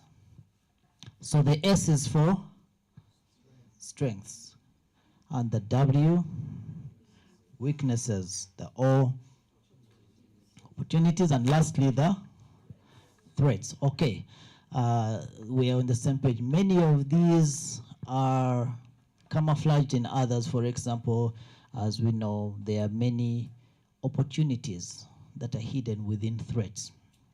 And you have to look at that and make it happen. But the point is that you identify what your individual organization is facing and what your priority is by doing a SWOT analysis. The examples are here. Like if your immediate problem is funding cuts, you may have government restrictions, etc., etc. You do a SWOT analysis for this. These are practical ways. SWOT analysis may be overdone, but it is the first practical way to achieve what you are aiming for. You do a SWOT analysis. And I know as time goes on and then we get busy, we go in so many things, we say we'll do that SWOT analysis, but then in your head you have figured out that, no, for me I'm going to do this. Practically just do that SWOT analysis and get to the bottom of the issue. We've talked about like funding diversity. This was very important actually for CSOs. You find CSOs whose entire existence is pegged on one donor note. They started with one donor. If that donor doesn't come through, they close. And there were many. So during COVID, it was chaotic. When one says we are holding, then the doors close. It also happened with, I remember people in the legal sector, during COVID, they were closing the clinics because they couldn't afford to pay the staff. So it is important that you have a blend of grants. I was talking to Prosper earlier, and I was telling him that he should actually give this talk. Because he was walking the walk, we talked of how he diversified his grants. You can have grants from the international donor community, but many of us forget that there are also donors in the local space. There are people who are willing to give you that money. There are some people, I remember there was an example, there were some people who did crowdfunding. Crowdfunding is another source. They did it even with MTN, Momo, raised some money for maternity health. This is possible. You need to blend this. And you need to have a vision of what you're going to do. How much of your funding is going to come from the donor community? How much is going to come from the local? And in the case of his organization that has some products that they are selling, also how much is coming from the sale? Actually, you give us your story. This is because this is a really practical story. It is something that actually happened and that they were able to survive. Oh, thank you, Gerald. It's humbling to share with you where MSCAN has been. To note, I think, oh, cool. So MSCAN is a low-cost portable ultrasound machine. Sometimes you speak like people know who you are. No, but I think the friends who know me sort of know. I don't even have to say tell them about MSCAN. But we are basically a low-cost portable ultrasound machine that works on a laptop tablet to carry out an antenatal sonogram that would traditionally need a big machine.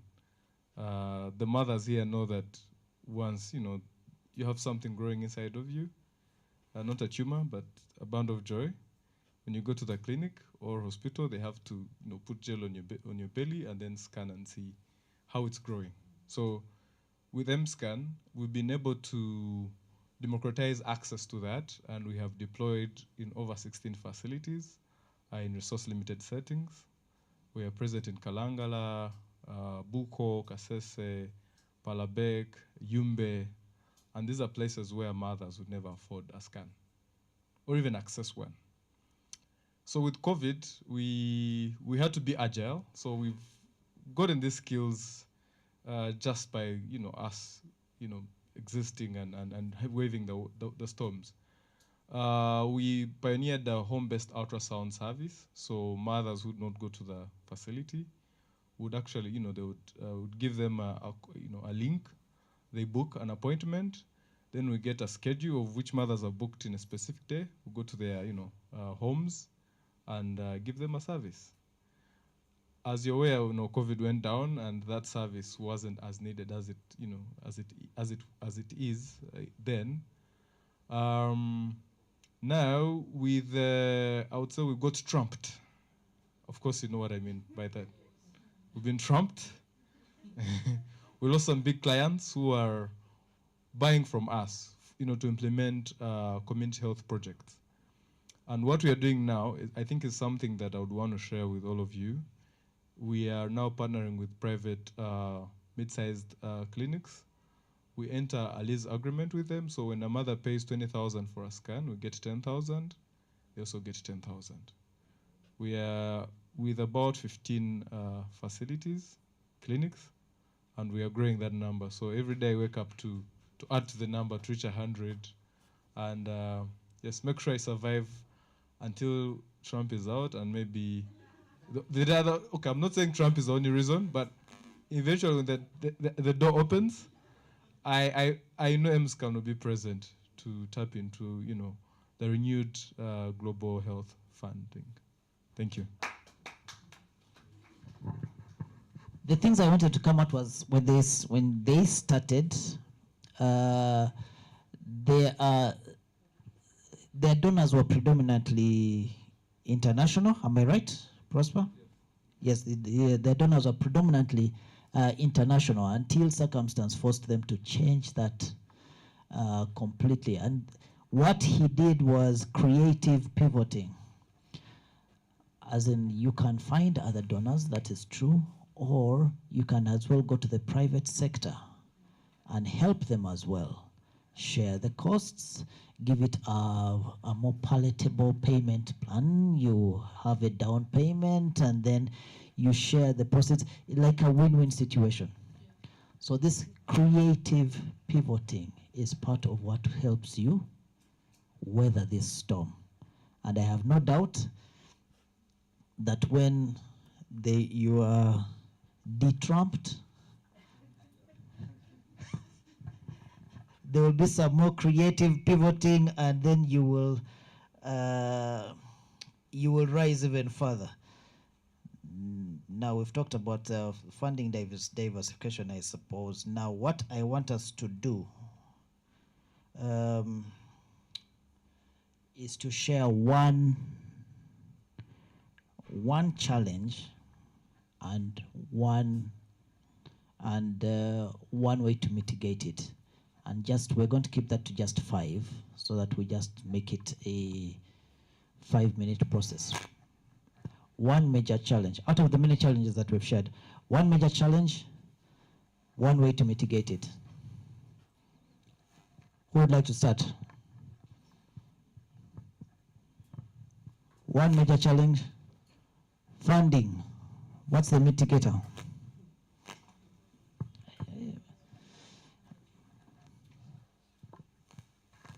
For funding, the major, what I would think is to diversify and look for funding from other sources. Others could also even be consultancies, and trying to find other means of getting funding.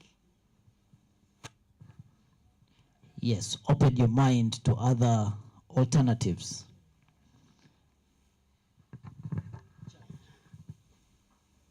challenge, I think many people have already spoken about the challenge. I would like to begin with that. So I think one of overcome that is the creative pivot. We have learned from our colleague in front there, Prosper, and then we can also go into trying to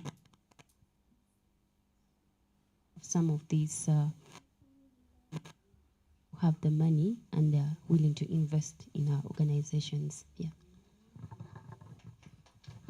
Thank you, Sharon. Exactly. The topmost challenge, I think, was funding. Number one outstanding challenge was funding to everyone, securing funding. Now that we've had these global aid cuts, so this is a time now to rethink about domestic resource mobilization.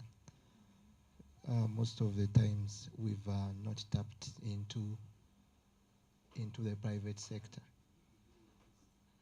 and yet they could be of great help. I can give an example. Some years back, before even the Trump issue, most of you have heard of the Federation of Uganda Employers. They did something,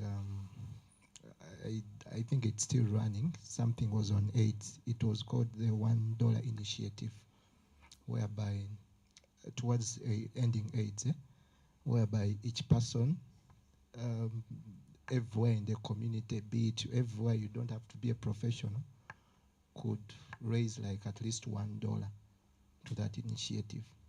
And I think it worked for some time. I've not followed it. It could be there. So I think this is a time to think about domestic resource mobilization and especially looking at the private sector. Yeah. Thank you so much. Thank you so much, Andrew.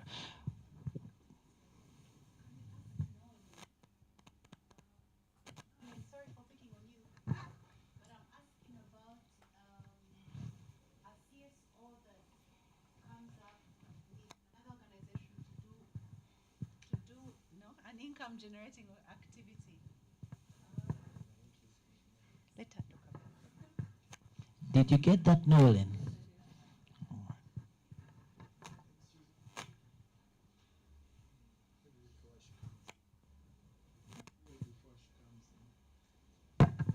Okay, thank you. Okay, we are also looking at a method of coping with this giant problem. But what we are trying to do is to transform partly into a social business.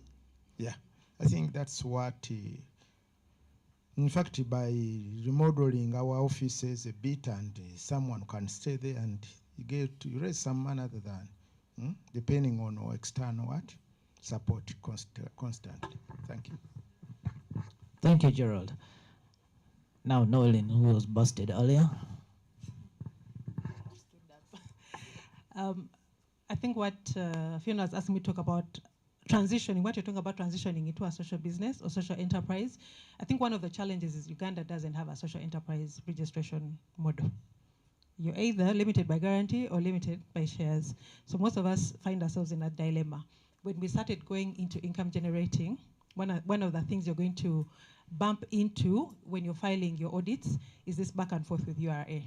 Because sometimes, say, because at that time we had a grant that was running, which wasn't taxed, and it was the biggest amount of money, and then you have this earned revenue coming in, and URA is wondering, why are we taxing this and not touching this? So for a whole year, we were back and forth with URA, and so the auditors suggested, you know what, the only solution to this is to separate these. Now, when we talk about going down the lane of business, I was talking to Mega, one of the challenges we also have as CSOs is when you begin going down the social business, one thing should be clear, you are mission driven. It took us 4 years to figure out an ideal business model because every time we came up with something, we went back to how does this align with the original mission?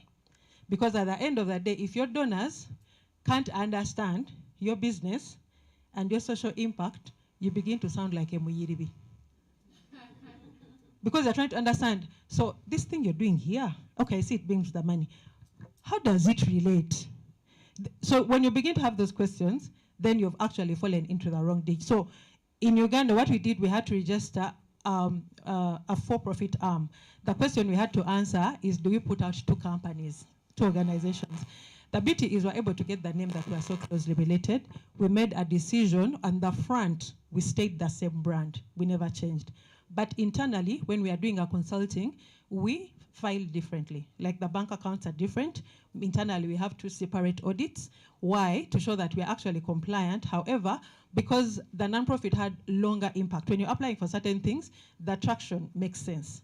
But then also when you're making business and you're getting this money, you're thinking we have to do the taxation and all that, we separated it. So it takes a little bit of strategic thinking. It's not something that you just wake up and say, we are going to make money. You also need to think about the mission alignment. How are you going to audit? But also when they're asking you who is paid, of course it's the same people doing the same work. How are you going to be paid internally? A lot of documentation has to be defined for that to work seamlessly. A challenge and how it was mitigated all in one. Very interesting. Thank you, Noel. Thank you. And I'd just like to make a follow-up to her presentation. So my organization is doing the same, Sewoka, but we haven't changed much. Okay, it's still quite new. It's only about a year now. But for as long as you are doing the social enterprise to contribute towards achieving your mission, vision, and objectives, and I think we picked this model from NAU. NAU has done this for so many years. So as long as the money comes and goes into, that is the understanding now. You show how it's plowing into the organization's work, like the advocacy and tracing these children that we are talking about. It shouldn't be an issue, but I am now hearing URA, so I need to. Yes, so that, yeah, so that documentation is already ongoing, but we haven't yet been tracked. So that's what I would like to understand and prepare for before it actually happens. So that URA a bit, I think is very important, how to deal with it.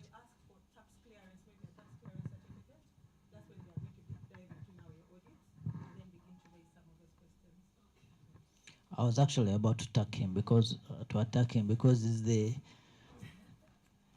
Please tell us. The general rule is, if you look at NGO Act, I think Section 46, it allows institutions or organizations to do business for purposes of the organization.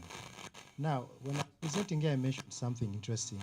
The way we do our wording, and how we report on that activity. Because a social enterprise is seen as an activity within the organization that generates income.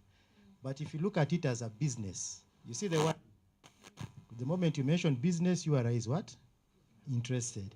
But if I mention it like that we are conducting, we are growing 20 acres of maize, that one, the community will benefit, that the balance we sell to move the project. So sustainability is accepted under the Act, under Section 46. But the challenge is the wordings that you use, especially if you're talking to the taxman. But also remember, a profit that you're making, you also have to give Caesar what belongs to Caesar. So the challenge here, what we see that most organizations want to keep everything because they're saying we are non-profit. But this is an activity that has brought in a profit in the market. Even if you give them 100,000 out of 100 million, as long as you've shown we are doing a social enterprise of piggery, let's say, and we've sold this much in this quarter, part of the money has gone to A, B, C, D, like she said, linking it to the activities of the organization. And what you've remained is this as profit. We are giving you this and this. So that's how we have seen how we go about it. Thank you so much. Thank you so much, Jose. Are any of us here professional accountants? Yes. You would actually also be one of the best people to tell us how to account for these things. I know with professional, whether you have made a profit or a loss, usually in business, how would you solve a problem? Actually, Hussein has explained it well. even if you're an NGO and you're doing business as on the side, the most important thing for you is to show URA how you have actually spent the money that you have actually received.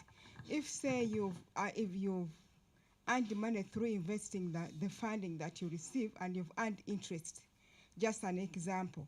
If you have earned interest, interest is a taxable income, separate from your resources that you receive from donors.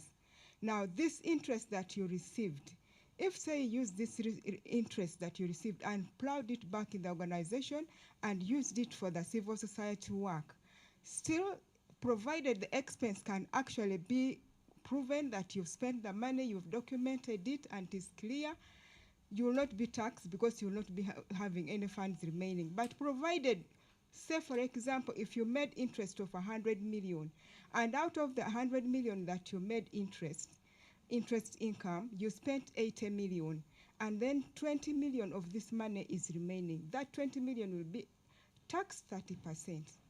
Thank you. Did we all get that? That was actually very important. To avoid that dilemma, use your money.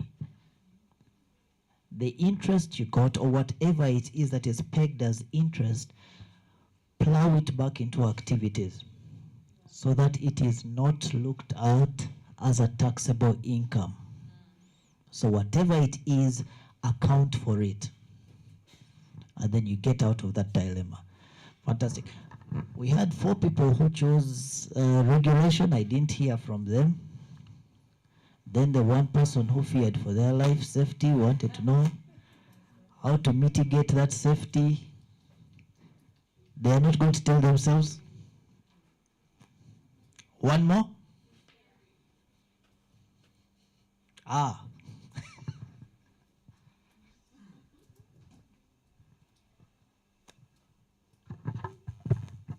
So for the regulation component, we are trying to work with existing regulation. When they were asking about how many people here have NGO licenses, very few of us, I think, were able to raise their hands. Why? Because the NGO Bureau has also been having restrictive procedures for renewing the licenses and also even getting one. So currently, we found a workaround of operating as companies limited by guarantee for the ones who are not registered as full NGOs. And then because of the criminalization that comes also with the work that we do, most of it is branded as promotion and etc. We have also had to rebrand in the current regulatory environment. Instead of, for example, if this event you walked in and you found rainbow colors, I think people will be already hesitant to enter. They'll be saying, what is happening? So we've had to rebrand in terms of colors, black, yellow, red, so that we are also able to fit in. And then we have noticed that at least there's been less oversight or attention from the NGO Bureau and other regulatory authorities. We are also taking the Ugandan government in court. We have repealed. There was a constitutional court ruling which was able to remove some of the provisions, and we're hoping that the Supreme Court will also strike down further provisions which are criminalizing humanity in its entirety. And then we're also hoping that the Human Rights Defenders Bill finally gets to be presented in Parliament so that all of us get some uniform protection, because normally they tend to attack the human rights defenders for the work of defending human rights. And once you cripple that layer, normally it's the community that suffers. So we're also hoping or looking forward to introducing further regulation also for the government so that it's also held accountable. Thank you very much. Thank you very much, John Grace. At least we got representation from the regulation. And yes, like he mentioned, rebranding. If your CSO's major color is red during this season, you might get into a lot of trouble. Your safety cannot be guaranteed. And that might be what our honorable, who was advocating, who was saying that their major issue was safety, is talking about. Now, to surmise, this will be your checklist to get through that storm. Number one, define what resilience means for your organization. This goes back to what is your top priority as a CSO leader. That will go a great way in defining what resilience means for you. It can mean very many things. It may be weathering the particular storm that you're going through, weathering a funding gap, whether it is finding safer means for your community. What does resilience mean for you? Whether it is, if we talk about if you're being bullied by government, surviving that period, define what resilience means for your organization. Identify the risks and solutions. We know that as SWOT analysis. Identify your strengths, weaknesses, opportunities, and threats. Then use a structured approach. The third one comes from the first two.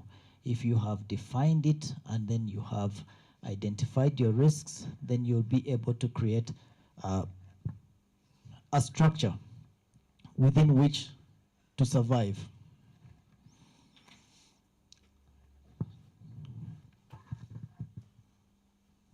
Next.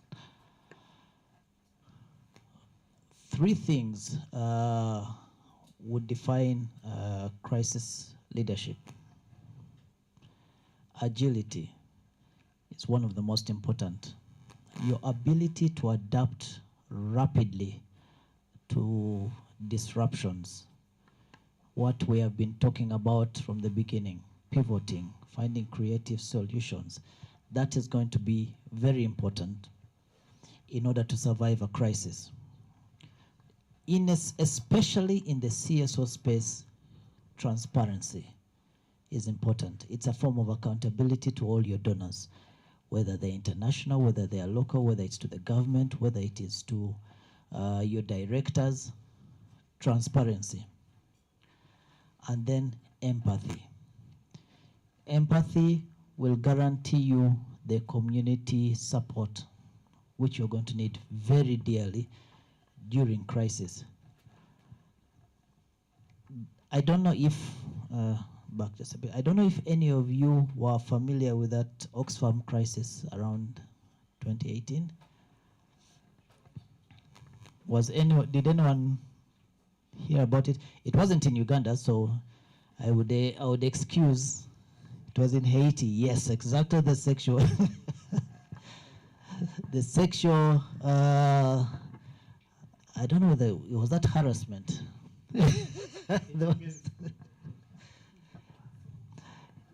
It was a huge scandal as some Oxfam leaders procured the services of a certain section of the community that had particular services that they offered, and it went viral.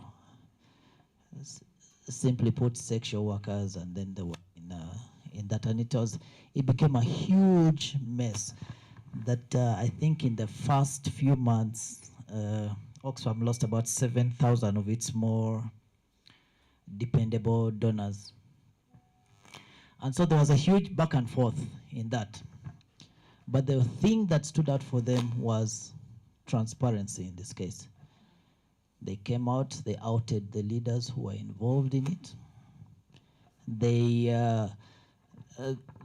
shared updates on the investigations that were going on. They investigated and it was transparent. They came out and said it was so-and-so was involved in this and that. They didn't shy away from that problem. That helped them in. And in response to that, they managed, despite the nastiness of the scandal, they managed to maintain about 90% of their donors still. So they did survive it, because actually all these three were involved. They did adapt to the disruption. They immediately got out and went ahead of the storm. They made public announcements. They took responsibility for it. They empathized with the community with which where they were affected, although I think Haiti withdrew their license, I think. So they are not able to operate there. But the rest of the world, they managed to survive. So this would be your template to survive. Again, it is directly related to the previous slide. Number one is assess the impact, but it's not not enough to just assess it. You have to quantify it. If you have a funding gap of $300,000, what is that $300,000? Is it mothers who don't have access to their moms? How many of them? Is it patients who are not going to get their malaria treatments, or their drugs, or vulnerable communities? How many? You quantify this into into what it affects. Money is not money for money's sake. It is what it does. Money is what money does. So quantify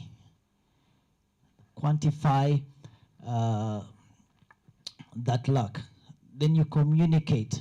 Again, this is linked to transparency. Your donor community, the people to whom you rely on, communicate this. And the manner in which you will be communicating it is not just you go and tell somebody that I have a gap of, I need about $500,000. You have to express what that $500,000 means to the community with which you're working in. How many people is it going to affect? How is it going to affect them? If they had that money, what would it change? This is what you would communicate. And then lastly, you implement your solutions. You act immediately. There can be no change without acting. This is an example of a roadmap planner during a crisis. It's simple. 4 steps. You assess the risk. This is an example. The risk may be funding cuts. Perhaps you have seen that Trump is coming for a 3rd term. There is that's your risk. So he has already threatened to change his course. He is learning too much from Uganda. What are your key performance indicators? Okay, it may be like, okay, we have funding cuts. We need 2 new sources of funding. Maybe we need like Prosper to pivot. We need to find out how our community can help us. You figure out your KPIs. Action. That is one of the sources of funding. It could be crowdfunding. Again, it could be any of the things that that are unique to your organization, right? And then it's important to have a timeline attached to it. When do you want to start this activity? When do you need to end it? And you need to have a consistent and clear timeline in which to achieve these things. I think we've talked about most of this.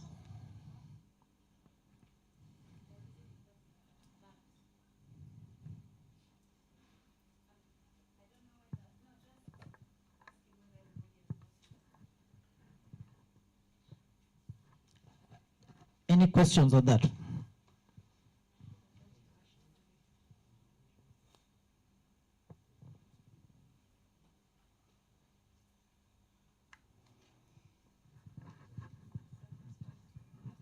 I thought it was.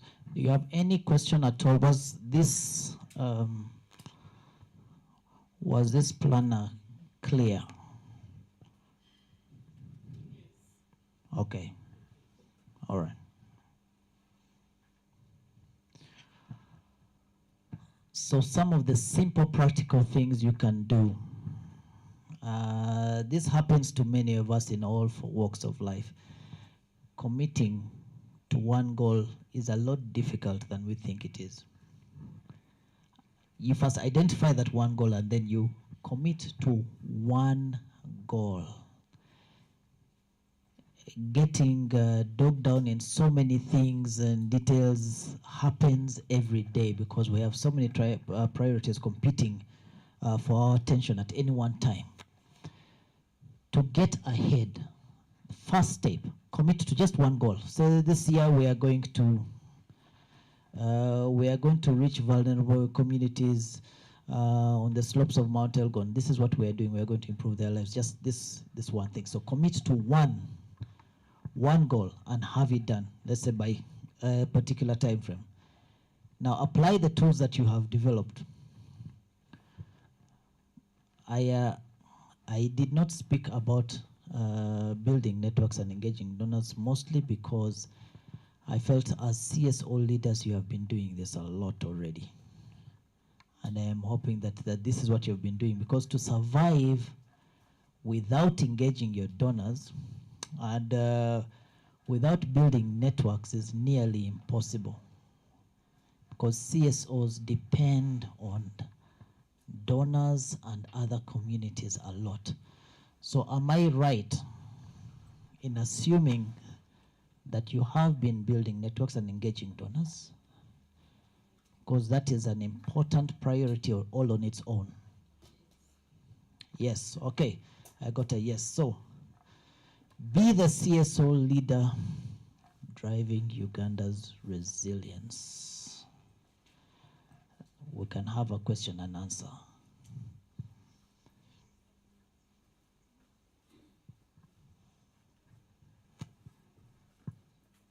Thank you. I wanted to say that we need to also understand the importance of technology right now. And somebody, I think it was Prosper, who talked about how they used technology. But I feel that a lot of organizations used it very well during COVID and then sort of dropped it.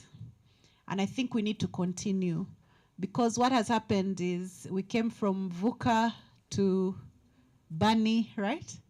A VUCA, volatile, now we are in something that is even worse. And everybody anticipates that things are going to get worse. Nobody anticipated USAID, right? So COVID was not, we thought COVID was bad. We thought the next thing that will come maybe is a plague of frogs or something, but it was USAID. Now, what does that mean? For instance, in the AIDS space, what does that mean? How do you help the people that have been depending? I have organizations that we've been working with.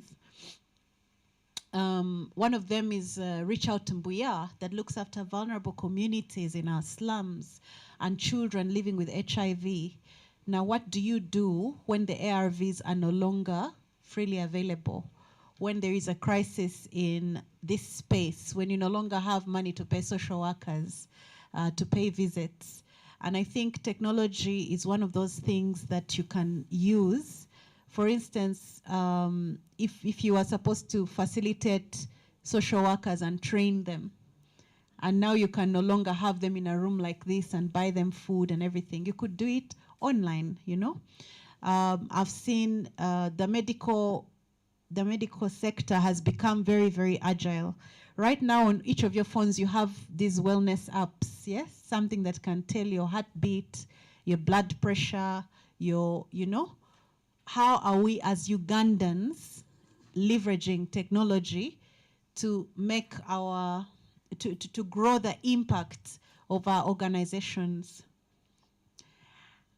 Yes, please welcome with me our CEO of the ICGU, Institute of Corporate Governance Uganda. He has come in like a boss and I am bullying him. But yes, Jerry. She mentioned technology. I remembered Hassan also. People, AI, sorry, Hussein, my apologies. AI is a thing. If you're not already using it, you've got to use it. In so many ways, it may not be what you imagine it to be, but the amount of money and time that it is saving you is immense. A huge part of the CSO world used to be writing projects for particular, just writing project proposal. It will do it for you, and all you do is edit it, among many other things, and then you look like a star. you know exactly what you're doing and you're top in your class. You even don't believe what you have done. You impress yourself. Even when you're detected, they're also impressed.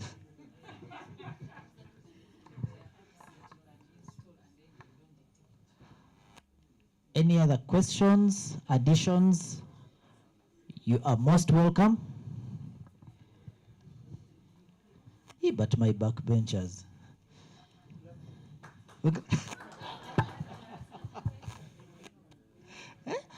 At least say something. Let microphone be your friend.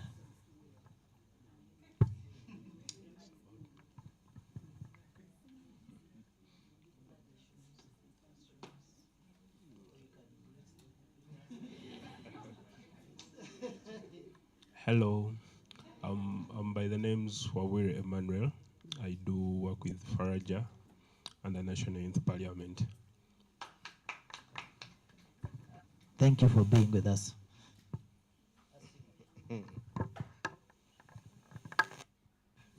Thank you.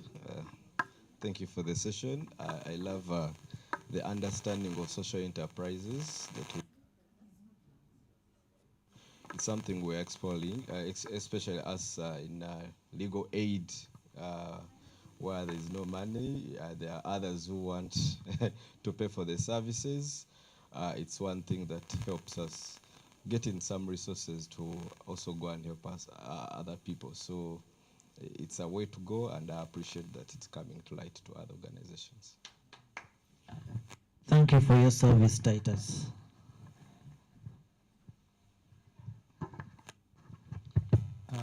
I think the speaker in front there talked about the social enterprise component, and I feel maybe it was not significantly maybe jumped on. Most funders interpret social enterprises as for-profit because our organizations or NGOs are non-for-profit, so when you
the CEO, then that's, I think, a problem. But if you're most likely maybe fourth in ranking or fifth in ranking, there's some things that may not be 100% clear until you begin now running an organization. Like the network solution, which they talked about, people think, funding has now gone to networks. You get there, you realize the network is actually the secretariat, not for us, the member organization. So yeah, these are things that we may not be necessarily be taught in a training such as this, but you find out the hard way. Yeah. Excellent. I hope we got close, although we're going to have to wrap up. But mostly what they're saying is there are best practices and then there are structures in place to ensure transparency and accountability. If we follow these things, we're surely to get there. But that does not mean that everybody is going to follow it. And sometimes you may need to encourage people to follow it. Thank you so much. The little note that I've been given here says time. In capital letters, yes. So thank you. Thank you.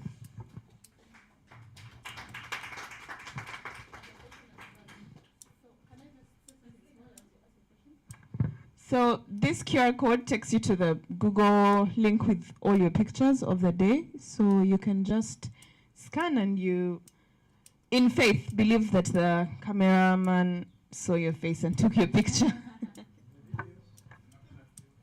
It's a good link. You have a question? Okay, one last one. You need that?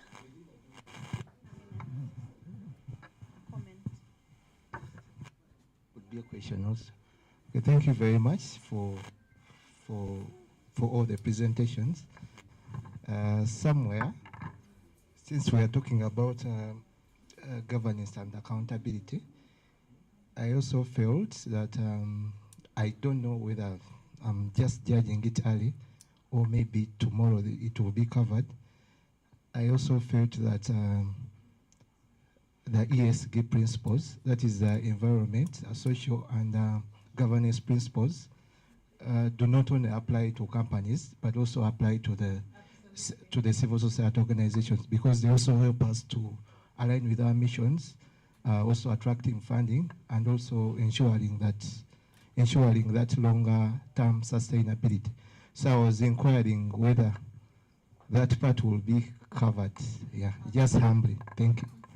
Thank you very much. So just to clarify, this training is a one-day training. Tomorrow we're expecting a whole other group of people who are going to go through the same training. The only difference is that we expect 2 regulators today, that is URSB and NGO Bureau. But today there's a budget meeting somewhere where I think these MDAs are concerned right now. So that's why we didn't get them. But I like your question. And as the Fidelis Leadership Institute, we actually do ESG trainings. We also do accreditations. We also do for board directors and for organizations. We've worked with various organizations to even sectors to inculcate ESG strategies. So we are hoping, we've already given some of our partners proposals. We are hoping that we'll get another opportunity, because ESG is not something you can teach in an hour. So it would have to be probably a whole day of ESG. But thank you very much for raising that. And if you're out there and you're a CEO and you have funding, please come and tell us that we can do this with you, and we invite everybody back again.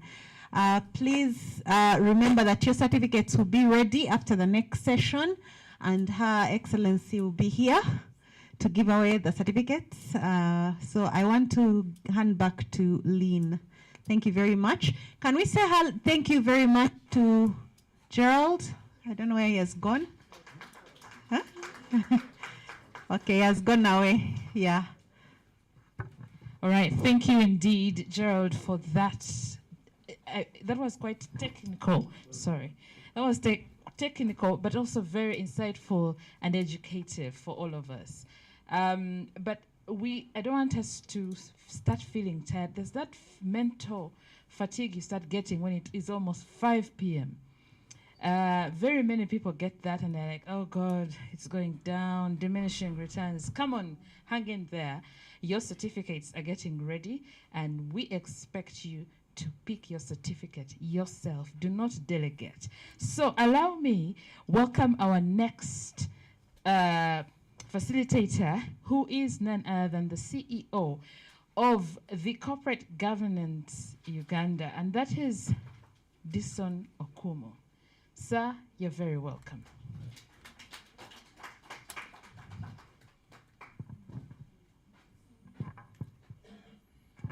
Good evening.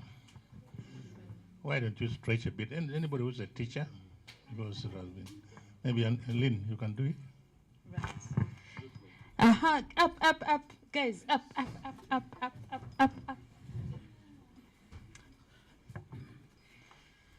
Are we stretching? Oh, that's that one. Follow the lead, please. Follow the lead. Put your hands up over your head. Stretch them over your head. Stretch. Feel that stretch. Feel it. Then down. Up again. Down. Sideways. Good. Left, right. Fantastic. You can sit down. Thank you very much. My name has been mentioned, Dyson Okumo. I know her, but I don't know where we met.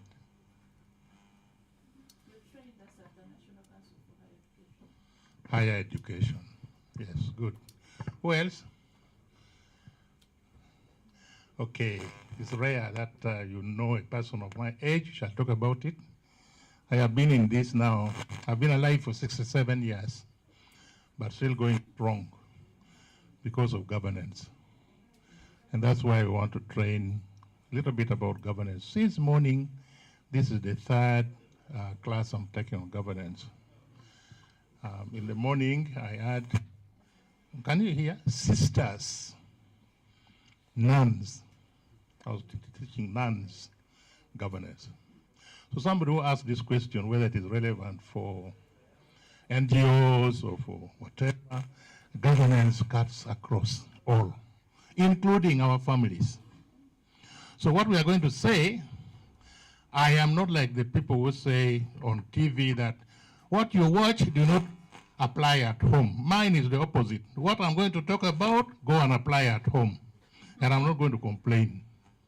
Okay? So since I've been doing since morning, allow me to remove this coat. And then, after sometimes I'll remove the shoes and stop there. Because of age, in the afternoon, I'm not allowed to put on closed shoes because of blood flows. And do we have a pointer or something? You will just be doing that, eh? Okay, quickly. We are going to look at this topic in 1 hour. I hope it's not too long. Normally I take 3 hours. That's even better because you have already talked about other things, eh? So we are going to define, it's okay. We are going to talk about the concept of governance and then the concept of good governance. And finally, so when we do that, then I'm going to take you to understand the foundation and the pillars of governance. And we can end when we appreciate ethical behavior as a tenet of corporate governance. The other one, council dynamics and boardrooms, was not meant for you, it was for people I met in the morning, okay? So let's move. What is governance? Governance is a very wide concept. And actually, it deals with the structures and processes, structure of your company, and the processes you use in that company, whether it is NGO, whether it is a family business, whether it is a big corporation, it doesn't matter.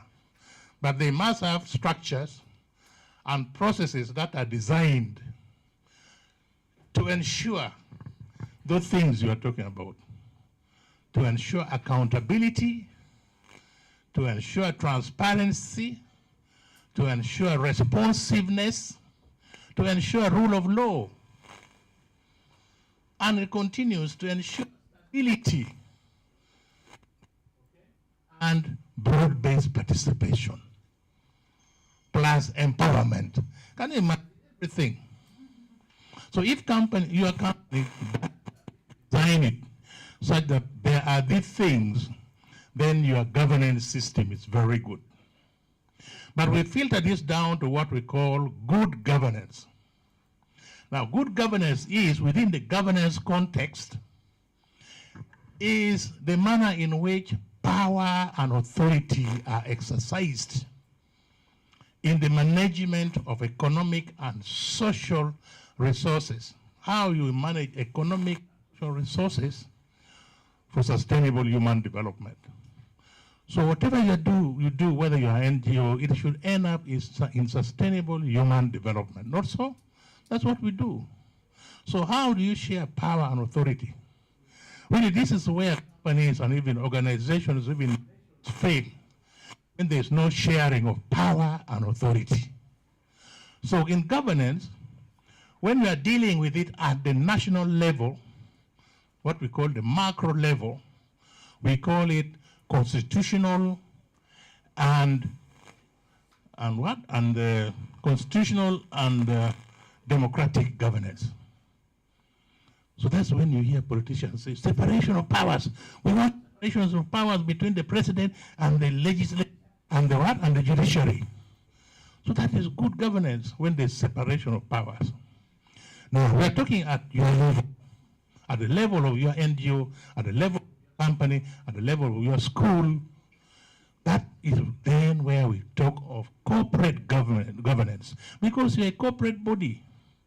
Simply put, the lawyers say a corporate body is an entity which can sue or be sued in its own name. So the separation of powers in running that NGO yours between the board and management and staff and whatever, how you separate those forms your corporate governance framework. So in short, therefore, the importance of corporate governance is that good corporate governance builds strong institutions. And it is strong institutions that build strong nations. So you can see the nexus now, what we say your running of your NGO properly contributes towards building a strong Uganda. Because if all of us, all our NGOs, all our companies are run according to good corporate governance, it becomes strong. And that, therefore, in aggregate, makes our nations strong.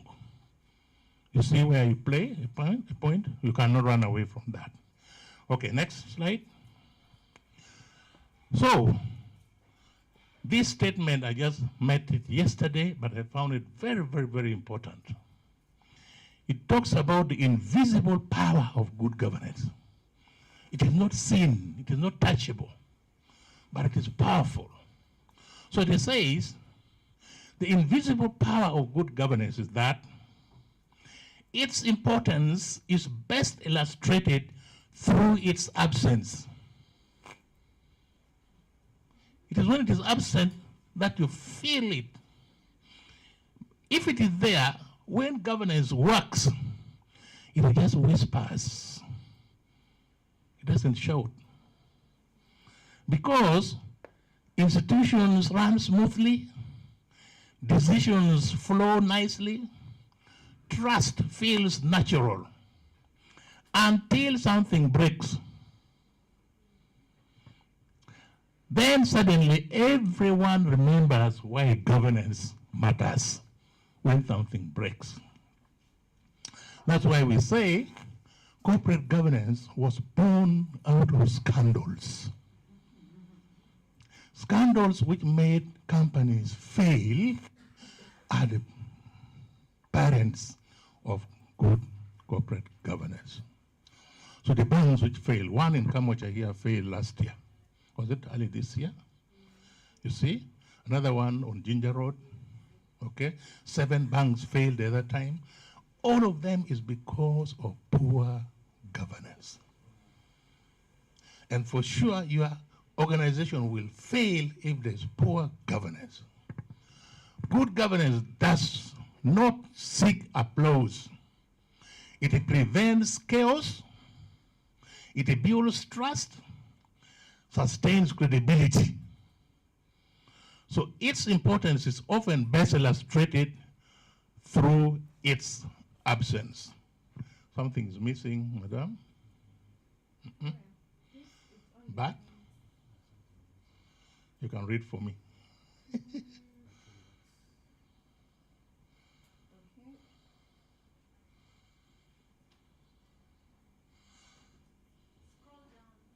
Yes, but what truly matters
to earth. Because when the big people were pressing them, they rioted in America, the small shareholders. And that's when governance principles started coming in. So mind about all stakeholders. Now, we are going to build our own corporate governance frameworks. Okay? And this is how we construct it. Next. We construct it the way an engineer constructs a house. When the engineer goes to construct a house, she will build a very strong foundation. That becomes... Oh yeah, if you can... Yeah, the slides. If you want any question or something, then you can...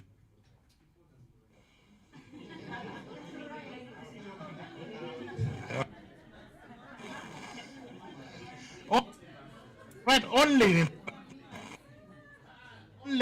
power and authority. Oh, sorry, I should have. Okay. Okay, let's go. Let's move. The building blocks of our corporate governance foundation is called the 4 Ps. 4 Ps. The first P is called people. Your organization must be there to serve people. People is your board, is your workers, is your suppliers, is your everybody around you. Interest in your organization forms the people. All your organizational things should be driven towards serving people. The second P is purpose. Why do you exist? Why did you create your NGO? Why did you form your company? The purpose for which you formed your company is supreme building block for all your corporate governance framework. For those who are in government, if there's any here, there's an exercise going on which is called rationalization. The rationalization which is going on is based on an analysis of people who were adhering to their purposes or not. If they saw that you are veering away from your purpose, they rationalize you. And for you, you think you are private. If you're not doing what you say you're doing, the customer will rationalize you. They'll not come to you. Or even the government will withdraw your license. So please make sure that in your good governance, stick to what you are created to do to serve people. So purpose. And purpose, you can measure it yourself. Even when you come in this meeting, ask yourself, suppose I did not attend that meeting, would they feel my absence? If they don't, deserve to be there. Okay? So please always ask yourself, suppose I don't attend. Suppose my organization dies. Will people feel it? Will they cry for it? So you have to design your governance system so that you have felt. That's your purpose. Are we okay? Be purposeful to serve people. Then the third P, which we should form your corporate governance framework, is processes you use. What processes should I put in place so that I can attain the purpose I set up this company to serve people? You see the logic?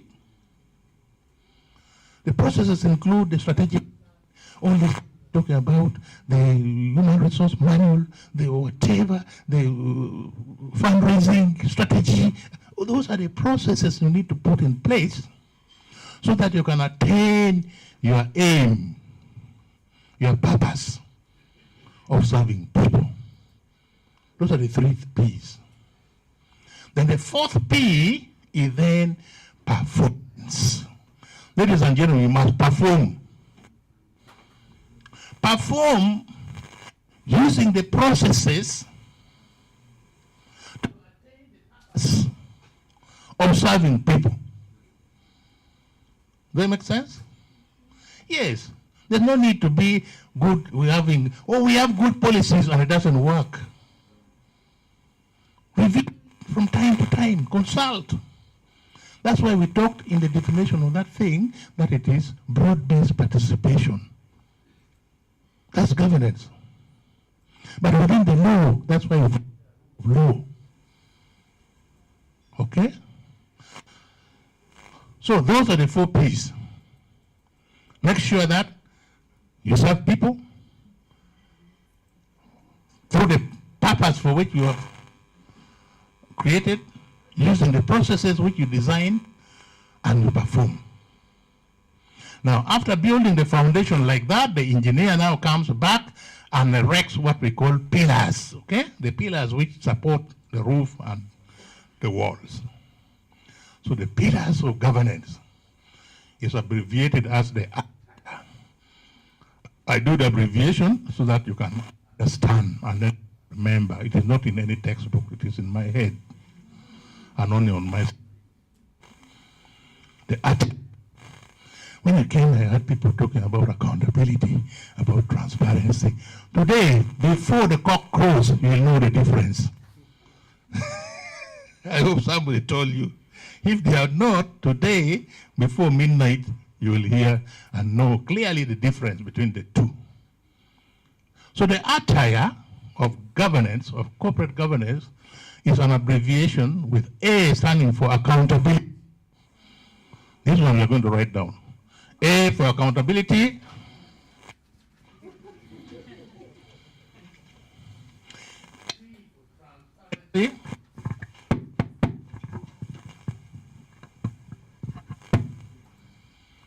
Another T for trust. And trust is the central pillar.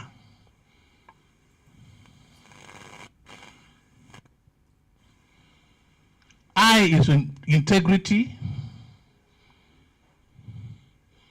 R, responsibility. And E is excellence. These are the pillars of governance which sit on the foundation of the 4 P's. You can stop writing now and you listen.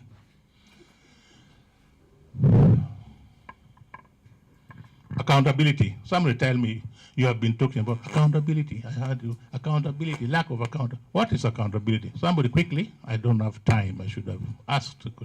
Somebody quickly. Yes. When you say accountability, Enoch, what comes to mind? Accountability. Accountability is when you're able to tell people what you're doing, how much or what process you have used to attain or get to get what you have. Thank you. You have done very well. Let's go to the next thing and we see what accountability means. Accountability is the obligation to answer. That's all. You have an obligation to answer for the execution of your responsibilities. So I find that at the end of the day, you have a report, not so? The day's work. You have this accountability. That's it. Even if there's no money in it. Okay? So do not associate accountability only with money. Every time the child goes to school and you say, bring your book and I see, she is accounting. Obligation to answer for doing the work you're given to do. Now the important thing is that accountability is not delegable. Yet the responsibility can be delegated. When your boss gives you to do something, okay, you can assign to your assistants. Do it for me, do it. But the accountability remains with you. Okay? The buck stops with you in accountability. But the doing you can do, make other people do it for you. But you're the one to account. Transparency. Transparency is the bigger uncle of accountability. They are related, but transparency is specialized accountability.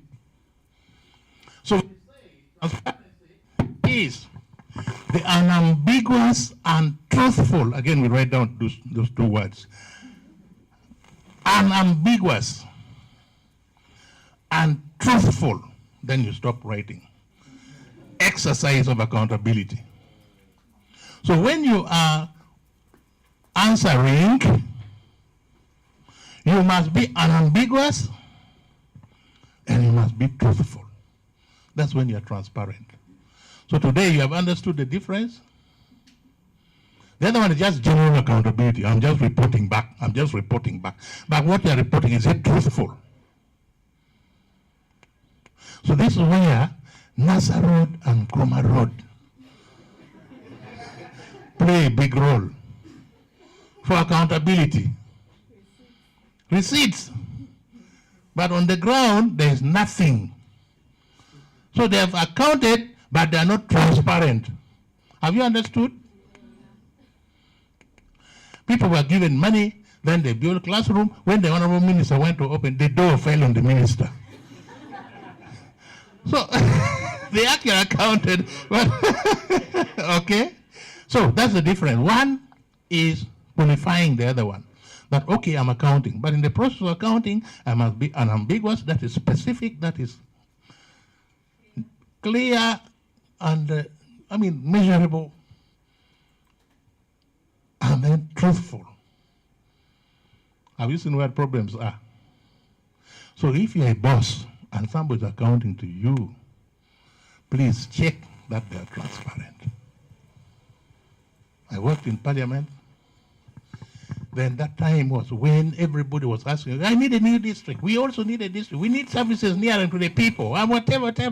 Then people from my district, my old district, came and said, Honorable Speaker, Right Honorable Speaker, we need a district, and they were given.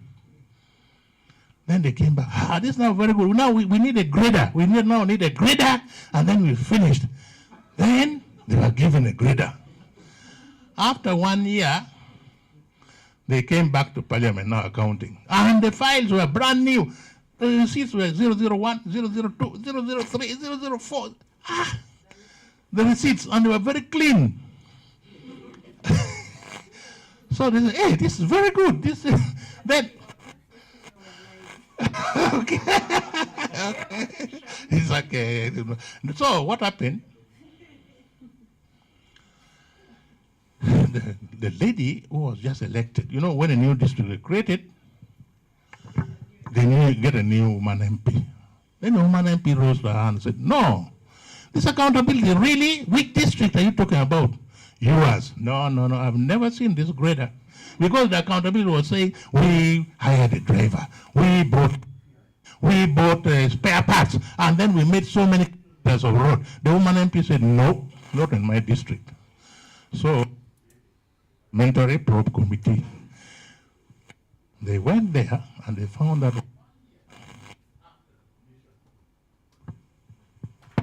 the grader had not moved 1 meter away. So accountability was done, but it was not transparent. Quickly, now this is the big man. Trust. In fact, if time gets me and I've talked about trust, I would have only missed one thing. Trust is the central pillar. With trust itself, I call it also an abbreviation. For T, standing for timeliness. To be trusted, you must do things in a timely manner. If you are told every time, do this thing, and said, because of my child was sick, I did not do it, nobody will trust you, not so. R stands for reliability. You must be reliable. When you are needed, you are there. That's when they will trust you. U stands for understanding.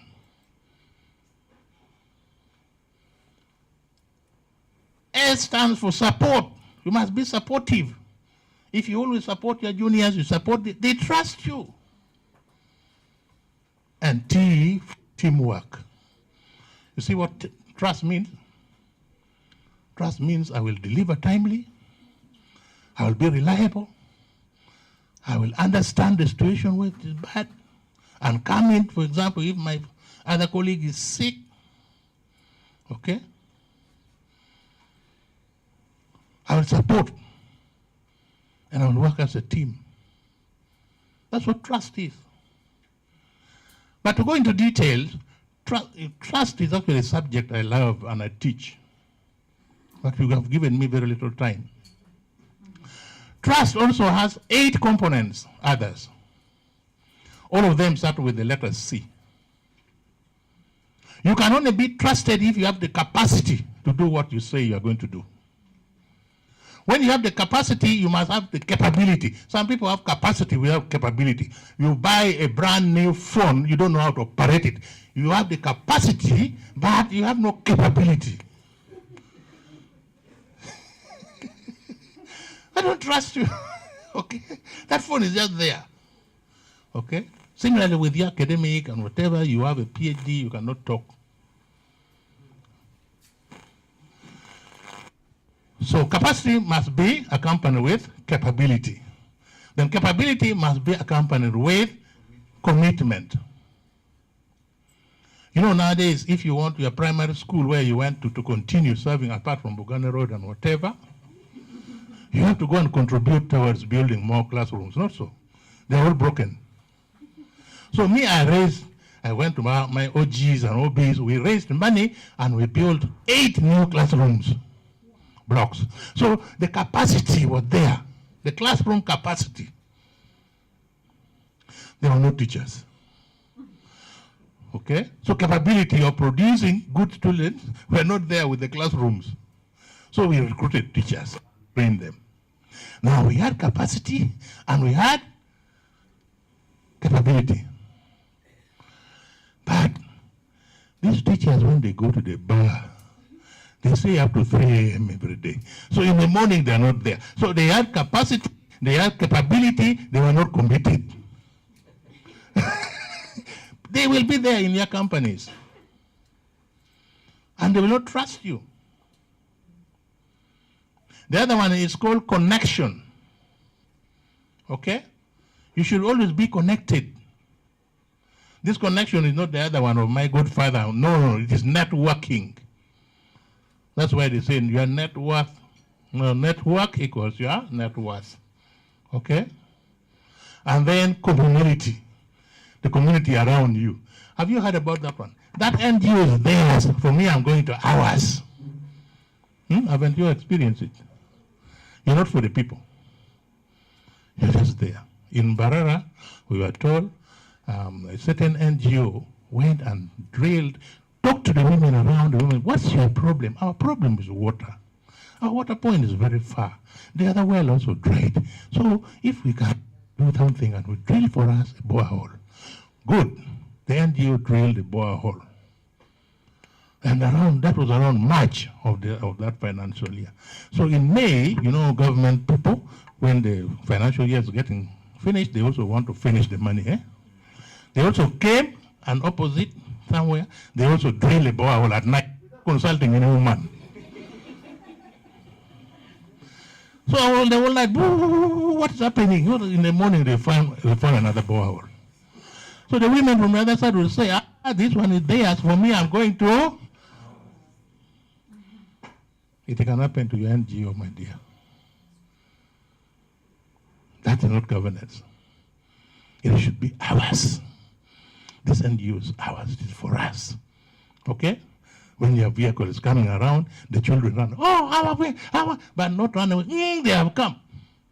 Anyway, now that is communality. Communication. Communicate, good, bad, good. I'm not going to talk a lot about that one. The other one is consistency. To be trusted, you must be consistent. You say you do this thing in 3 weeks, let it be 3 weeks. Don't put yourself a target you cannot achieve. Okay? Now, if you go to these small clinics here around, you'll find a board there. We call them client charters. Blood malaria, 15 minutes. This one, so much. HIV, 2 days. What? Okay? That is for consistency. So you also need it. A client charter. And finally, your character. Your character. You see? All these 8 components make people trust you and your NGO or not. Do you agree? Now, the other one now, I'm not going to talk a lot about it. Now, mathematically, move. That's what we call the trust equation. It's not for today. The trust equation says trustworthiness is equal to credibility times reliability times intimacy over self-orientation. That one you can picture it and go and read. I'm not going to talk about it. You can even surf it. Some books, instead of multiplication, they put addition. Okay? But the two are better. So, what's the relationship between multiplication and addition? I'm not teaching mathematics here. Yeah, it is? Now, if you multiply, means you have added the same number a certain number of times. So 3 times 3 is 3 plus 3 plus 3, 3 times. That's what, yes, that's all it means. So that's why they say times. 4 times 5 is 4 plus 4 plus 4 plus 4, 5 times. Anyway, that's not what I'm not teaching mathematics. You read this one. I have no time to explain. And then the other one, move. That one, theoretical things. These are other trust models. Yeah, go to that one. I. Now we have come now for attire. A, T, T, I now. I is for integrity. And more principles. The societal expectations. Okay? Now that guy you see there is called Warren Buffett. And this is important to you. This statement he has made that integrity is very important. So hiring people, in looking for people to hire, look for 3 qualities. Look for integrity, intelligence, and energy. But if the other 2, the first one, lack the first one, the other 2 will just kill your business. Too intelligent, they'll steal you dry before you know they're gone. They drive you so fast to expand and you collapse and die. So all the 3 are important, but the first one is the most important. Integrity, move.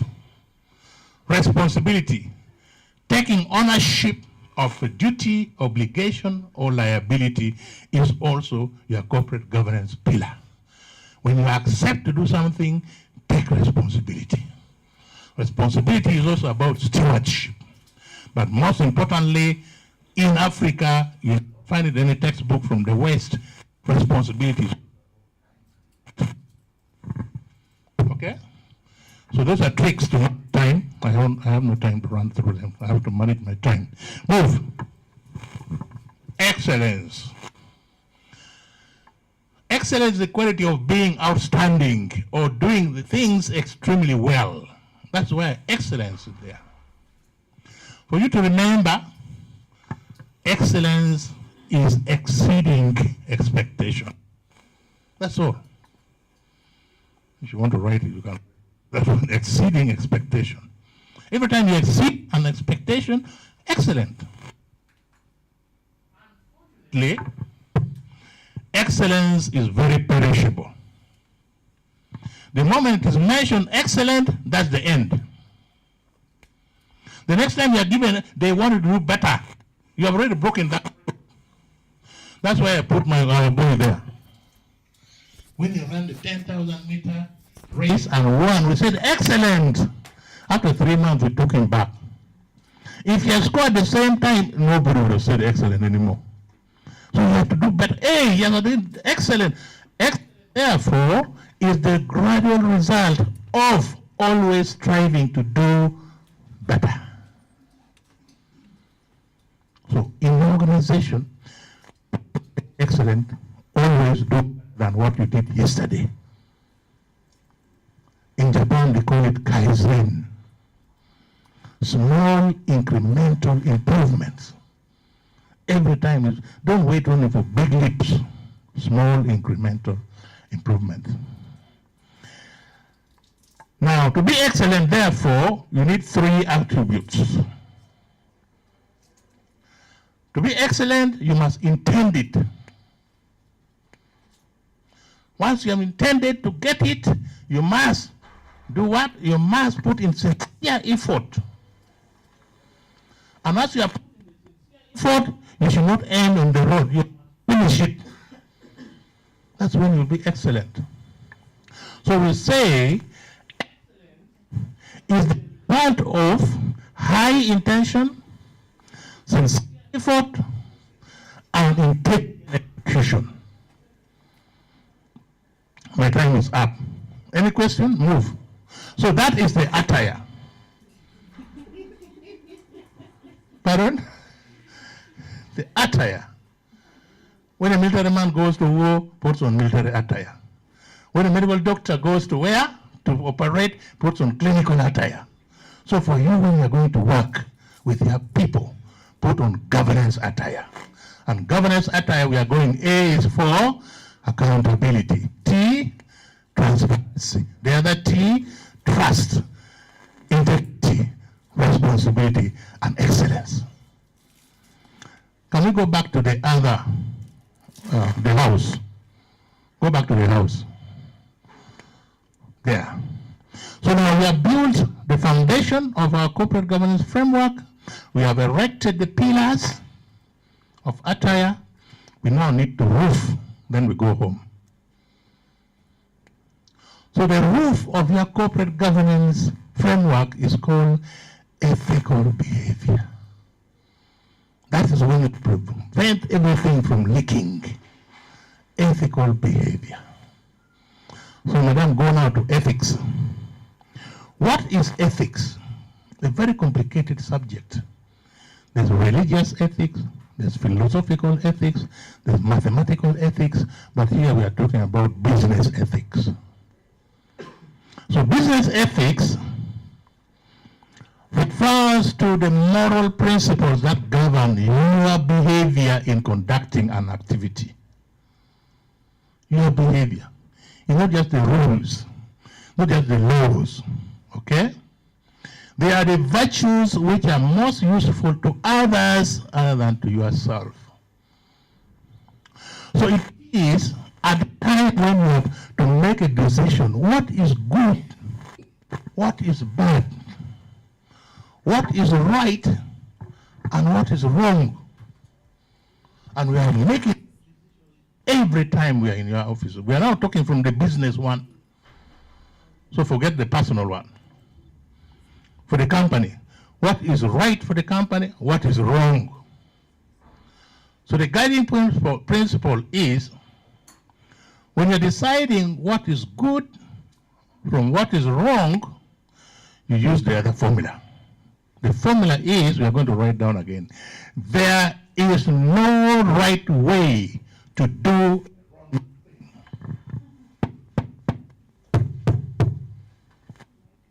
There is no right way to do a wrong thing. A wrong thing is wrong. So many people know it is wrong, then they try to get a way around it. Not so? That is unethical.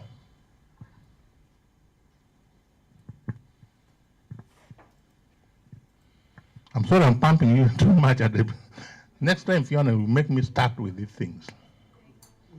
Okay? To them, not to me. For me it is okay? So always there's no right way to do a wrong thing.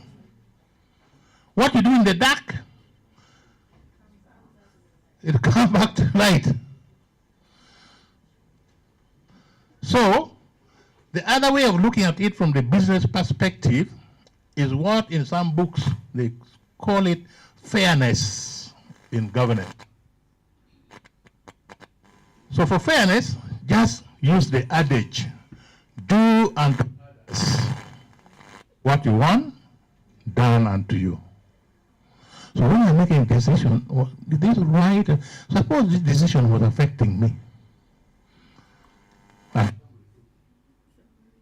take it. Then you say, look, it is the law, it is the principle. Okay? Now we are ending. Move. So these are the importance of ethical behavior. It builds trust and credibility, as we talked about in that formula. It sets standards for decision making. It helps you that there's no right way to do a wrong thing and all these sort of things. It establishes rules and procedures for professional behavior. Move. We are ending. So these are ethical principles, very similar to the attire. Okay? Honesty, non-discrimination, accountability and responsibility, respect for human dignity. Your company must respect the dignity of the person. That's why we talked about people in your framework, in your foundation. Fairness, we have just said, and transparency. Move. I think we are done. These are examples of ethical behavior. Working with honesty and integrity, avoiding all conflicts arising due to personal relationships, acting in good faith. Move, move, move, move. I want to finish. Move again. Move. Yeah. So when you do what I've said, the following is what your company gains. One, your company will gain establish public trust and confidence, which is very important. And you will attract more investment through these fundings and all these sort of things. That's the only way. Okay? Optimal application of the little resources you have, because nobody's wasting. Goodwill for compliance, the law will not catch you. Quality performance, as we said, and results will. Stakeholder loyalty, and your staff will be satisfied. Madam, anything left? I think for them. These are just examples. Oh, no, the other one first.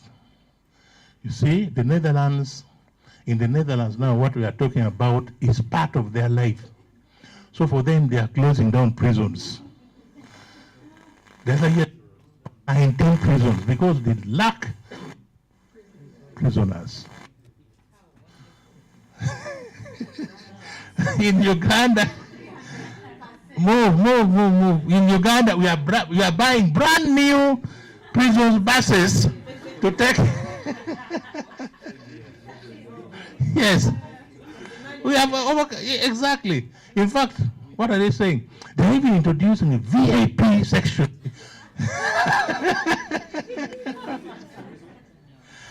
I want to end. Move. I think we need to end. Now, let me end with this one. I have 72 slides. We have done 28, but we are going to end here. This statement I'm going to make are very, very important. When you lack in your company what I've been saying, it will manifest in the following things. There will be conflict of interest. There will be orders from above every time. There will be receiving kickbacks and bribes. There will be remuneration fixing. Okay, nobody knows. So me, I'm the chairman, I will take so much money. There will be unfaithfulness, conning, cheating. There will be plundering of organizational resources, accompanied with rampant theft and fraud, influence peddling, over invoicing, and nepotism. If you read these words down, is what?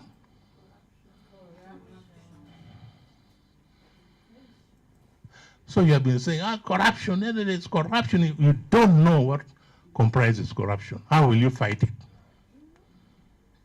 Like if I go to Dr. Enos, doctor, I am sick. The doctor can do nothing. You have to say, doctor, I have a headache. Even I did not sleep well. I'm itching here. Doctor then will know that, okay, this is the cause, or take you even to the lab. But when we're just talking of corruption, we don't know what. Each of these has a different medicine. Move. So as I finish, how should you behave as an individual? You should have virtue. You should have virtue. Those who are Christians, you will read this Bible text. Ajat, please don't mind, I've quoted it. Okay, virtue is the character trait that you exhibit when you can resist temptation. Like Joseph did in this Bible quote, I'm not going to read it. Now, if you lack that, then you commit vice. And vice is when people give into temptation. Temptation is everywhere. This money which the donor has given me, I can even give it to my mom and nobody will know. Move. So let's end up with this quote. Aristotle, long time ago, I already observed these things. But in those days, we are only talking of men. So Aristotle had said, bad men, I have added there dash because of equality. So when we are reading now, what should we read? Bad men and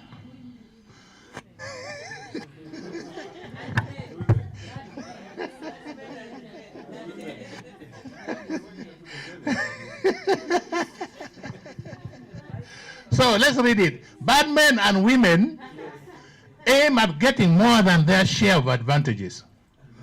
While in labor and public service, they fall short of their share, and each man and woman wishing for advantage to himself or herself criticizes his or her neighbor and stands on their way. Why should it be prosper, to be promoted? After all, when we were in school, I used to beat him. Really, that's already finished. Don't stand on somebody's way, okay? For if people do not watch it carefully, the common weal is soon destroyed. The result is that they are in a state of action, putting compulsion on each other, but unwilling themselves to do what is just. And the systems are collapsing from the center. I think that's the end. Yeah, I want to end there. These are not for you. These ones we already talked about. All these things about ESG and whatever. They have talked. Not yet. I am going to end then, therefore, with one quote. You go to the green. Go down until you get green. Green. The other one was, yeah. But the other one was also very interesting. No, go up a bit before this one. Go up. No, yeah, this one, that one. This is about generation. About our generation now. We are saying today, for the first time in the world history, 6 generations are working together. For the first time. And the following generations are around. So when you are designing your corporate governance framework, mind about all generations. I told you all stakeholders. The people in that thing covers all these people. The first people who are still alive are those who are born before 1946. And we call them the silent generation. For you, many of you, they are your grandies. But for me, they are my mother, my whatever. Okay? For them, they were very loyal to authority. Yes. They were very loyal. And then, the next is me. I belong to the baby boomers. We were born between 1946 and 1964. Okay? For us, we are known for being workaholics, and we are very rigid with our titles. So if you don't call me Dr. Kumo, I'll say, first go back. No, do you know they're there? Here, bosses. You must call them by those titles. Okay? And they do not like change. So if you're suggesting change for such people, please get all the convincing words so that things are proved quickly. Otherwise, yes, they're still there. Okay, we are still there. We are still there. Then we come to Gen X. The Gen X are born between 1965 and 1980. They still form 27% of the working population today. They are very independent, they are very pragmatic, but they are delivery focused. For them, they don't want these permanent and pensionable jobs. No, I deliver, you pay me according to that. And they can change to another workplace. And this is where you people in the NGO world are, actually. Because many of you, you have a term limit, not so? After some time, you apply again to continue, or you end, not permanent and pensionable. Then the millennials are sometimes called Gen Y. The Gen Y are 1981 to 96.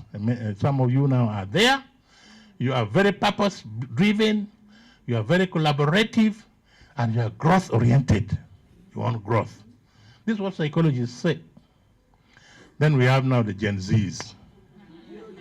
Now see, that's what people, they are talking about Gen Z, not knowing that there was Gen X, Gen Y, there was Gen whatever, there was our baby boomer. It's not Gen. Okay.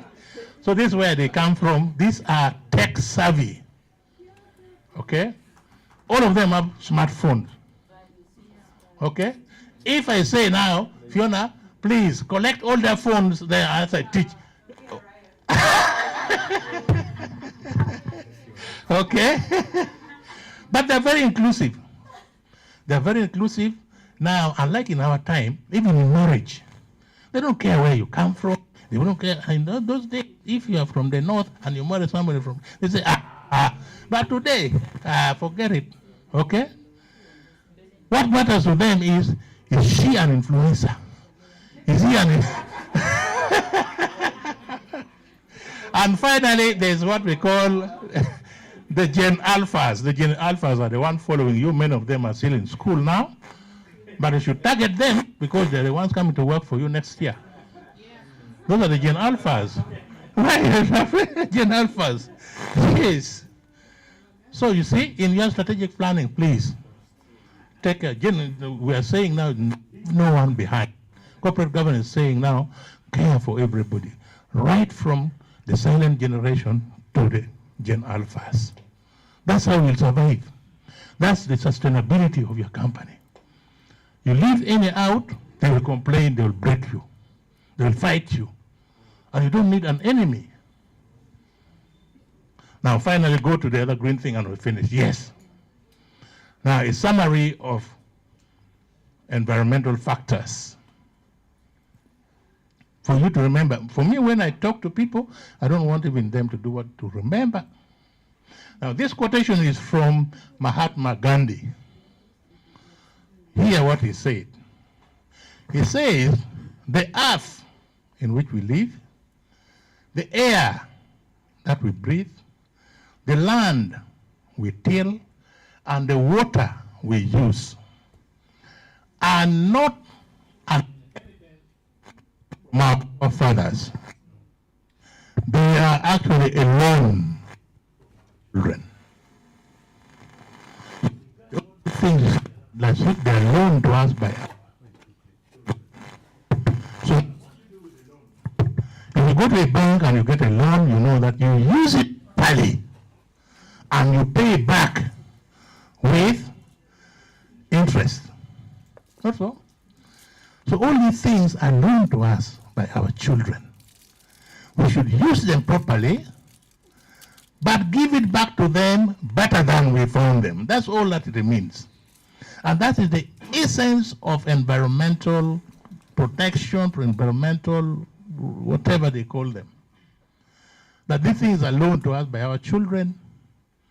Let's use them properly and give them back to them in a better position. That is the basis of sustainability.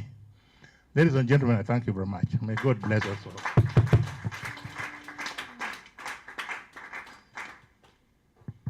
Wasn't he wonderful? Wasn't he the icing on the cake? Wasn't he the best saved for last? Yes, now he's wondering why I got him last. But he needed to be last because he was in Entebbe training. He came driving all the way. Can we give him a big hand clap? I was born and raised in Jinja, and there we say Umsada Chakoba. So when the CEO of the Corporate Governance Institute of Uganda, that first taught me about corporate governance more than 20 years ago, and then after that made me one of their faculty, comes and tells you about corporate governance, it's over, isn't it? And today we are also making you our chief guest. Because none other than he can really graduate us. Her Excellency is still held up somewhere. She gives her apologies, but she'll be here tomorrow. But I want to thank everybody. I saw some of you cringing when you saw what we gave you, but for us at FLI, we believe in doing things properly, yes? And now it is time for graduation. Yes? You have done 8 hours of corporate governance training. You remember we didn't even give you lunch break, literally, yes? Even the tea break we were working. And our chief guest, these fellows of the FLI Institute have been here for 8 hours. Some might have come on Ugandan time, but it's okay. They caught up really fast. And we were studying about governance and accountability. And we spoke about the challenges we're going through as CSOs. We spoke about resilience and strategic planning, strategic leadership of our organizations through volatile situations. We spoke about the self, the character of our organizations, the personality of them and their leadership. We also said we need very deeply to understand our why. If you don't know your purpose, if you don't love your country, if you're not consistent in what you're doing, you will not last. And I think you put the cherry on the icing when you told us what these things are that are required of us as board members and CEOs of CSOs. So ladies and gentlemen, I'm going to ask you to take a 5-minute recess and put on your t-shirt and your robe. And is it a robe? Yes. And then we do a little drama here. We need to work out because we've eaten a lot of food and we start a long time. So we're giving you 5 minutes to do this. If you feel the t-shirt is too much, you can just wear the robe and the hat. But I'm telling you, you will regret it when you see other people looking really nice in pictures. So the bathrooms are very boring. You can even put it over your whatever you're wearing. The issue is it is a graduation. So you have 5 minutes before our guest of honor leaves.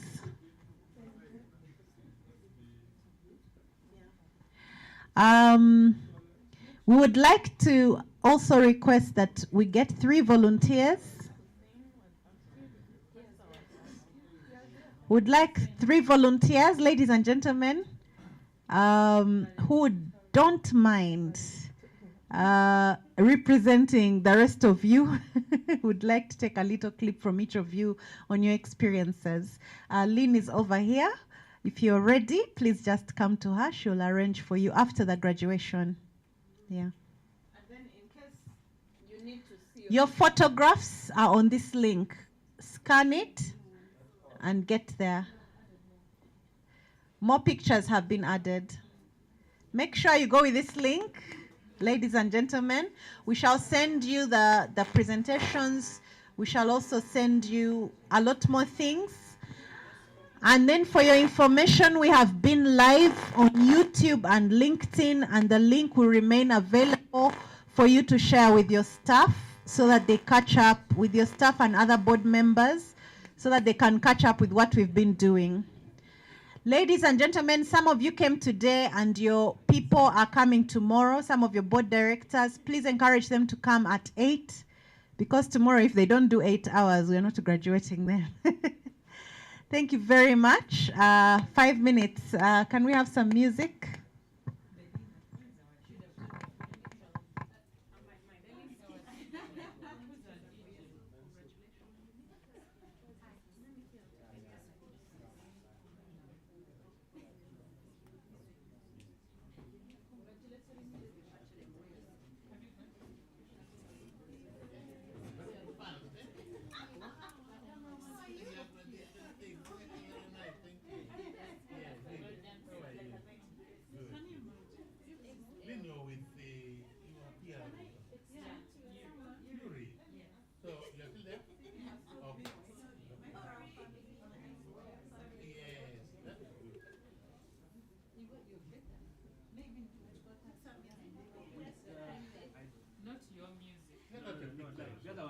The three of us selected it. Yeah, put it. Where is the picture person? Oh, pictures. Where is that camera guy? Yeah.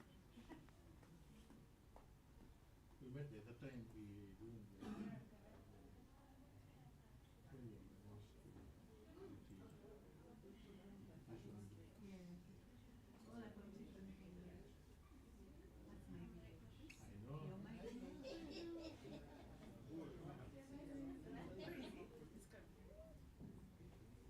So members, I require you to get out because we need you to be filmed as you come in. So please get out. Profession. You have to do a procession. And you need to pick a valedictorian who's going to speak on your behalf.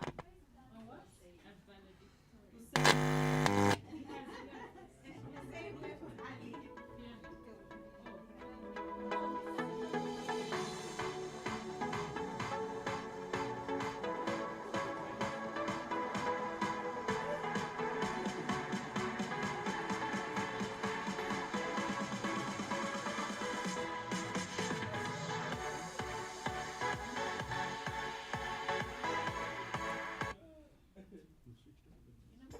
For just $37, you can generate as many videos as you want and never have to worry about...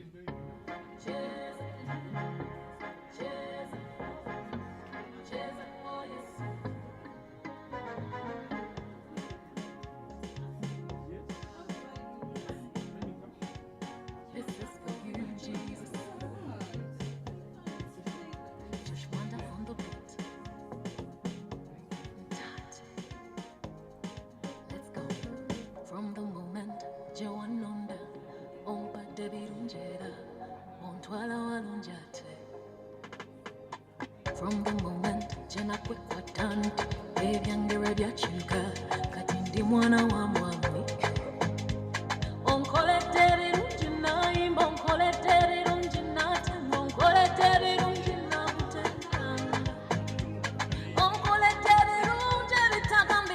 I will praise you all my life. That's for Jesus. Jesus. Jesus. Jesus for yes. Jesus for yes. Jesus. Jesus. Jesus for yes. That's for Jesus. Jesus. Hey. Jesus. Jesus for yes.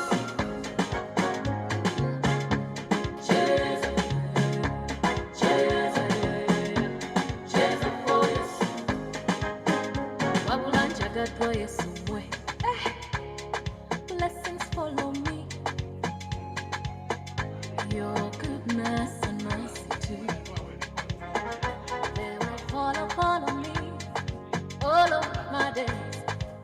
When I'm bankole David unjina, bankole David unjina tendanga baningeo. Kubankole David unje bitagambika. Yemi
Sabula.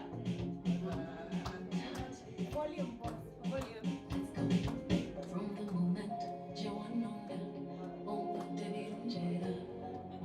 Where's the energy?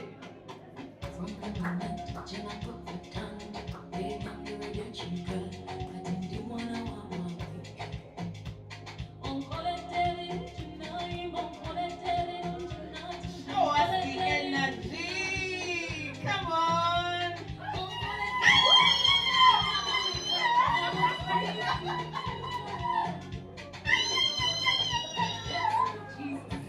Cheza. Somebody cheza, guys. Amande. Cheza. Saula, Saula.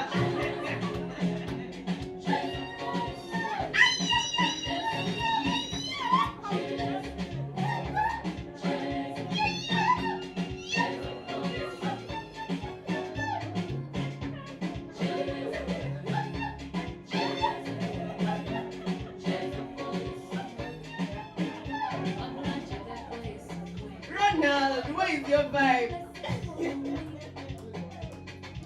Everybody coping here. Let's see energy, Julius. Let's go. Saula. You all look lovely.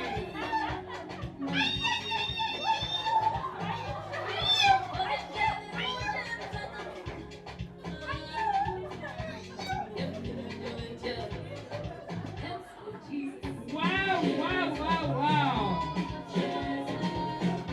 That is the kind. You're all looking lovely. You're all looking amazing. Congratulations. It's been a long day of study, a long day of learning and learning, relearning. And here we are. Ladies and gentlemen, take your seats. We need to leave.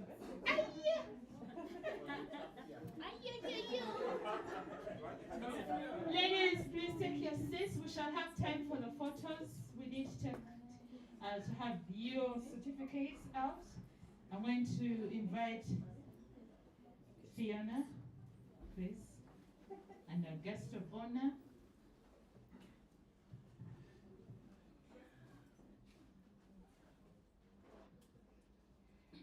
Ladies and gentlemen, yes. Our guest of honor, I want to present to you the graduates of today, the 23rd of October 2025 of this corporate governance and accountability training for CSOs that was supported by the Austrian Development Agency and provided by the Fidelis Leadership Institute. And our guests of honor, these people have committed 8 professional hours of training. They are CEOs, they're very busy. We can't afford their 1 hour, but they've given us 8 hours. And I'm believing that a lot of value has been added to them and to their organizations. We are afraid we cannot graduate those that are online, but we shall have more and more programs. And there is another session for people tomorrow again, physically. Without further ado, I'm going to invite the following graduates. Please come and show us your best dance strokes. And we're going to do it very quickly, yes? By virtue of the powers bestowed upon me, I declare all these who are put on their nice gowns duly graduated.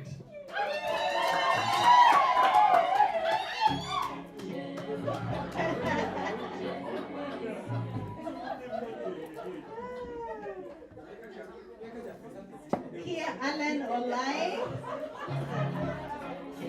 Please come with your CSO stroke.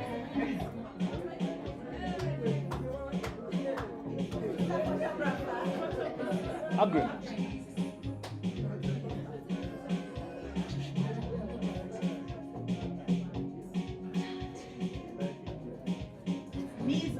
Queen Rebecca.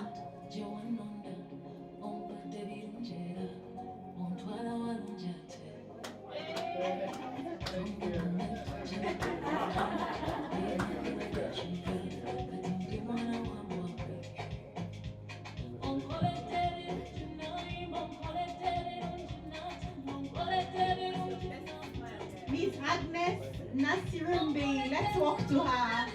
Can we go and congratulate her? Can we give her a big hand clap?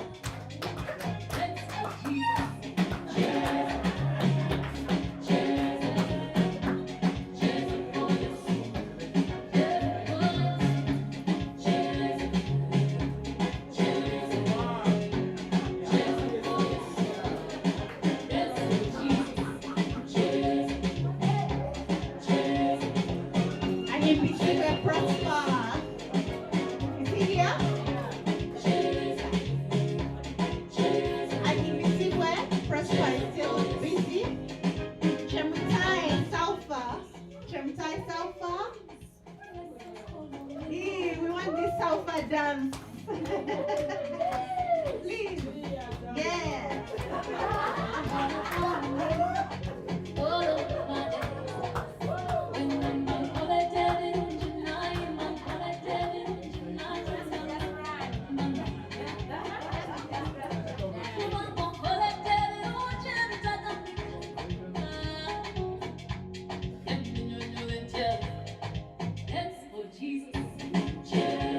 Cecilia Omega Catherine.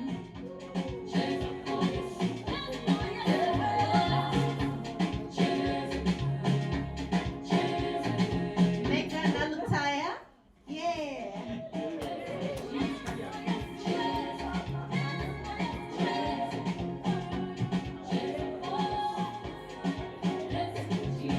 Alma Gladys. Want to see that dance?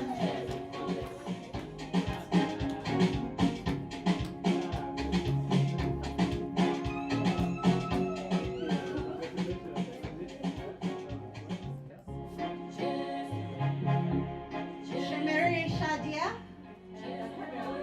Hey. Give us a strong Shadia. Hey. Cameraman, did you get that one?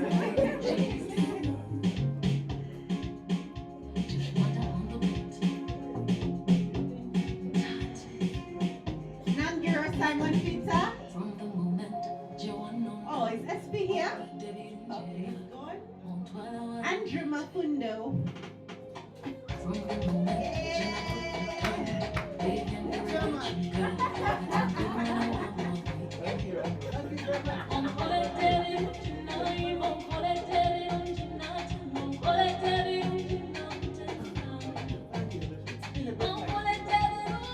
Babide Laura. Omulongo.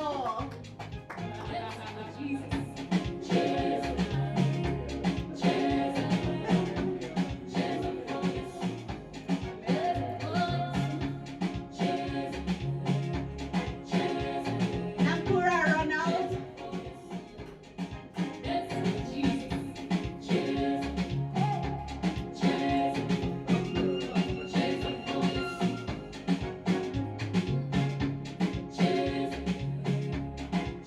Nakasi Harriet. Harriet Nakasi. I am the Siwe Prosper. Let's give us a dance properly. I made you go dance.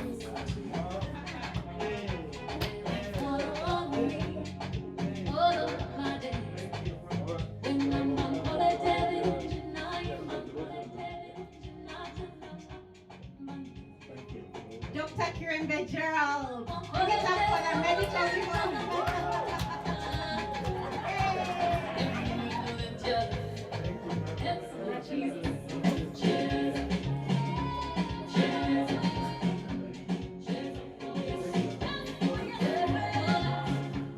Tanya Grace John.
Magesi.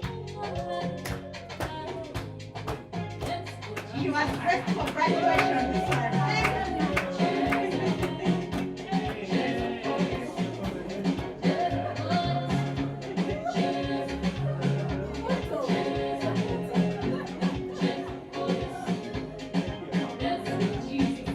Mutunji Emma.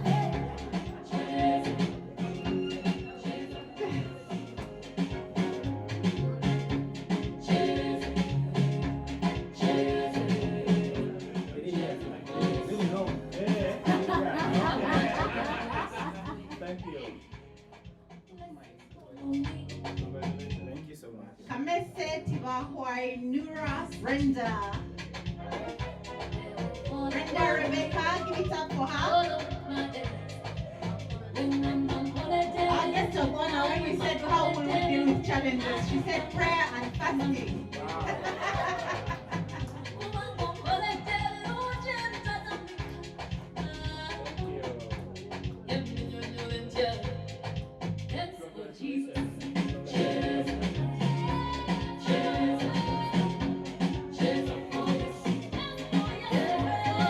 Brenda Magesi. Brenda Magesi.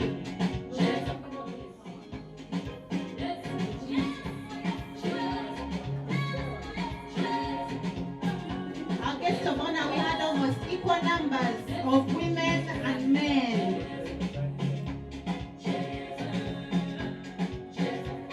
CS was a very inclusive.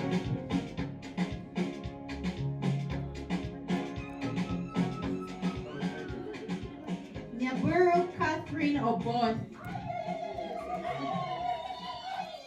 You know where that Kalulu is coming from. We should play Lara Karaka.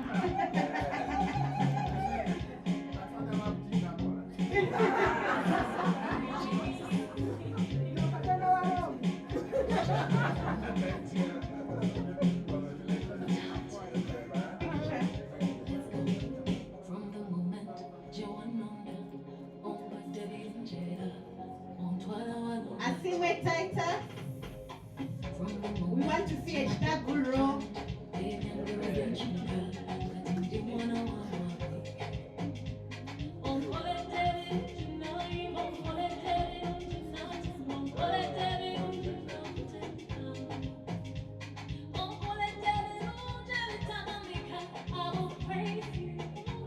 Saida Nachirima. You have to come dancing Maganda, Saida.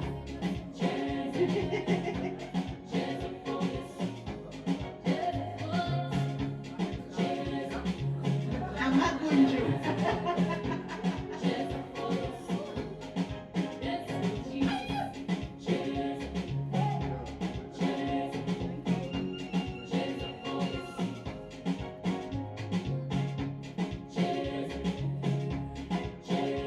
Yiga Ismail.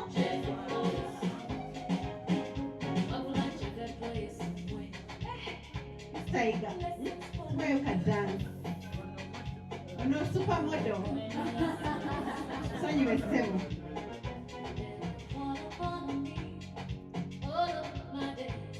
Matthew Murunji.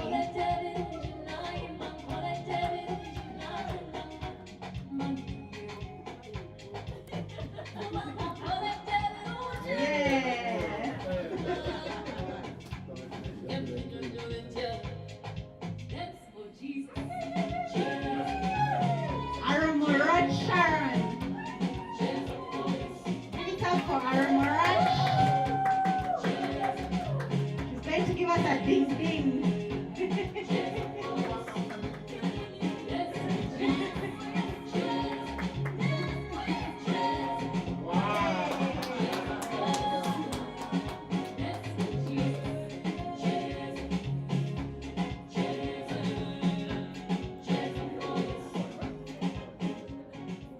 As she comes, Nakawoya Mili. Mili Nakawoya. Yoleng. Mili Nakalembe. You know? over there. Yes. Congratulations. Eve Online Miss is a Jungo Andrew. Mr. Jungo Andrew. Let's everyone support Jungo Andrew, really. Please come. Come. Yes. Yes.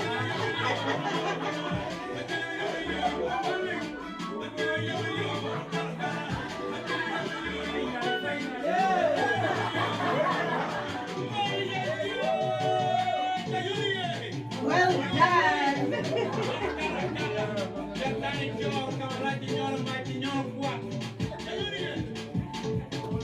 Mumuza Matik, you also have Queen Dancers escorting you. Mumuza, Ivan, Ivan, come here, escort.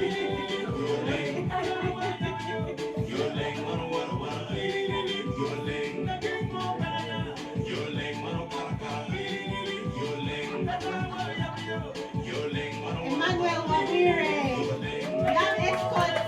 Emmanuel, come and represent.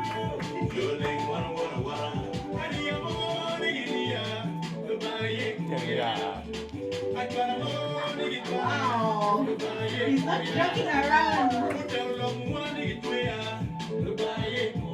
think you can see our diversity.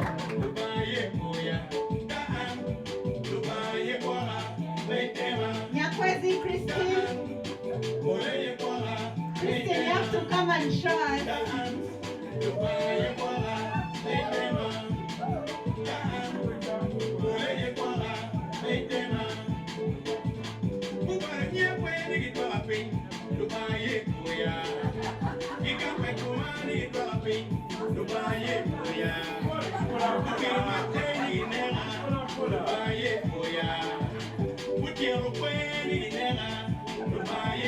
Wow.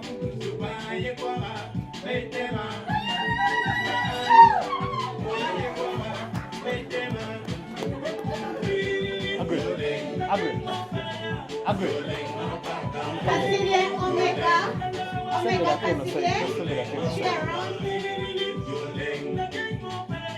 Nakasi Harriet. Nakiro SP. So we are also calling our facilitator, Mr. Tusime Abdallah.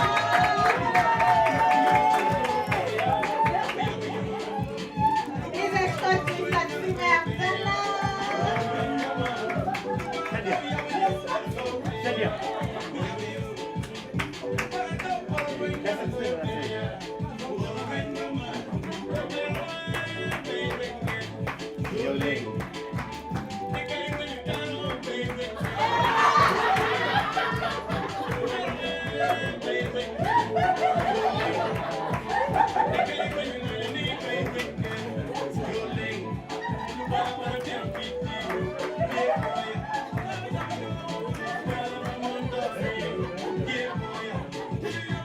Mr. Gerald Wall. Mr.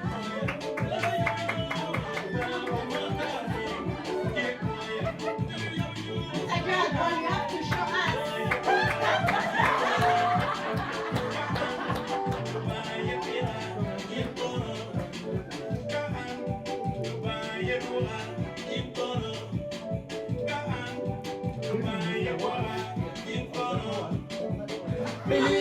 Yoleng. Miss Chamji Shalin, first to show us here.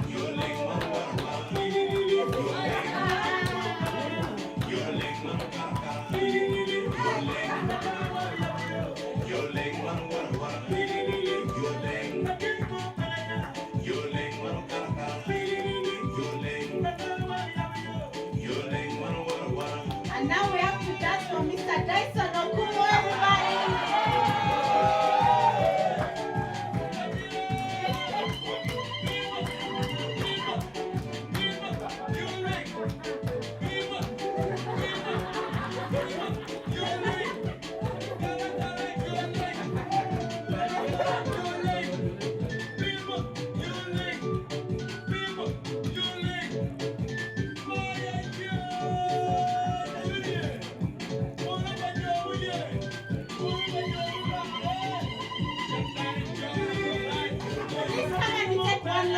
photo, then we leave the hotel. And I will ask that we take back our hats and robes. The t-shirts are yours. I think we should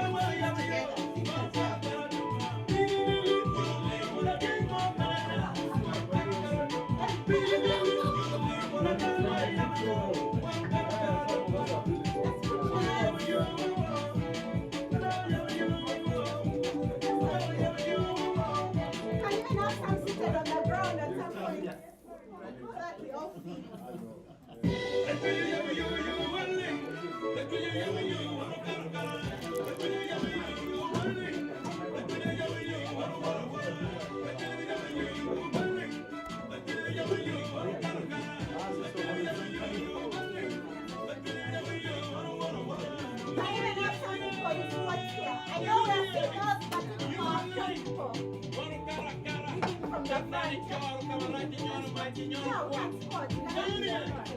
Those that are Gen Z and below, you can guys, all of you have to